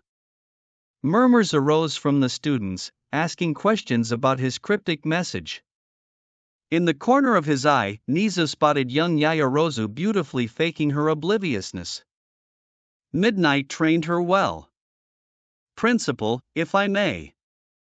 Young Ida asked, standing up.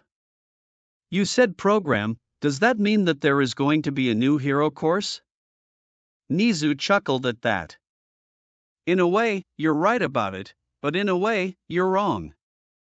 Oh, how he enjoyed messing around with their young minds. He could entertain himself doing that the whole day and wouldn't grow bored. Seeing there is a lot of confusion, I've allowed myself to ask the first member of this new program to explain it for you," Nizu stated, moving aside. A small smirk danced on his lips. From behind the curtain, young Midoriya stepped forward, already spotting the new jacket designed to distinguish the new course. The teen shot him a look that held amusement and slight annoyance. The student stopped, cleared his throat and crossed his arms on his chest. With a lazy gaze, he measured his public, who appeared to be dumbfounded by the boy's presence. This ought to be good. Thank you, Principal. I was just about to step in to stop you from having a field day with my colleagues," young Midoriya stated, smirking a little. I see that you don't have any idea from Nizu's mysterious way of speaking, so I'll start from the beginning. The teen paused for a moment, most likely gathering his thoughts. The United Nations approved an international program whose purpose is to assemble a special team made up by individuals that undergo specific training. The goal of said team is to investigate highly dangerous criminal activity and prevent it from reaching our everyday life. A hand shot in the air, following it young Tokage stood up and tilted her face to the side. What do you mean by special team and prevent? Nizu smirked at the question. Kansan told him that the girl was quite sharp. Young Midoriya looked at her, scratching his cheek. Think of this as the black opium of the hero industry, with the backing of every country in the world. As for the other part, mostly apprehending bad guys, the boy replied with slight uneasiness at the end. The student seemed satisfied by that and sat back. However, right after her young Shoji stood up. Why does the UN want us to be part of this? Is there even a need for such a team? The teen asked, causing whispers to travel through the room. Young Midoriya eyed Nizu, but he just smiled at him. He wanted to see how the boy handled it.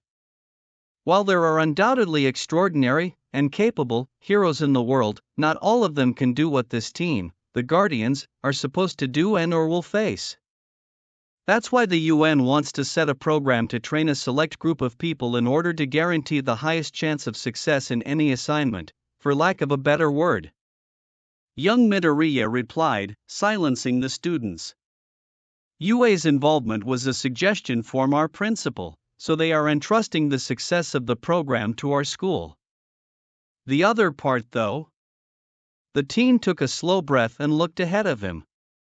Our world is a twisted place. We saw an example during the trial that I had the pleasure to be a part of. A great hero, hiding his dirt away from the public. A powerful villain living right under our noses. Corruption, discrimination, abuse of power, those are the things that heroes and police can't deal with without help from some other parties, especially if the issue comes from them. The UN believes that the Guardians Initiative is the solution to the problems that we're facing right now, and going to face in the future. Nizu tuned off the chatter after young Midoriya's explanation. He was always proud of being the principal of this school. To lead the school that was considered to be one of the best in the world. However, when he saw the letter from the UN's council, stating that they were basically giving him the keys to a potential better tomorrow, he may or may not have laughed hard for half a day. To think that in the past, he was an object of experiments on quirk research. Young Midoriya's little speech about the new program was something he could wholeheartedly agree on. Humans always were illogical creatures in his eyes, their flaws showing at every step, every action they took. But wasn't it also the beauty of humanity? Wasn't it what made all of them humans? Ha! This oh-so-special course won't be that hard to get in. I mean, if the quirkless student from support could somehow get in, then there's no way that the superior students from the Class 1B. Ah, right, Nadoma Noma. Nizu had heard about him. The boy was quick to jump into conclusions and had some agenda against 1A. Maybe consulting the teen with Hound Dog would do some good. Nizu peeked at young Midoriya, who was looking at the teen with an unreadable expression. It was similar to the one that humans had when they observed a weird animal doing something questionable.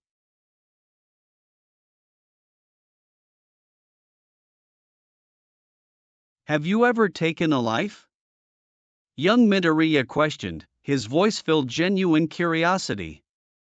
To say that this caught Nizu off guard would be like saying that Aizawa was tired. He wasn't expecting it. Judging from the eerie silence, neither did the students. Young Yayorozu seemed to be quite surprised, and a bit worried. On the other hand, young Ida had a sorrowful look in his eyes. Young Monoma, who froze in a bizarre position, slowly turned his head to the platform. Pardon? The teen asked weakly, his grin cracking. Have you ever killed someone before? Young Midoriya repeated nonchalantly. Have you ever thought about taking away someone's life with our own hands? The teen paused, licking his lips. A deadly glint dancing in his eyes. While the Guardian's job is to prevent anything terrible from happening, the capture of the villains isn't the only option. Sometimes you can only kill the criminal to save lives. The boy added, ending it with a heavy sigh. Nizu winced a little at the calmness in the boy's voice. But he could see the slight shaking of his hands behind his back. He was willing to endure resurfacing those memories to make them understand the risks involved in the program.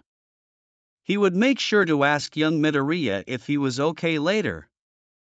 The teen once again looked across the room like he was searching for something in their expressions. I won't be sugarcoating the truth.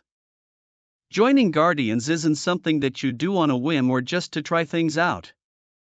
It's a choice for the rest of your life.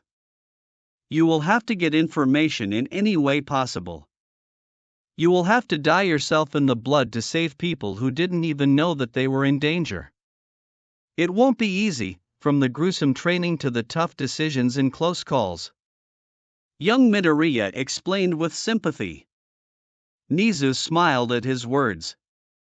The teen was already showing the signs of a great hero. A hero that the Guardians Initiative needed at the front. Taking a step forward, he clapped his hands, getting everyone's attention back on track. Nizu could easily see conflict on their faces. He believed that he could understand them. They all came here to fight crime and support their society with smiles on their faces. And here they were asked to abandon the conventional idea of heroics, to become something greater at the cost of their relatively normal lives.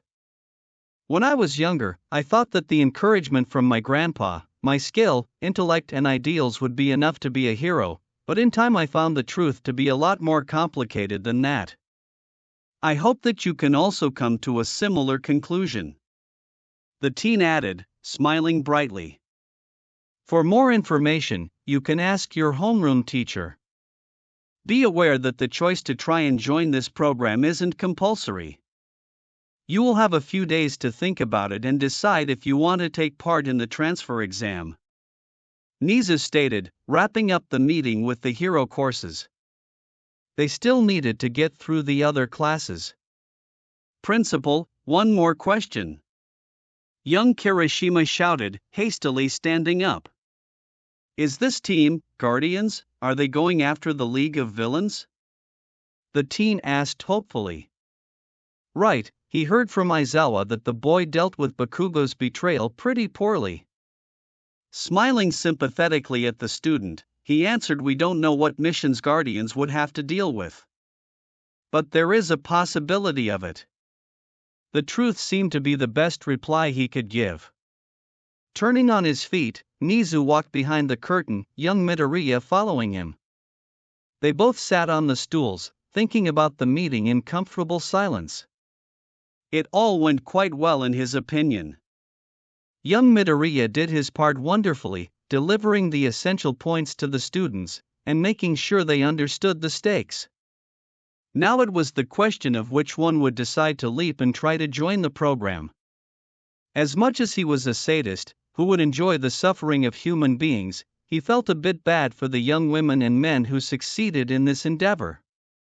They all would face the challenges that most heroes didn't have to. Are young Hatsum and young Shinso going to play innocence as good as young Yaoyorozu did? Nizu asked suddenly, pulling the boy from his thoughts. Young Midoriya hummed quietly, tapping his fingers together. Maybe Toshi will do a bit better than Mei. Nizu chuckled at it. You don't believe in your girlfriend? That's not nice. He teased a little, to lighten up the atmosphere. The teen snorted. Please, because she's my girlfriend, I know that she is going to cause something to happen. Something? That seemed really fascinating. Maybe cause explosion or two. Young Midoriya said with a shrug. That certainly sounded like young Hatsum. He still remembered how Majima-san complained about the girl during the first month of school. While we're at the unexpected, Nizu started, his smile vanishing as a concerned expression settled on his features. Was that the right move? While you didn't say a word about the stain incident, I know that you were referring to it. Are you okay, young Midoriya? Although the teen passed the written psychological evaluation, he could see the hesitation in his body language.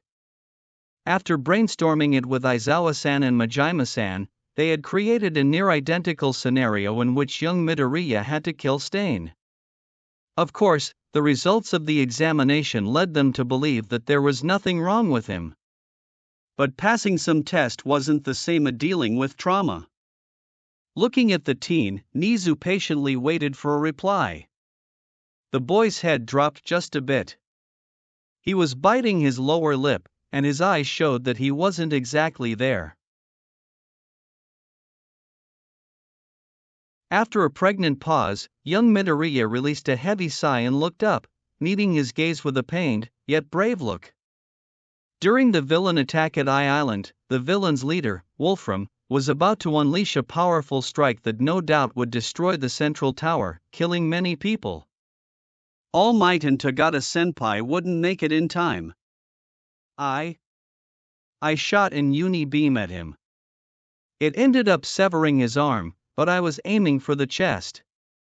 The teen paused for a moment, looking down and playing with his fingers. A moment before I did that, I'd heard Stain's last words to me, and it may sound wrong, but I genuinely believe that while killing is not the best option, sometimes you just have no other choice. If sacrificing one life to save 1,000 or more is necessary, and I end up suffering because of it, then I'm willing to do it. That's what a hero would do. Nizu listened to every word with rapt attention. It was clear to him that young Midoriya would never escape the guilt, just like Aizawa-san said it to the boy in the hospital. They'd have to deal with it daily, be it day or night. It'd haunt them till the end of their lives. He couldn't even describe the respect he felt for the student being able to handle it. However, he was sure of one thing: he'd walk to the hell and back if it meant easing the burden that the teen had to carry. Oh, I just remembered something important. Nizu started cheerfully, wanting to change the subject. Tsukachi-san and I have a folder about your old school. We are considering officially opening a case against them. Would you like to contribute to it? Young Midoriya looked at him and blinked a few times, processing the news. I can give you my testimony. Plus I'm sure that Alan has some recordings that he hid from me. Bratty AI. Oh, if the boy even knew about the whole server of the videos that Alan possessed. Himiko took a deep breath of fresh, slightly chilly air. It was a while since she could feel the fresh breeze on her skin. Looking over her shoulder, she saw the crashed police car down on the road. Next to it were the unconscious bodies of police officers and other prisoners. Stretching her body to get satisfying pops, she looked at her wrists. They were slightly red from the handcuffs that she had a few moments ago. Looking ahead, she saw the back of her master, who stood at the center of the rooftop. There was a large duffel bag next to him, but it wasn't important now. Master, you didn't have to save me, Himiko stated in a low, somber tone. She walked a bit forward, still keeping her distance. Her head hung low in shame. She failed him. She failed her master, the man who helped her so much through all her life. The man who did so much for her, who put his trust in her and her abilities. Do you think that I'm disappointed? He asked her in a neutral voice. A heavy scent of fresh cigarette hitting her nose. Yes. I got caught for being careless. I got comfortable and downplayed my skills too much, she admitted as tears pricked her eyes. Himiko was so ashamed of herself, to drag Master's trust through the mud. She saw his lower body shift to her. Quickly closing her eyes, she got ready to get scolded, hit, killed. She would accept it as it was a suitable punishment for her shortcomings. A hand was laid on top of her head, causing her to wince a bit. Then she felt a gentle ruffle that messed her hair a little. As long as you understand it, I'm happy. Additionally, I'd always rescue you, my little lion, the master stated calmly, still petting her hair. She blushed a little at the pet name. It's been a while since she heard it. One couldn't describe her joy. Master wasn't mad, and she still was his little lion. The man took away his hand, causing Himiko to release a small whine. She loved when he petted her. Straightening up, she was once again looking at his back. I've met him. I've met Izuku Midoriya, she declared as the warm memory of their short meeting replayed in her head, that she would cherish for the rest of her life. Master hummed a little, showing his interest. How is he? He is. Himiko started but stopped to lightly bit her lip as blood flowed to her cheeks. He is everything that I've imagined and so much more. He's similar to you but different in his own way. He's just amazing, fantastic. Was there even a way to describe it? Was this how love felt? Master chuckled a little. I'm sensing but somewhere. Really? Just how great his intuition was. But he has girlfriends, Himiko admitted with a sigh. I fought against one of them. She wasn't that bad. If only she could fight at her full potential, she would destroy Yamamo. So, what are you going to do about it? The man asked curiously, no doubt greatly amused by her situation. I still want to be with him, she whispered, thinking about it. Allowing her mind to go wild, she fantasized about the way that Izuku would hold her, kiss her, prepare breakfast for her, tell her how beautiful she was. She really should stop reading those stupid, popular romance manga, shouldn't she? Then, by all means, go for it. By having a dream to chase, you can achieve great things, Himiko. Believe me on that one, Master said confidently, taking a puff from his smoke. Oh, she believed him. Master wouldn't be able to build such a vast empire by not having a dream. A dream that would change the world so much. All for the betterment of their twisted society. What's in the bag? She asked, kneeling next to it. Ah, right. I almost forgot. You're taking a little break from the league. I want you to help a team with their task, the man said, scratching his temple in an embarrassed manner. As for the bag, why won't you have a look? Grabbing a zipper, Himiko pulled it down, showing her a bound man in his birthsuit. He appeared to be out cold. Under his feet was clothes, her villain outfit. Next to the head was a large syringe, filled to the brim with something red, her blood. She knew what was going to happen. She took the syringe, grasping it tightly. Aiming at the exposed arm, she plunged her hand down, only to stop mere millimeters from the skin. This man, who is he? She asked in a low tone, observing the face of the bound man. Better be safe than sorry. A killer and a rapist. Someone who became my enemy. Master said peacefully, however, she didn't miss the slight edge at the beginning. She could practically hear the smile in his voice at her correct course of action. Good, there was no need for a man like that. Inserting the needle in the vein, she pushed the piston down, emptying the content of the syringe. When she was done, she willed her quirk to activate. Suddenly the man's eyes opened, and a muffled scream tore from his throat. His body convulsed, making him thrash around in apparent agony. A whitish goo sprung from him, enveloping him in a tight cocoon. After a few moments, the excess material melted away, showing a perfect copy of her. Grabbing a knife from between the clothes, she cut the rope around the wrists that was already a bit loose. Get out from the binds, she ordered swiftly, looking through the rest of the stuff in the bag. Finding note, she saw the location to which All for One sent the league. Quickly remembering it, she put it back and stood up. Get dressed. When you find those losers, act like the stupid villains with mental issues they are, Himiko ordered, already enjoying the break she was getting from the league. God only knew how she needed it. The clone's blank eyes immediately gained a lively look, sprinkled with insanity.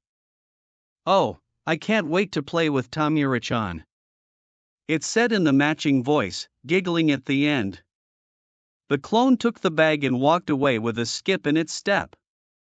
I'm always amazed by how great your quirk is, Master stated in awe, dropping the end of the cigarette on the floor. Yeah, me too, Himiko agreed, stepping next to the man.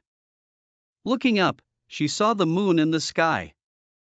She felt Master's hand on top of her hand, making small circles, which sent shivers through her spine. Himiko briefly wondered if Izuku was looking at the moon right now. Chapter 61.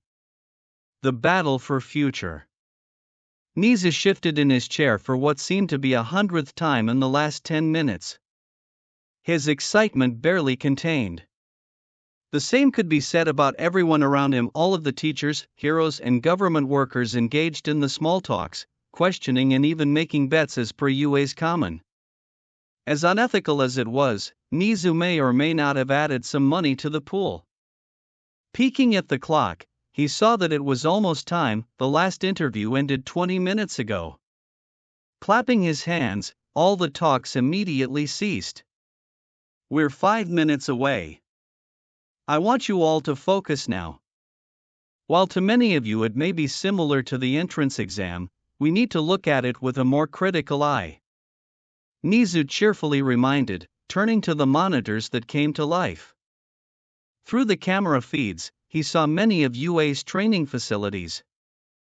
Before every gate was a group of students, many were coming from other schools, even from abroad.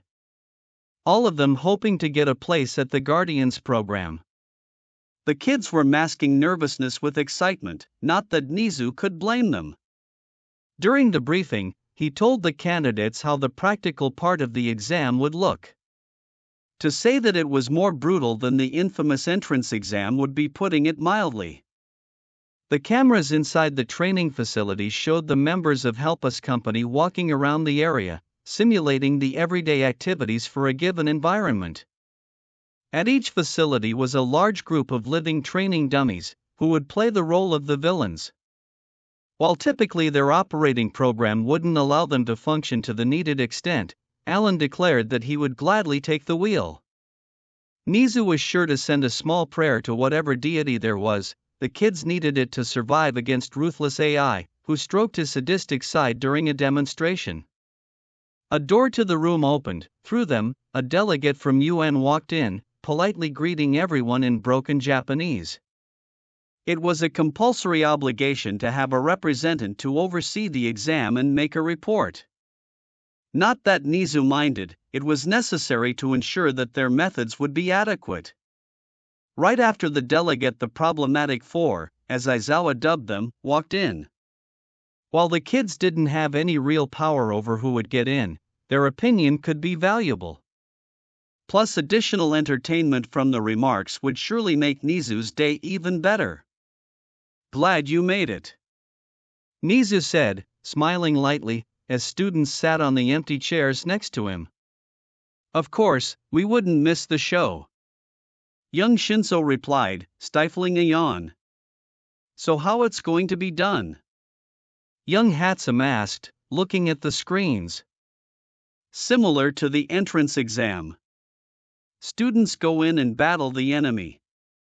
Of course, this time it's going to be much harder, considering that the HUC is there.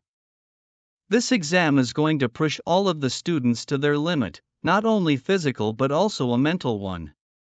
Nizu replied patiently.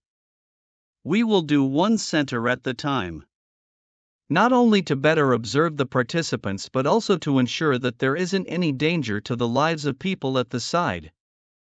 It's going to take a while, young Hatsune replied, sighing loudly. Young Yayorozu giggled at the girl's antics. It's necessary, May. We need people with the best potential.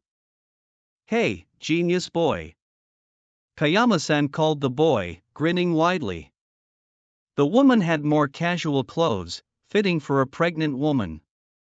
Do you want to join the bet? We're betting who's going to get in. Mistress. It's unethical too, young Yayorozu shouted, pointing the finger at the woman. What's the entry fee? Young Midoriya asked innocently. Izuku. No. Izawa leaned closer, a betting book already open, a pencil ready to write down the bet. 1,000 yen. You can only choose one person, the man explained nonchalantly. The boy quickly scanned the monitors before smirking widely. 20,000 yen on Denki Kaminari, he said in a smug tone. Nizu was pretty sure that he heard choking sounds somewhere around the room. The teen single-handedly doubled the betting pool. Got it, problem child. Anyone else? Izawa asked, looking at the other students. No, we're not.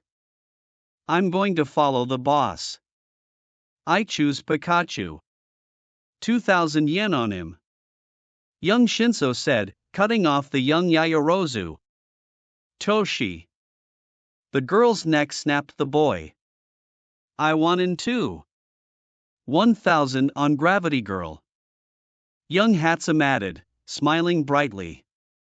Not you too, May. Young Yaoyorozu moaned, sending the girl a betrayed look. Young Midoriya chuckled, making the girl pout madly at him. Give in, dear. I know you want to. The teen said teasingly. If a look could kill, then, the boy would be 6 feet under. The girl huffed at her lover and looked at the monitors. 5,000 on Kyoko-chan. Young Yaoyorozu grumbled, sinking into her chair, crossing her arms on her chest. See, it wasn't so hard. Young Midoriya stated, which earned him a harmless swat from his girl. Nizu chuckled at the teen's antics. In the corner of his eye, he saw that 13 tried to explain to the very confused delegate what had just transpired. Shaking his head in amusement, he properly sat in his chair, looking straight at the monitors. The fate of the Guardians depended from the performance of the kids, and he needed to oversee every second. When that whole Guardians idea was presented to them, Kyoko wasn't sold on it. Yeah, sure, the band of superheroes sounded rather cool. But was it really worth it? Did they have to kill someone if the need arose? Could she even do it? She and other girls at 1A talked about it for a while. Most questions were directed to Yamamo, mostly because her boyfriend was in the new program. But what pushed Kyoko to that decision was the fact that overnight Yamamo disappeared. Her room was barren of furniture, no trace of the girl. Disturbed by it, she ran to Aizawa-sensei to tell him that her friend was somehow kidnapped. Only to hear that Momo Yaoyorozu was a part of the Guardian program since the very beginning. Kyoko was dejected by it. Why didn't she tell them a word? Tell her. Weren't she Yamamo's friend? However, after thinking for a while, she concluded. Yamamo always strived to be the best.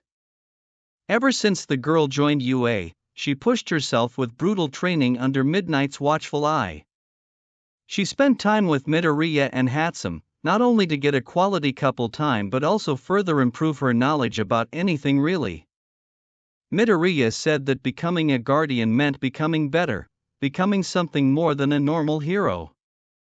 That's why Yamamo went there. To prove that she had grown, using her strength to save people in a way that an everyday hero couldn't. And so, Kyoko decided that she too wanted to do it. She needed to be like her friend and aim higher. She wanted to stand alongside Yamamo and change the world for the better. And no, her month-long sexuality crisis after USJ didn't have anything to do with that. But the moment the giant gate opened, allowing her and other students to move in, she doubted her conviction. Right off the bat, explosions rang through the field, nearly causing her to pass out from the noise. Pillars of smoke rose into the sky as silos, and parts of the buildings were destroyed. Chunks of concrete and pipes flew everywhere. People's screams pealed from the depths of the arena, mixing with gunshots. What the fuck was going on? This was way more intense than any of their previous scenarios at Foundational Hero Studies.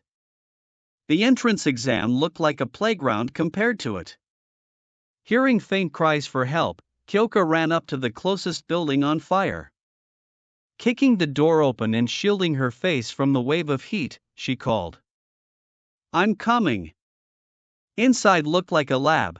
There were multicolored liquids in glass bottles and some scientific equipment that most likely did things she couldn't even name. Locating the voice, she burst into an office. A woman in lab coat trapped under a hunk of concrete. Plugging her jacks in, she sent a sound wave, breaking it apart. Can you walk? Kyoko asked, checking for injuries. I think. She replied in a shaky voice, trying to stand up, ultimately, falling forward as a yelp of pain escaped her lips. She caught her, supporting the woman. Wow, those guys were excellent actors. Moving the woman to the makeshift rescue center, Kyoka ran further into the field. Despite all of the irritating noises, she was still able to locate the trapped people, giving directions to the other participants. What disturbed her greatly were the modified LTDs. It wasn't about them having military cloths and realistic-looking riffles. No. What gave her chills were faces made from some material that felt like skin and the reddish liquid pouring from their bodies. They seemed so human-like that she stopped once or twice to check if it wasn't an actor who played dead. Of course, all of the dummies had a light indicating if they were out cold, severely injured, or even dead. So far, she didn't come across any red lights, only yellow and orange. A relatively soft click made her stop. Snapping her head to the side, she only caught a glimpse of the robot aiming at her. Kyoka barely jumped behind the wall when the first volley of bullets rushed at her, painting the pavement with bright pink. Pulling out a sound gun from her belt, she snapped it on her wrist and plugged in her jack. Pulling her headphones on, muffling the noises to the manageable level, she sprung forth, tumbling on the ground. Taking her aim, she sent a quick pulse of sound waves at her adversary.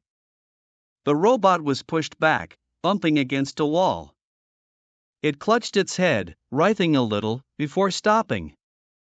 In the center of its chest, a yellow light popped out. Releasing a breath, Kyoka relaxed her body. That was a bit nerve-wracking, but thanks to the UA's harsh. A cold metal was pressed against her neck, applying a bit of pressure. Her voice hitched, and her brain stopped for a moment. A hand grabbed her headphones, roughly pulling it off her head. "That's the end for you, hero," the robot said without emotions. However, the voice sounded real to her. Kyoka's body jerked a little, but the end of the gun dug deeper into her neck. "Try to move, and I'm going to shot your head off. Tell me how many of you are left," the dummy commanded, its tone suddenly dark and threatening. She couldn't find her voice and her mind went blank. What was going on? This was Bats Hit Insane. Were Guardians supposed to deal with that every time they went into the field? She couldn't stop herself from shivering. Your choice, the. Suddenly there was a thunder-like sound followed by chirping. Then came two thumps, and something wet hit her back. Swallowing hard, Kyoka shot up and quickly turned around. The robot laid on the ground, next to an out-cold actor. The dummy's head rolled a few meters away, and red liquid poured from its neck, red light shining brightly on the chest. Snapping her gaze to the side, she saw Kaminari kneeling on the ground. His hair pushed up, and golden bolts of lightning dancing across his body. Yet all she saw were the patches of red on his clothes and his outstretched hand. The boy stood up and gazed at her with shining eyes, stopping the breath in her chest. His eyes, there was no trace of goofiness or stupidity. They were sharp, boring into her head. His expression was stone-like, and a few droplets of crimson only added to the dangerous aura around him. Kaminari's gaze shifted for a second from her to the actor on the ground. Take him to the gates. The path is clear. He told, no, ordered her in an impassive voice. Before she could reply in any form, the teen jumped up, catching the pipe, pushing himself further from it, vanishing from her sight in seconds' yellow-black blur. Her legs gave away, making her fall on her butt. Just what was going on? Ochako wasn't exactly sure why she chose to participate in the Guardian transfer exam. Training to be a hero on its own was already demanding, and from what Aizawa-sensei told them, the new program would be even more insane. She didn't need to do it. All she had to do was train hard, graduate, get into a decent agency, and raise money for her parents. But here she was, running around the urban area, trying to make sense of what was happening around her. From the columns, she was aware that somewhere north of her was a big standoff. Heroes were trying to get to the barricaded villains, who were protecting the base of operation. Or something like that. She couldn't make much sense of it, seeing as most of it was in English and Spanish? Or was it Portuguese? No matter, her focus laid elsewhere. There were still many robots on the street, which caused panic around. As far as she knew, about half of the field was already evacuated. She helped here and there, trying to avoid the confrontation with dummies and their deadly guns. Seeing as she was a close-range fighter that couldn't quickly close the distance, Ochako believed that she would have a hard time with robots controlled by Alan. Running up a little, she jumped at the edge of the building, activating zero gravity on herself. A set of wings opened on her back, helping her to stabilize her flight. Correcting her course with swift releases of pressurized air, she made it over the street, landing safely on the rooftop.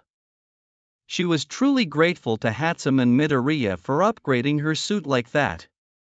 And getting rid of those stupid high heels. From the building she was currently on came a distress signal a minute or two ago. Supposedly there was a big-shot businessperson who had some government connections, clearly, a VIP person who couldn't get caught by the enemy. Going through the rooftop entrance, Ochako quickly descended to the floor, where the target's signal came from. Thinking that the stealthy approach was necessary in case that enemies were also inside, she tiptoed from door to door, cracking it open just enough to see the interior. Finally, she arrived at the conference room in which she spotted a trembling person who clutched to the briefcase. "Hey! I came to rescue you," Ochako announced, coming closer. "About time," the man shouted angrily at her. "I have connections. I can easily cut the support the heroes get from the government, you know that?" Blinking at the outburst, she sheepishly laughed and scratched the back of her head. Sorry for that. I had to make sure that the floor was secure." Standing up, Ochako moved to the windows and peeked through blinds. She saw a small street under her and not a living soul around. Good, the escape route was clear. Coaxing the actor, who got on her nerves, she grabbed onto the man, activating her quirk on them and jumped from the window. Controlling their descent with pressurized air, she gently lowered them to the street. Step 1 cleared. Now step 2, transporting the VIP into the safe zone. Maneuvering through the alleyways, diligently double-checking every corner, Ochako slowly, but surely, escorted the man closer to the safe zone. However, life was a giant jokester. Just 5 alleys away from the destination, a blade shot out from the dark corner, scraping her arm with bright green paint. Immediately she jumped back, taking VIP with her, despite his screams of distress. Assuming a pose that was all but drilled into her by Gunhead, Ochako prepared herself to face her enemy. She watched the gleaming blade reflect sunbeams and black military boots appearing from the dark, along with the rest of the robot in the military garb. She saw some during the exam, mostly lying motionless on the ground with an orange or red light shining from their chests. Still, it was her first time being so close, so personal to one. "Hand over that man, and I won't carve your face," the LTD told her in the cold, machine voice. She didn't answer, only shifted her stance ever so slightly, readying herself for combat. The robot sprung forward, covering the distance between them almost instantly. It was fast, really fast. But not as fast as Gunhead when he was serious. She dodged, the blade leaving a tiny green line against her helmet. Her hand shot out, fingers almost touching the body before she had to duck from the knife aimed at her throat. Ochako positioned herself for a rising uppercut, yet at the last second was forced to jump back from the downward strike. The robot was annoying and quick. If nothing changed then for the remaining time of the exam, she would have to fight off the machine. Running away wasn't an option. not because of her pride or something along those lines, but because of the gun in the holster. She doubted that she could dodge a bullet. Sparring a glance to the side, she confirmed that VIP hid his trembling form showing from behind the mailbox. A sudden shadow overcast her, making her roll to the side. Ochako blocked another 2 swipes, just barely avoiding the unexpected kick. Damn it! The skill difference was way too big for her to win it, she could just hardly defend herself. Getting a bit desperate, Ochako formed a very rushed plan that involved way too much luck for her to be comfortable with it. But she felt lucky today. Weaving between the strikes, she did her best to keep close to the robot, waiting for the opportunity. Stepping to the side, away from a downward slash, Ochako did not step back when blade rose. No, she lunged forward, pushing her shoulder as close to the LTD as she could. Then her wings opened, shoving machine back just a tiny bit, taking away its balance. Not letting the chance go away, Ochako rushed forward, tackling the robot to the ground. Catching the hand holding the knife, she swiped her free palm at the exposed neck. But machine grabbed her wrist just shy from her target. Gritting her teeth, Ochako tried to push with her whole weight to close the distance, but the robot shook his hips, throwing off her balance. They rolled a bit on the ground, finally with her enemy coming on top. Forcing his right closer to her, the machine pressed harder, trying to push the blade into her chest. Trashing her body around, she attempted to free herself, but all she managed was getting some loose space for her left leg. Betting on the realism of the scenario, she risked taking a page from Yamamo's book. A knee to the groin. The effect was instantaneous, the robot yelled loudly, its body jerking to the side. Not being the one to waste an opportunity, she smacked her hand into the skin on the neck, feeling the effect of her quirk taking its hold. Twisting a little, Ochako kicked the machine hard, using additional power from the spring in her heel, sending the robot through the broken glass into a shop. Quickly standing up, she tried to catch her breath. Looking over her shoulder, she saw the VIP still trembling behind his cover. Power walking to him, Ochako grabbed the man by the arm and started dragging him away. Not even 20 meters away, she heard a loud bang and felt something graze her shoulder. Snapping her head to look behind, she saw the machine drifting through the air in the arc, aiming the gun at them. Thinking fast, she tackled the VIP as another shot was fired. Touching her hands together, she deactivated zero gravity, making the robot fall. Standing up, she shielded the man, desperately trying to think for a way out of this situation. She watched as the machine stood up and aimed a gun at her. Ochako snapped her eyes shut, accepting her fate. Just then she heard a sound similar to the engine of a race car and a loud battle cry. Opening her eyes in surprise, she saw Ida driving his feet into the robot's side, sending it into the wall. She followed the machine's movement, her gaze settling on the bright red light in the middle of the chest. "Uravity, are you okay?" the teen asked, offering a hand. Grabbing the palm and was about to answer, but the feeling of something wet on her palm stopped her. Taking a good look at her classmate, she saw his costume marred in splashes of red, especially around his legs. Swallowing hard, she just nodded and stood up, keeping an eye on Ida. A mass of questions swirling in her head. The two of them escorted the VIP into the safe zone, the words of gratitude falling deaf to her ears. Before Ida could take off, she caught his arm, surprising both of them by her act. "Uravity? Is everything all right?"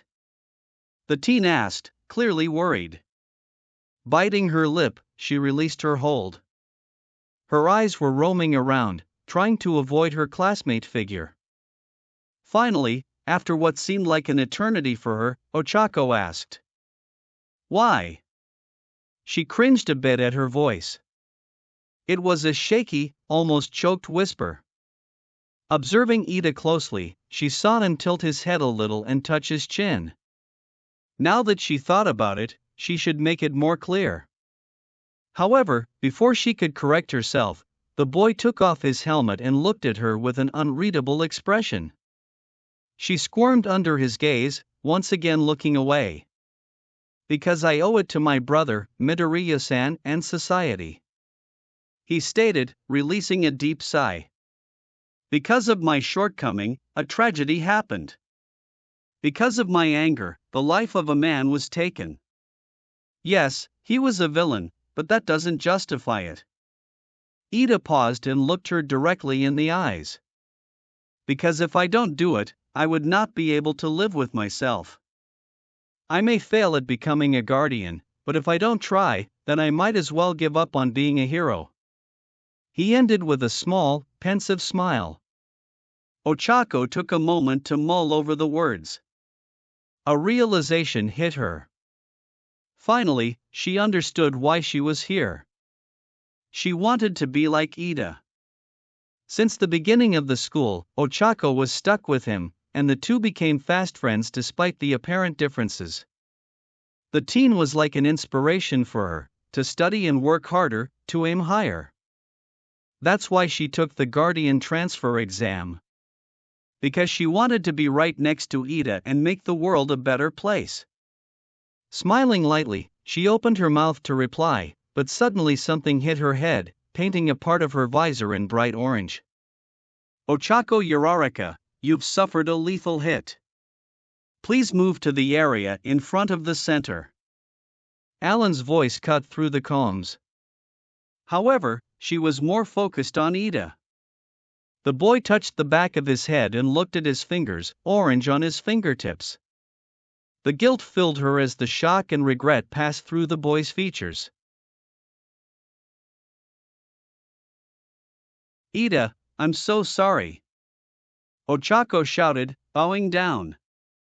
She felt her eyes water. It was her fault for eliminating Ida. If only she didn't stop him. If only she was a bit stronger to fight that robot on her own. If only.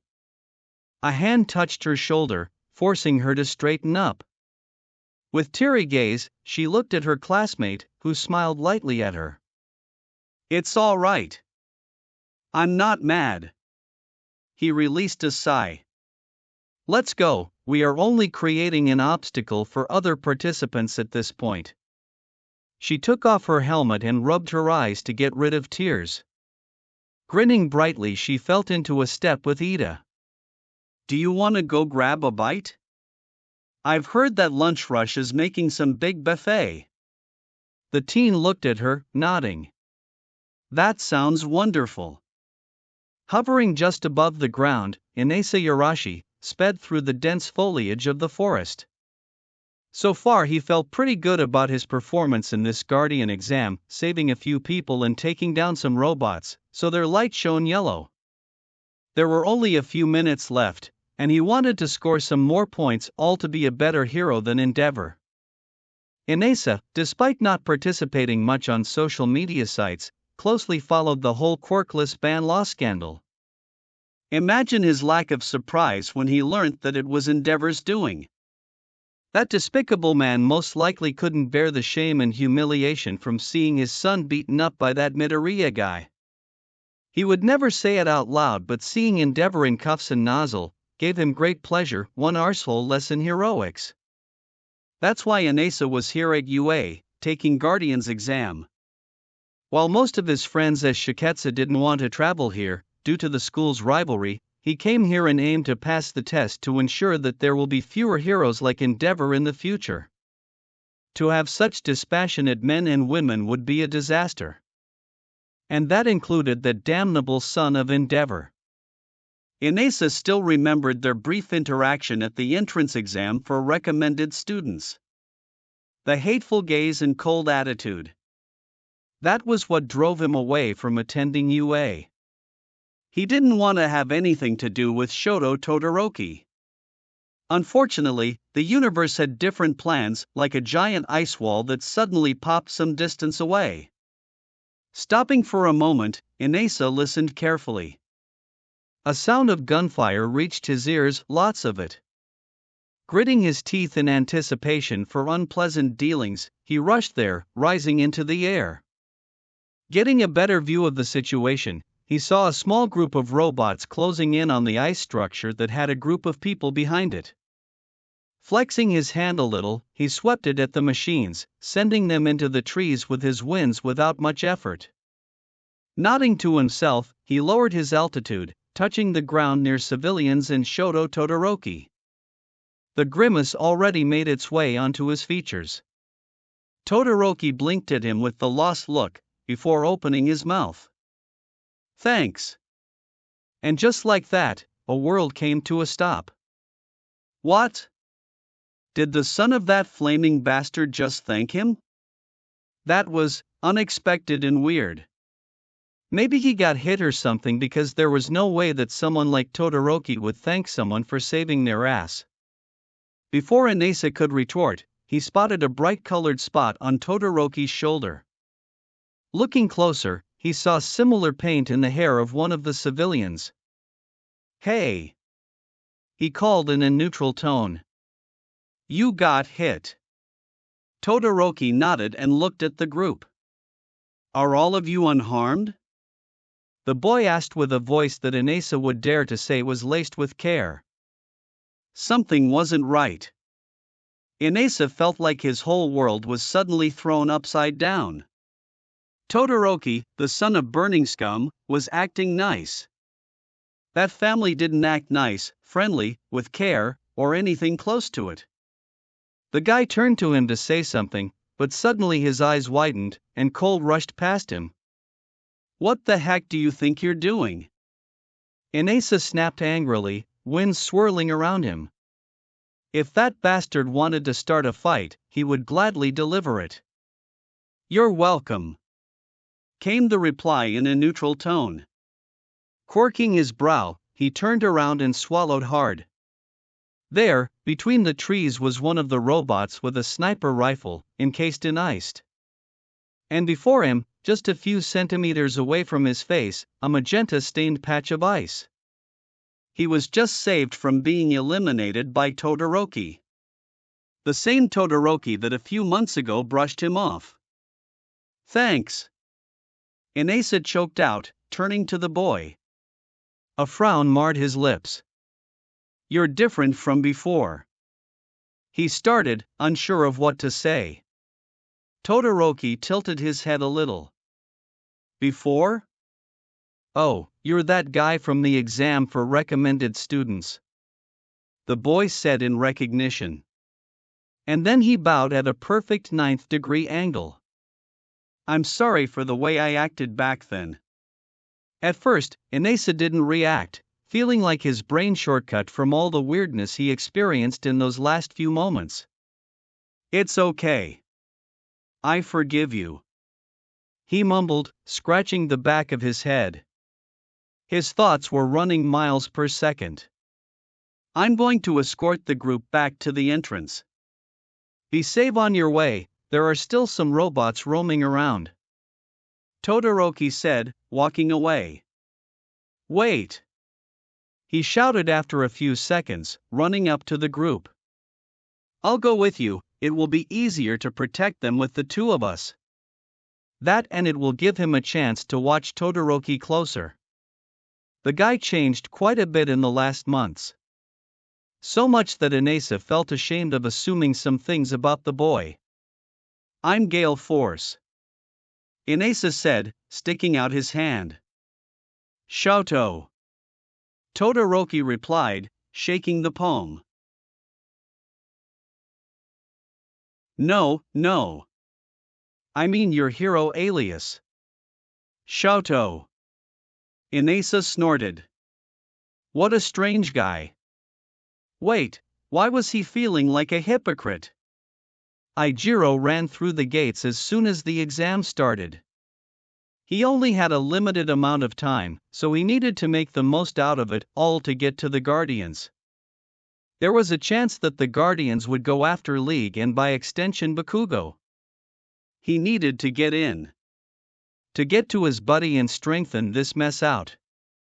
When things went awry, and the whole class started to isolate Bakugo, he tried to act as a mediator of some kind. He understood that what Bakugo did to Yamamo was terrible, almost costing her life. Still, he believed that there was a logical explanation for it. Those around him just misunderstood Bakugo, couldn't see the gentle soul in him. But the more time passed, the more people turned out on his buddy. Even he was in doubt a few times, which wasn't manly. A real man never doubts his friends. Although, he would lie if he said that he wasn't disturbed by Bakugo joining the league and attacking All Might and Midoriya. Yeah, a whole lot disturbing. Especially after discovering that Midoriya was a cool guy. Shaking his head lightly to get back on track, Ichiro ran into the alley, stopping at the end. Peeking out to scan through the street, he hadn't spotted any enemies. Although, he heard some gunshots some distance away. He was about to go in that direction, but a rapid knocking against a window stopped him. Looking around, he saw an older woman in the house. Nodding to himself, he went to the door and opened it, stepping inside. "Ma'am, please go with me. This place is not safe," he said quickly. However, he immediately spotted a slight problem. The woman was in a wheelchair. "Would you like me to carry you? It'd be a bit faster," he proposed kindly, already kneeling. "Oh, that's so nice of you," the lady replayed, latching onto him. Making sure that a woman was secure, Ichiro walked towards the door, his heart swelling a bit in joy.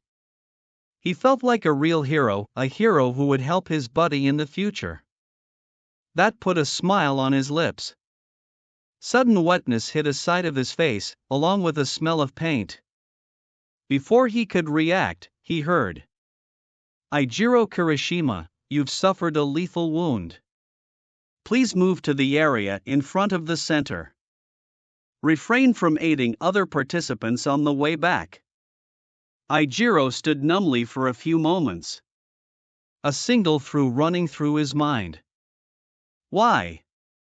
Nito believed that it was finally his chance to show those stuck-ups from one of the superiority of his class. He talked some of his classmates into participating in that Guardian exam. If in the end more of his classmates would end in Guardian course than those 1A bastards, it would clearly mean that 1B was above them. No, Nito. Not if, but when. However, he might have done a slight, tiny miscalculation on his part. Being precise, the brutality of the exam. So here he was right now, running like a headless chicken through the alleys. He tried his best to lose those pesky robots that chased after him. In hindsight, separating himself from others and not grabbing a quirk was a horrible decision. He wanted to show off, saving civilians from the machines, which would no doubt grab him a spot in the program. But now he was royally screwed. Ducking behind a low wall for cover, Nito did his best to not scream like a girl when a volley of bullets his hiding spot. Suddenly, he heard a crash, some grunts, and after that a silence. Blinking, he rose a bit to check on the situation. All of the robots were laying on the ground, yellow and orange lights shining on their chests. Between all of them, he was a familiar figure.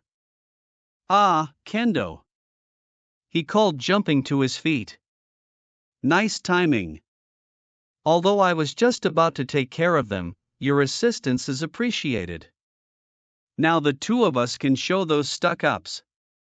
He ranted but stopped at the flat gaze he was getting from his class president. It promised a lot of pain.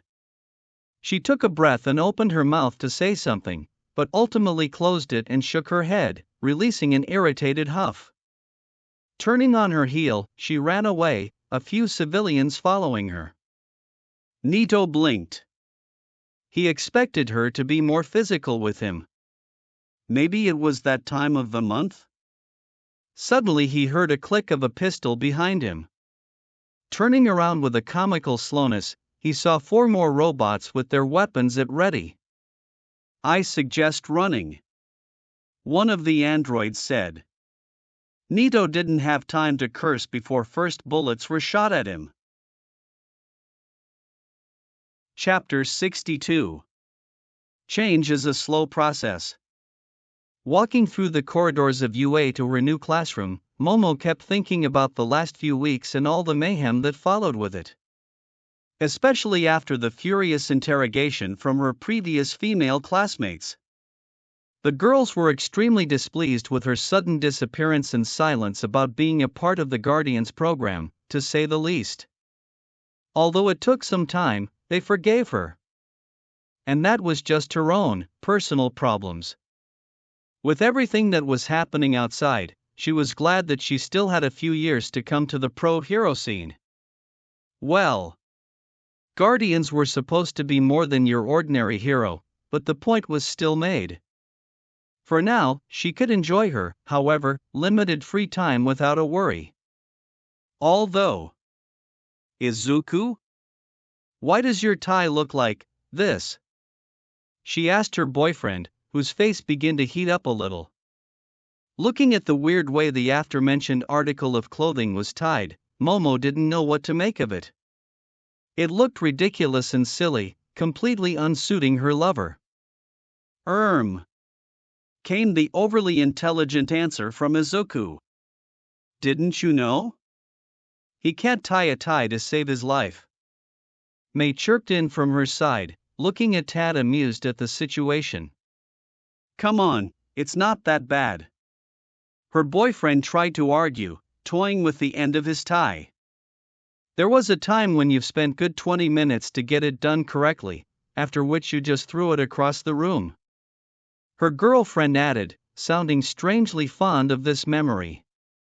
Izuku let out a whine and hid his face in his hands. I just can't get it. Mom tried to teach me, Stan attempted to teach me, but both failed. He confessed with a sigh. What about your father? Momo asked, suspecting the negative answer. Oddly enough, he apologized, saying that it's his genes at work. Izuku replied, causing her and May to snort. So it was a Midoriya thing. Stopping the walk, she turned to her boyfriend and undid the knot. Taking her time, she tied it, showing great meticulousness about her self-imposed task. I guess we could make a baby that would do it for you. May mumbled, her gaze stuck in the horizon, most likely already entertaining the idea of such machine. Momo hummed at it, this invention surely would be helpful to hopeless men and women, who can't tie their ties. No, I don't mind doing it, she replied in a thoughtful tone. Are you sure? Izuku asked, quirking his brow. She smiled a little, finished a knot and moved it up to the collar of his shirt. Laying her palms against his chest, she pushed them down with deliberate slowness to make sure that everything was straight. Which came with an added benefit of feeling his muscles. In the end, she grabbed the knot and held it up, making Izuku stand on his toes, and stole a kiss. Quite sure, she stated, knowing that she made her mistress proud. Her boyfriend, who at first was a bit puzzled by her actions, grew a smirk on his face. Thank you, kitten. Before she could retort, a rustle of clothes reached her ears. Turning to the side, she caught her girlfriend who untied her tie and flashed her a giant grin. Shaking her head in amusement, she repeated the process, this time getting a pleasant feel of May's curves. Arriving at the classroom, the three of them paused for a moment. This was it, the first step on the new chapter in their lives. Opening the door, Momo did a quick checkup on the style of a room. It looked precisely like 1A classroom, just with fewer desks. Even most of the faces were familiar. Ah! Yaoyorozu-san, Hatsum-san, Midoriya-san, good morning to you. Ida-san shouted, standing upright. Although I must say that you're pretty late. There are only 4 minutes before the lesson begins, and we, UA students. The teen continued, waving his hand around in his typical, robotic fashion. For better or worse, Momo just tuned it out. By now, she knew by heart how it went. And there he goes again. Toshi grumbled from his sit, stiffening a yawn. You get used to it after some time. Kaminari-san replied with a chuckle. No, you don't. Todoroki-san countered, his eyes not leaving a page from his book Friendship 101. Guide for Dummies. I'm going to sound like a hypocrite, but one is sure had some eccentric characters. Kendo-san stated flatly, gazing at the scene with incredible expression. Like Kaminari-san said, you get used to it. Momo said, sitting next to the girl. Making a quick head count, she spotted something weird and open sit. But as far as she knew, only 4 passed, or rather decided to join after passing the exam. And the UA students were informed about it 2 days ago. Was it someone from outside the school who made the last-minute decision? No use thinking about it now, the mystery would unfold itself soon enough. Kendo-san, did no one else from your class decided to join? Momo asked, wanting to kill time with a simple but pleasant conversation. The girl looked at her a bit bashfully and scratched her neck. Well, I won't quote some of the comments made, but those who did pass it were somewhat dubious about keeping up with the program. That or scared. She said truthfully, smiling a bit uneasy. Yeah, I get what you're saying. Kaminari-san said, apparently listening to them. The rest of the 1A also had mixed feelings about it. Mineta dropped out. Todoroki-san added nonchalantly. Yes, he seemed very stressed with the way the exam played. Ida-san stated. It's a shame, he still could stay and... No. Came the joint answer from everyone in the room except Kendo-san. Thank God for being merciful. Wait, weren't you a buddy-buddy with him, Kaminari? Mei asked with a slight edge in her voice. The boy jumped a little, quickly shaking with his head. I mean, at the beginning of a year, he seemed like a pretty chill guy to hang around, and he liked to goof out. But after actually paying attention to how he behaved and things he said, I thought that it would be better to stop it. The teen said hastily. I think with all the things that happened lately, it was too much pressure for him. So he decided to drop out and travel around the world or something. Around the world? Toshi asked, quirking a brow. Did he said why? She saw that Ida-san wanted to answer that, but was beaten by Todoroki-san. If you count out all of the sexual content, then you could say that he was rather silent about it. Todoroki-san. Ida-san screamed in outrage. When did you learn how to be humorous? Her friend continued, a slight grin on his face. The two-toned boy paused for a second, looking up. Yesterday, he said in an attempt to joke.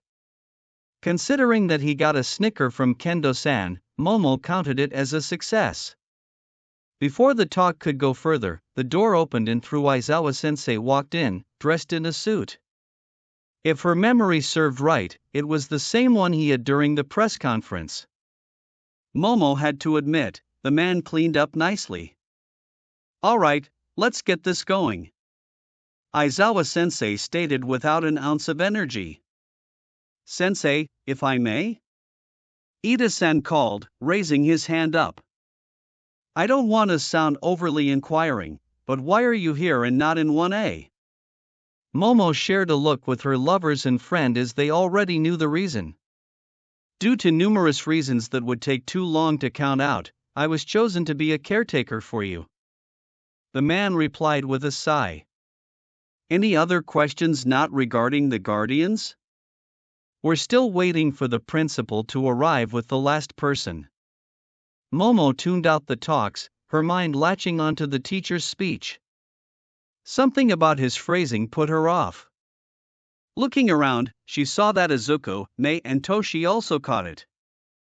"And this will be your classroom," the principal called, walking into the room. Following him were Melly? Mei shouted with glee, jumping from her seat.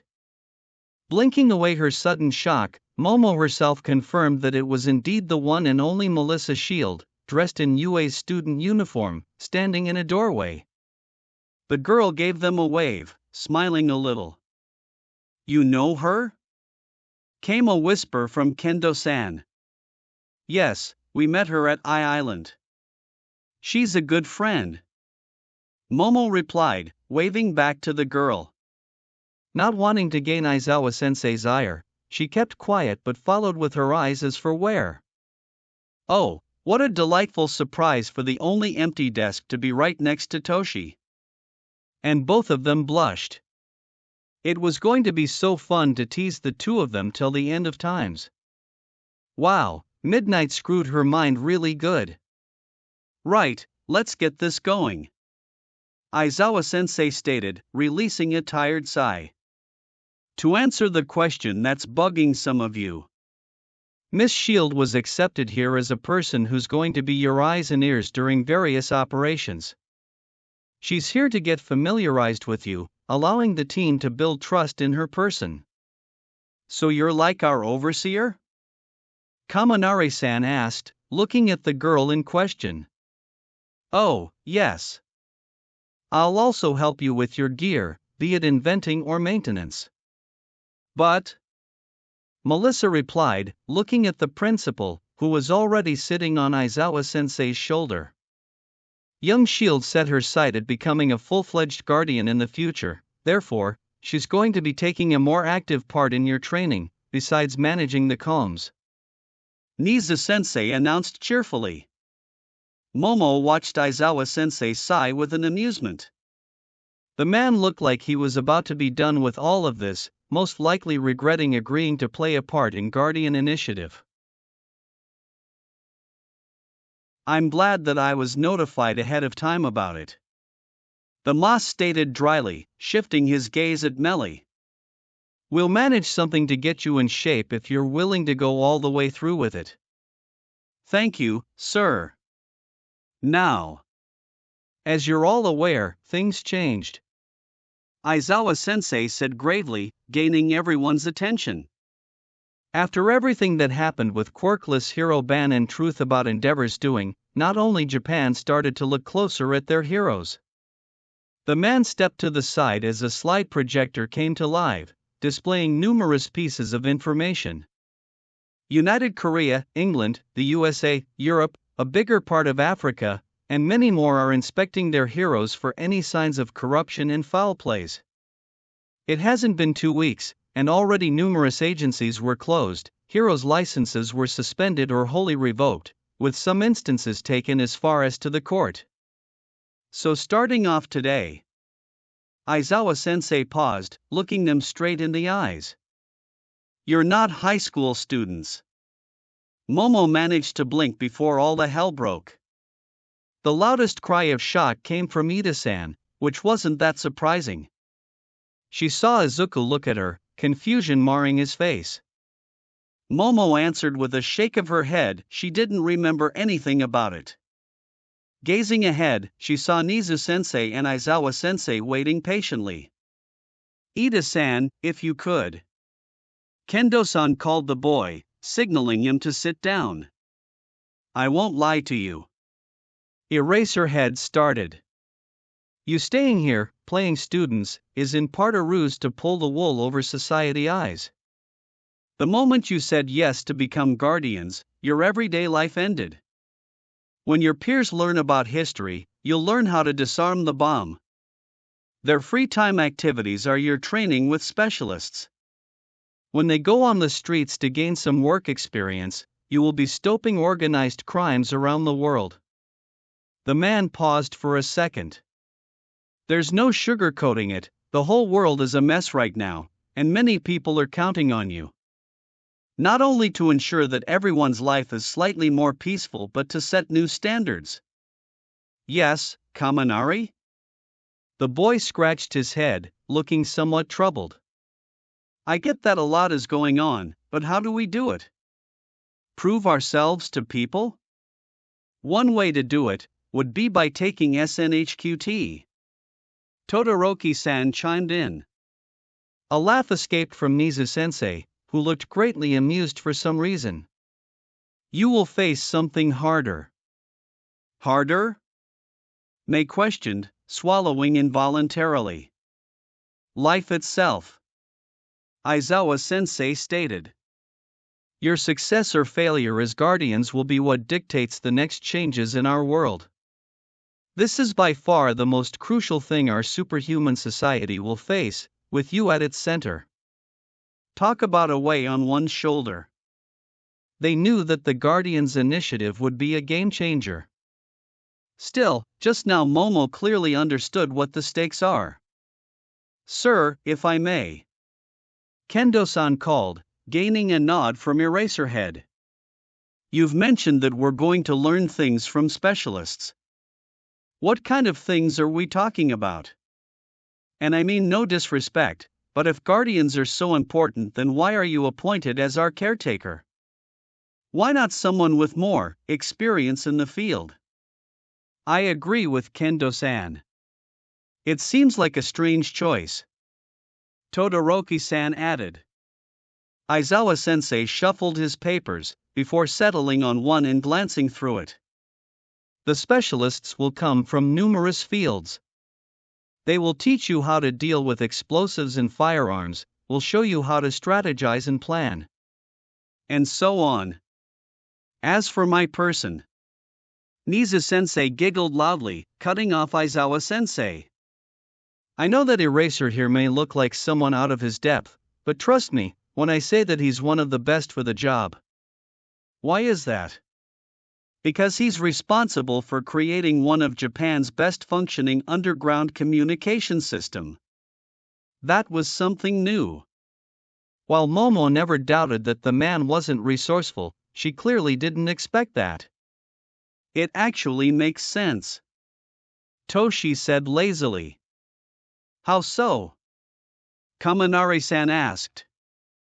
President Mike can use his radio station as a cover-up for encrypted messages. He's popular around all of Japan, so no one will think that it's strange if he addresses someone living in Hokkaido or on one of the many islands. Furthermore, Midnight has her perfume company, which could be used to send packages or other information via her firm. The room stayed silent, all eyes focused at the boy, who remained still and reached behind his neck to scratch it. I had a passing interest in cryptology. It's a good thing that you're keeping the secret for that communication system under lock and key, Eraser. Anyone with young Shinsu's knowledge would crack it. Nizu-san stated, clearly entertained.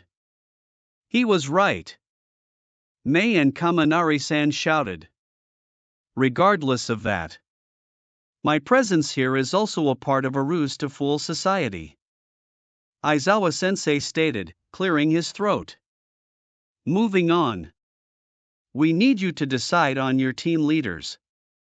You need to choose people who you can trust, who would have the ability to make quick and sometimes tough calls. Trust in tough calls, huh? That required a charismatic people, who are quick-witted and can listen to others' opinion, someone who will be able to grasp everyone's attention and stay strong in the times of need. Who to choose? I think that Midoriya and Yaoyorozu should do it. Kaminari-san said brightly. Yeah. Izuku and Momo would be the best for it. Mei added, nodding enthusiastically. I see, they did prove themselves during Island Crisis. Ida-san chimed in. I think that they're the most reliable from all of us. No offense. Todoroki-san stated with his usual straight face. Momo's brows rose up. She couldn't decide if she was surprised by it or flattered. Most likely both. But that also made her nervous. The pressure of getting all of that responsibility, of being in a position to make a life and death calls. Would she be able to face it? Boss and boss's girlfriend, huh? I can get behind that, Toshi said lazily, giving them once over. I don't know you very well, but seeing what happened at the camp, I think that you'll be the best choice, Kendo-san declared, making a thumbs up. Without you two, the island would be a mess. So you have my vote, Melly added with a smile. How could she say no to them after all of it? They already were showing that they'd go to hell and back with her and Izuku as their commanders. Looking at her boyfriend, who also was flabbergasted, she nodded at him. I don't think we've much of choice now, Izuku said with a curt laugh. Me neither. You're the leader, and I'm your vice, she quickly announced before he could protest. Fair, he replied with a shrug. As for the First Order as your leaders, from now on, we're using each other's names. Isn't that a bit too forward? Kendo-san asked, blushing a little. While it may seem like that, I think that it's a great idea that will allow us to get more familiarized and comfortable with each other. Great thinking, Midoriya. Ah no, Izuku, Tenya announced, waving his hands around. She and Izuku watched the lively conversation between others with strained smiles.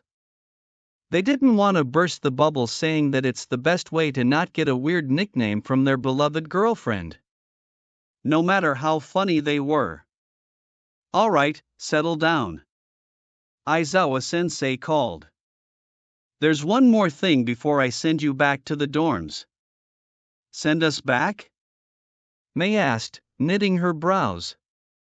Yes, there are still some matters regarding Guardians that Nizu and I need to attend to. Besides, it'll be one of your last free weekends, so make sure to enjoy it. Suddenly the door opened, and through them, Mirio-senpai and All Might walked in. It was still weird to see the symbol of peace in his frail state. To think that the man had to live like that for the last few years. We're not late, right? Yagi-san asked. For once, you're right on time, Aizawa-san replied, before shifting his focus back to them. The last thing that comes from being the Guardians is that you'll be able to learn some of the secrets. Stay put and listen well. Himiko waited patiently on the rooftop, overseeing the parking lot. Today was a slow day, with not many people showing up in the hospital, which was very good in her opinion. Her gaze landed involuntarily on the nearby trees. The dark green leaves reminded her of Izuku's eye color and his hair highlights. Damn, there she goes, distracting herself again with thoughts about her crash. As pleasant as they were, she needed to focus. This is the nest. Each team give me your status, she called through the radio, speaking in Chinese. This is Alpha, we're good to go. Bravo, we're ready. Charlie here, we're done securing the escape. Himiko nodded to herself, checking the time on her watch. If everything went smoothly, she would have to, regretfully, go back to those League of Losers tonight. At least her master told her that soon they'd say goodbye to this group. Small graces. Copy that. All teams, Operation A Doctor's Visit is a go. When Izuku woke up that day, he was prepared to face the unknown that the Guardians were. The closest thing to it would be the European League of Heroes. This idea came during the second generation of quirks. Still, due to some political conflicts of interest between many countries, it quickly went up in flames. After that was South Coast of Africa with its Africa's Vanguard, but the significant crime rate and not enough funding made it impossible to continue. In a sense, the Guardians Initiative was a second major project that was to unite the world since quirks came to play. Island being the first. and he was supposed to be the team leader. Izuku knew that he could be bossy, sometimes over the top, but this was different. If he screwed up, made a bad call or was indecisive, then all of them could end up dead. The only reason that he allowed himself to direct the action during the training camp rescue mission was that he had a few minutes to analyze the situation and consider all of the what-ifs. He agreed mostly because everyone trusted him. A trust that he hoped he wouldn't drag through the mud. And now he was getting looks of astonishment and awe from other team members. All because Yagi-san just had to say that he was one of the candidates for One for All. Wow, who would have known that the thing like this existed? Kaminari, no, Denki said, looking at All Might and Mirio-senpai with an owlish gaze. I get you. Itsuka whispered, having a similar expression. Just remember kids, don't go and spill this secret. Yagi-san reminded in a grave tone. To be honest, I don't think it's a secret anymore.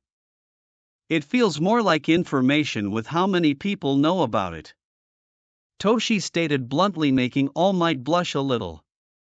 Uncle Might, a question from another end. Now that you can't be active as a hero, what are you planning to do? Melissa asked. That's a good question actually. Yagi-san replied, scratching the back of his neck. I was thinking about continuing as a teacher, but I'm not entirely sure. Izuku smiled a little. Then how about becoming the first captain of Urania, he said with a jovial tone. I see, having someone as All Might and Guardian would surely come with an excellent benefit for PR, good thinking, Izuku. Tenya shouted, waving with his hand. Add to that a valuable experience that All Might could give the staff on the ship and us. Shoto added.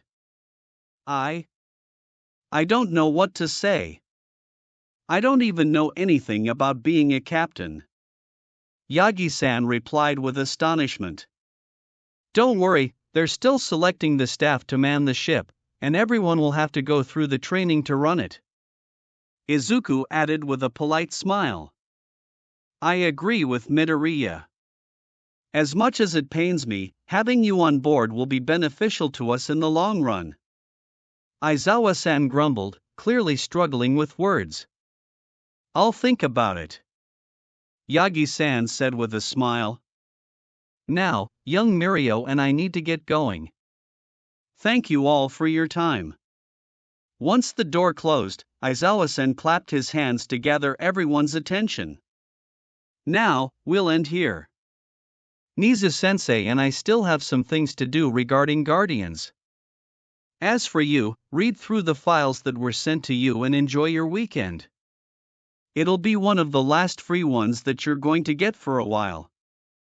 You're all dismissed.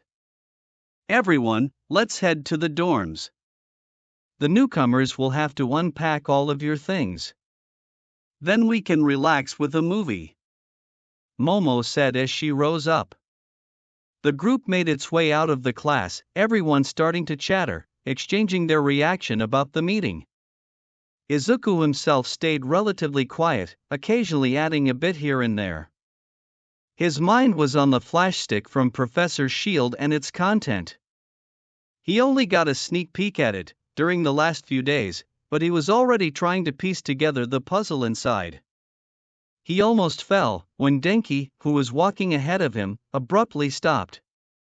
Following the teen's gaze, he saw Kirishima-san standing next to the wall with a troubled and awkward expression.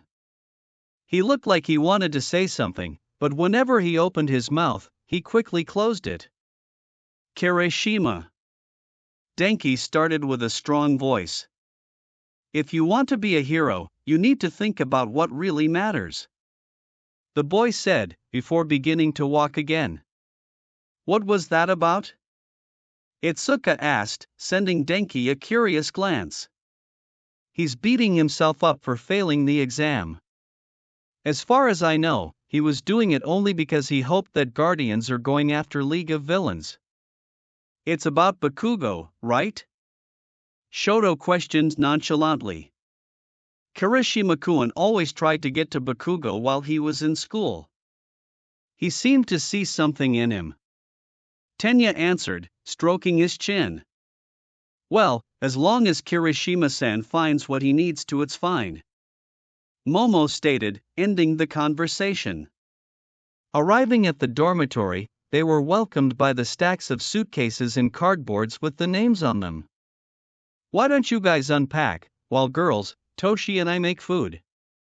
Izuku proposed, already marching to the kitchen. Excellent idea, Izuku. Now everyone, let's get going. Tenya exclaimed, grabbing his stuff and walking towards stairs. So? Izuku started looking at the rest. Who can cook? While he wasn't a novice at cooking, there was a chance that someone was better than him. My mom said that I'm forbidden to step into the kitchen, Mei said with a smile. Somehow he wasn't surprised by it. Momo opened her mouth, then quickly shut it, her face momentarily going from green to red and meek.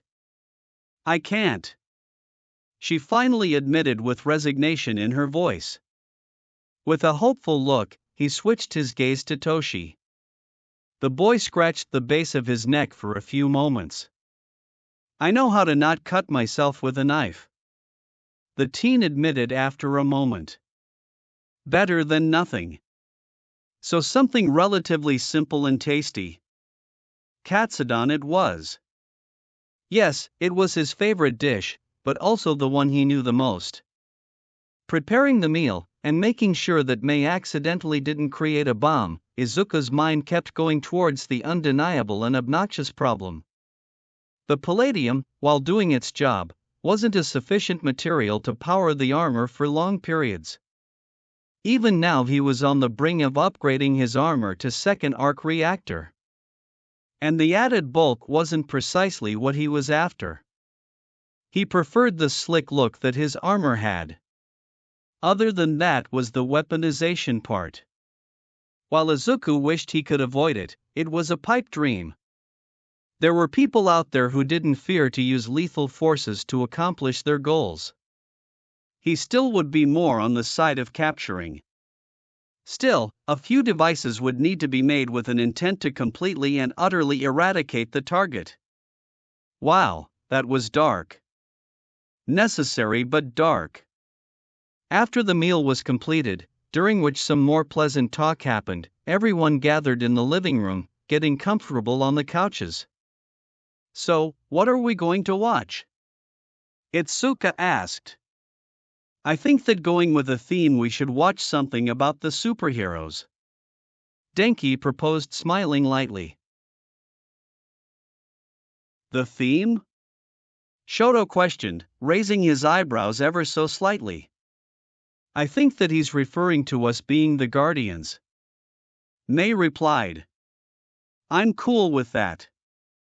Seeing the rest nodding at the proposition and hearing some titles from the current era being thrown out, Izuku took the opportunity and plugged his USB stick into the laptop connected to the TV. Standing up and clapping his hands, he gathered everyone's attention. If we're going to watch superheroes movies, then how about we see something old school? He said, his smile growing bigger and bigger when he saw everyone agreeing to his idea. He caught the sight of Momo and Mei looking at him with the knowing looks. Ah, they already know what was going to happen. Ladies and gentlemen, allow me to introduce you to your new religion, Izuku said as Alan started playing the first movie from MCU Iron Man.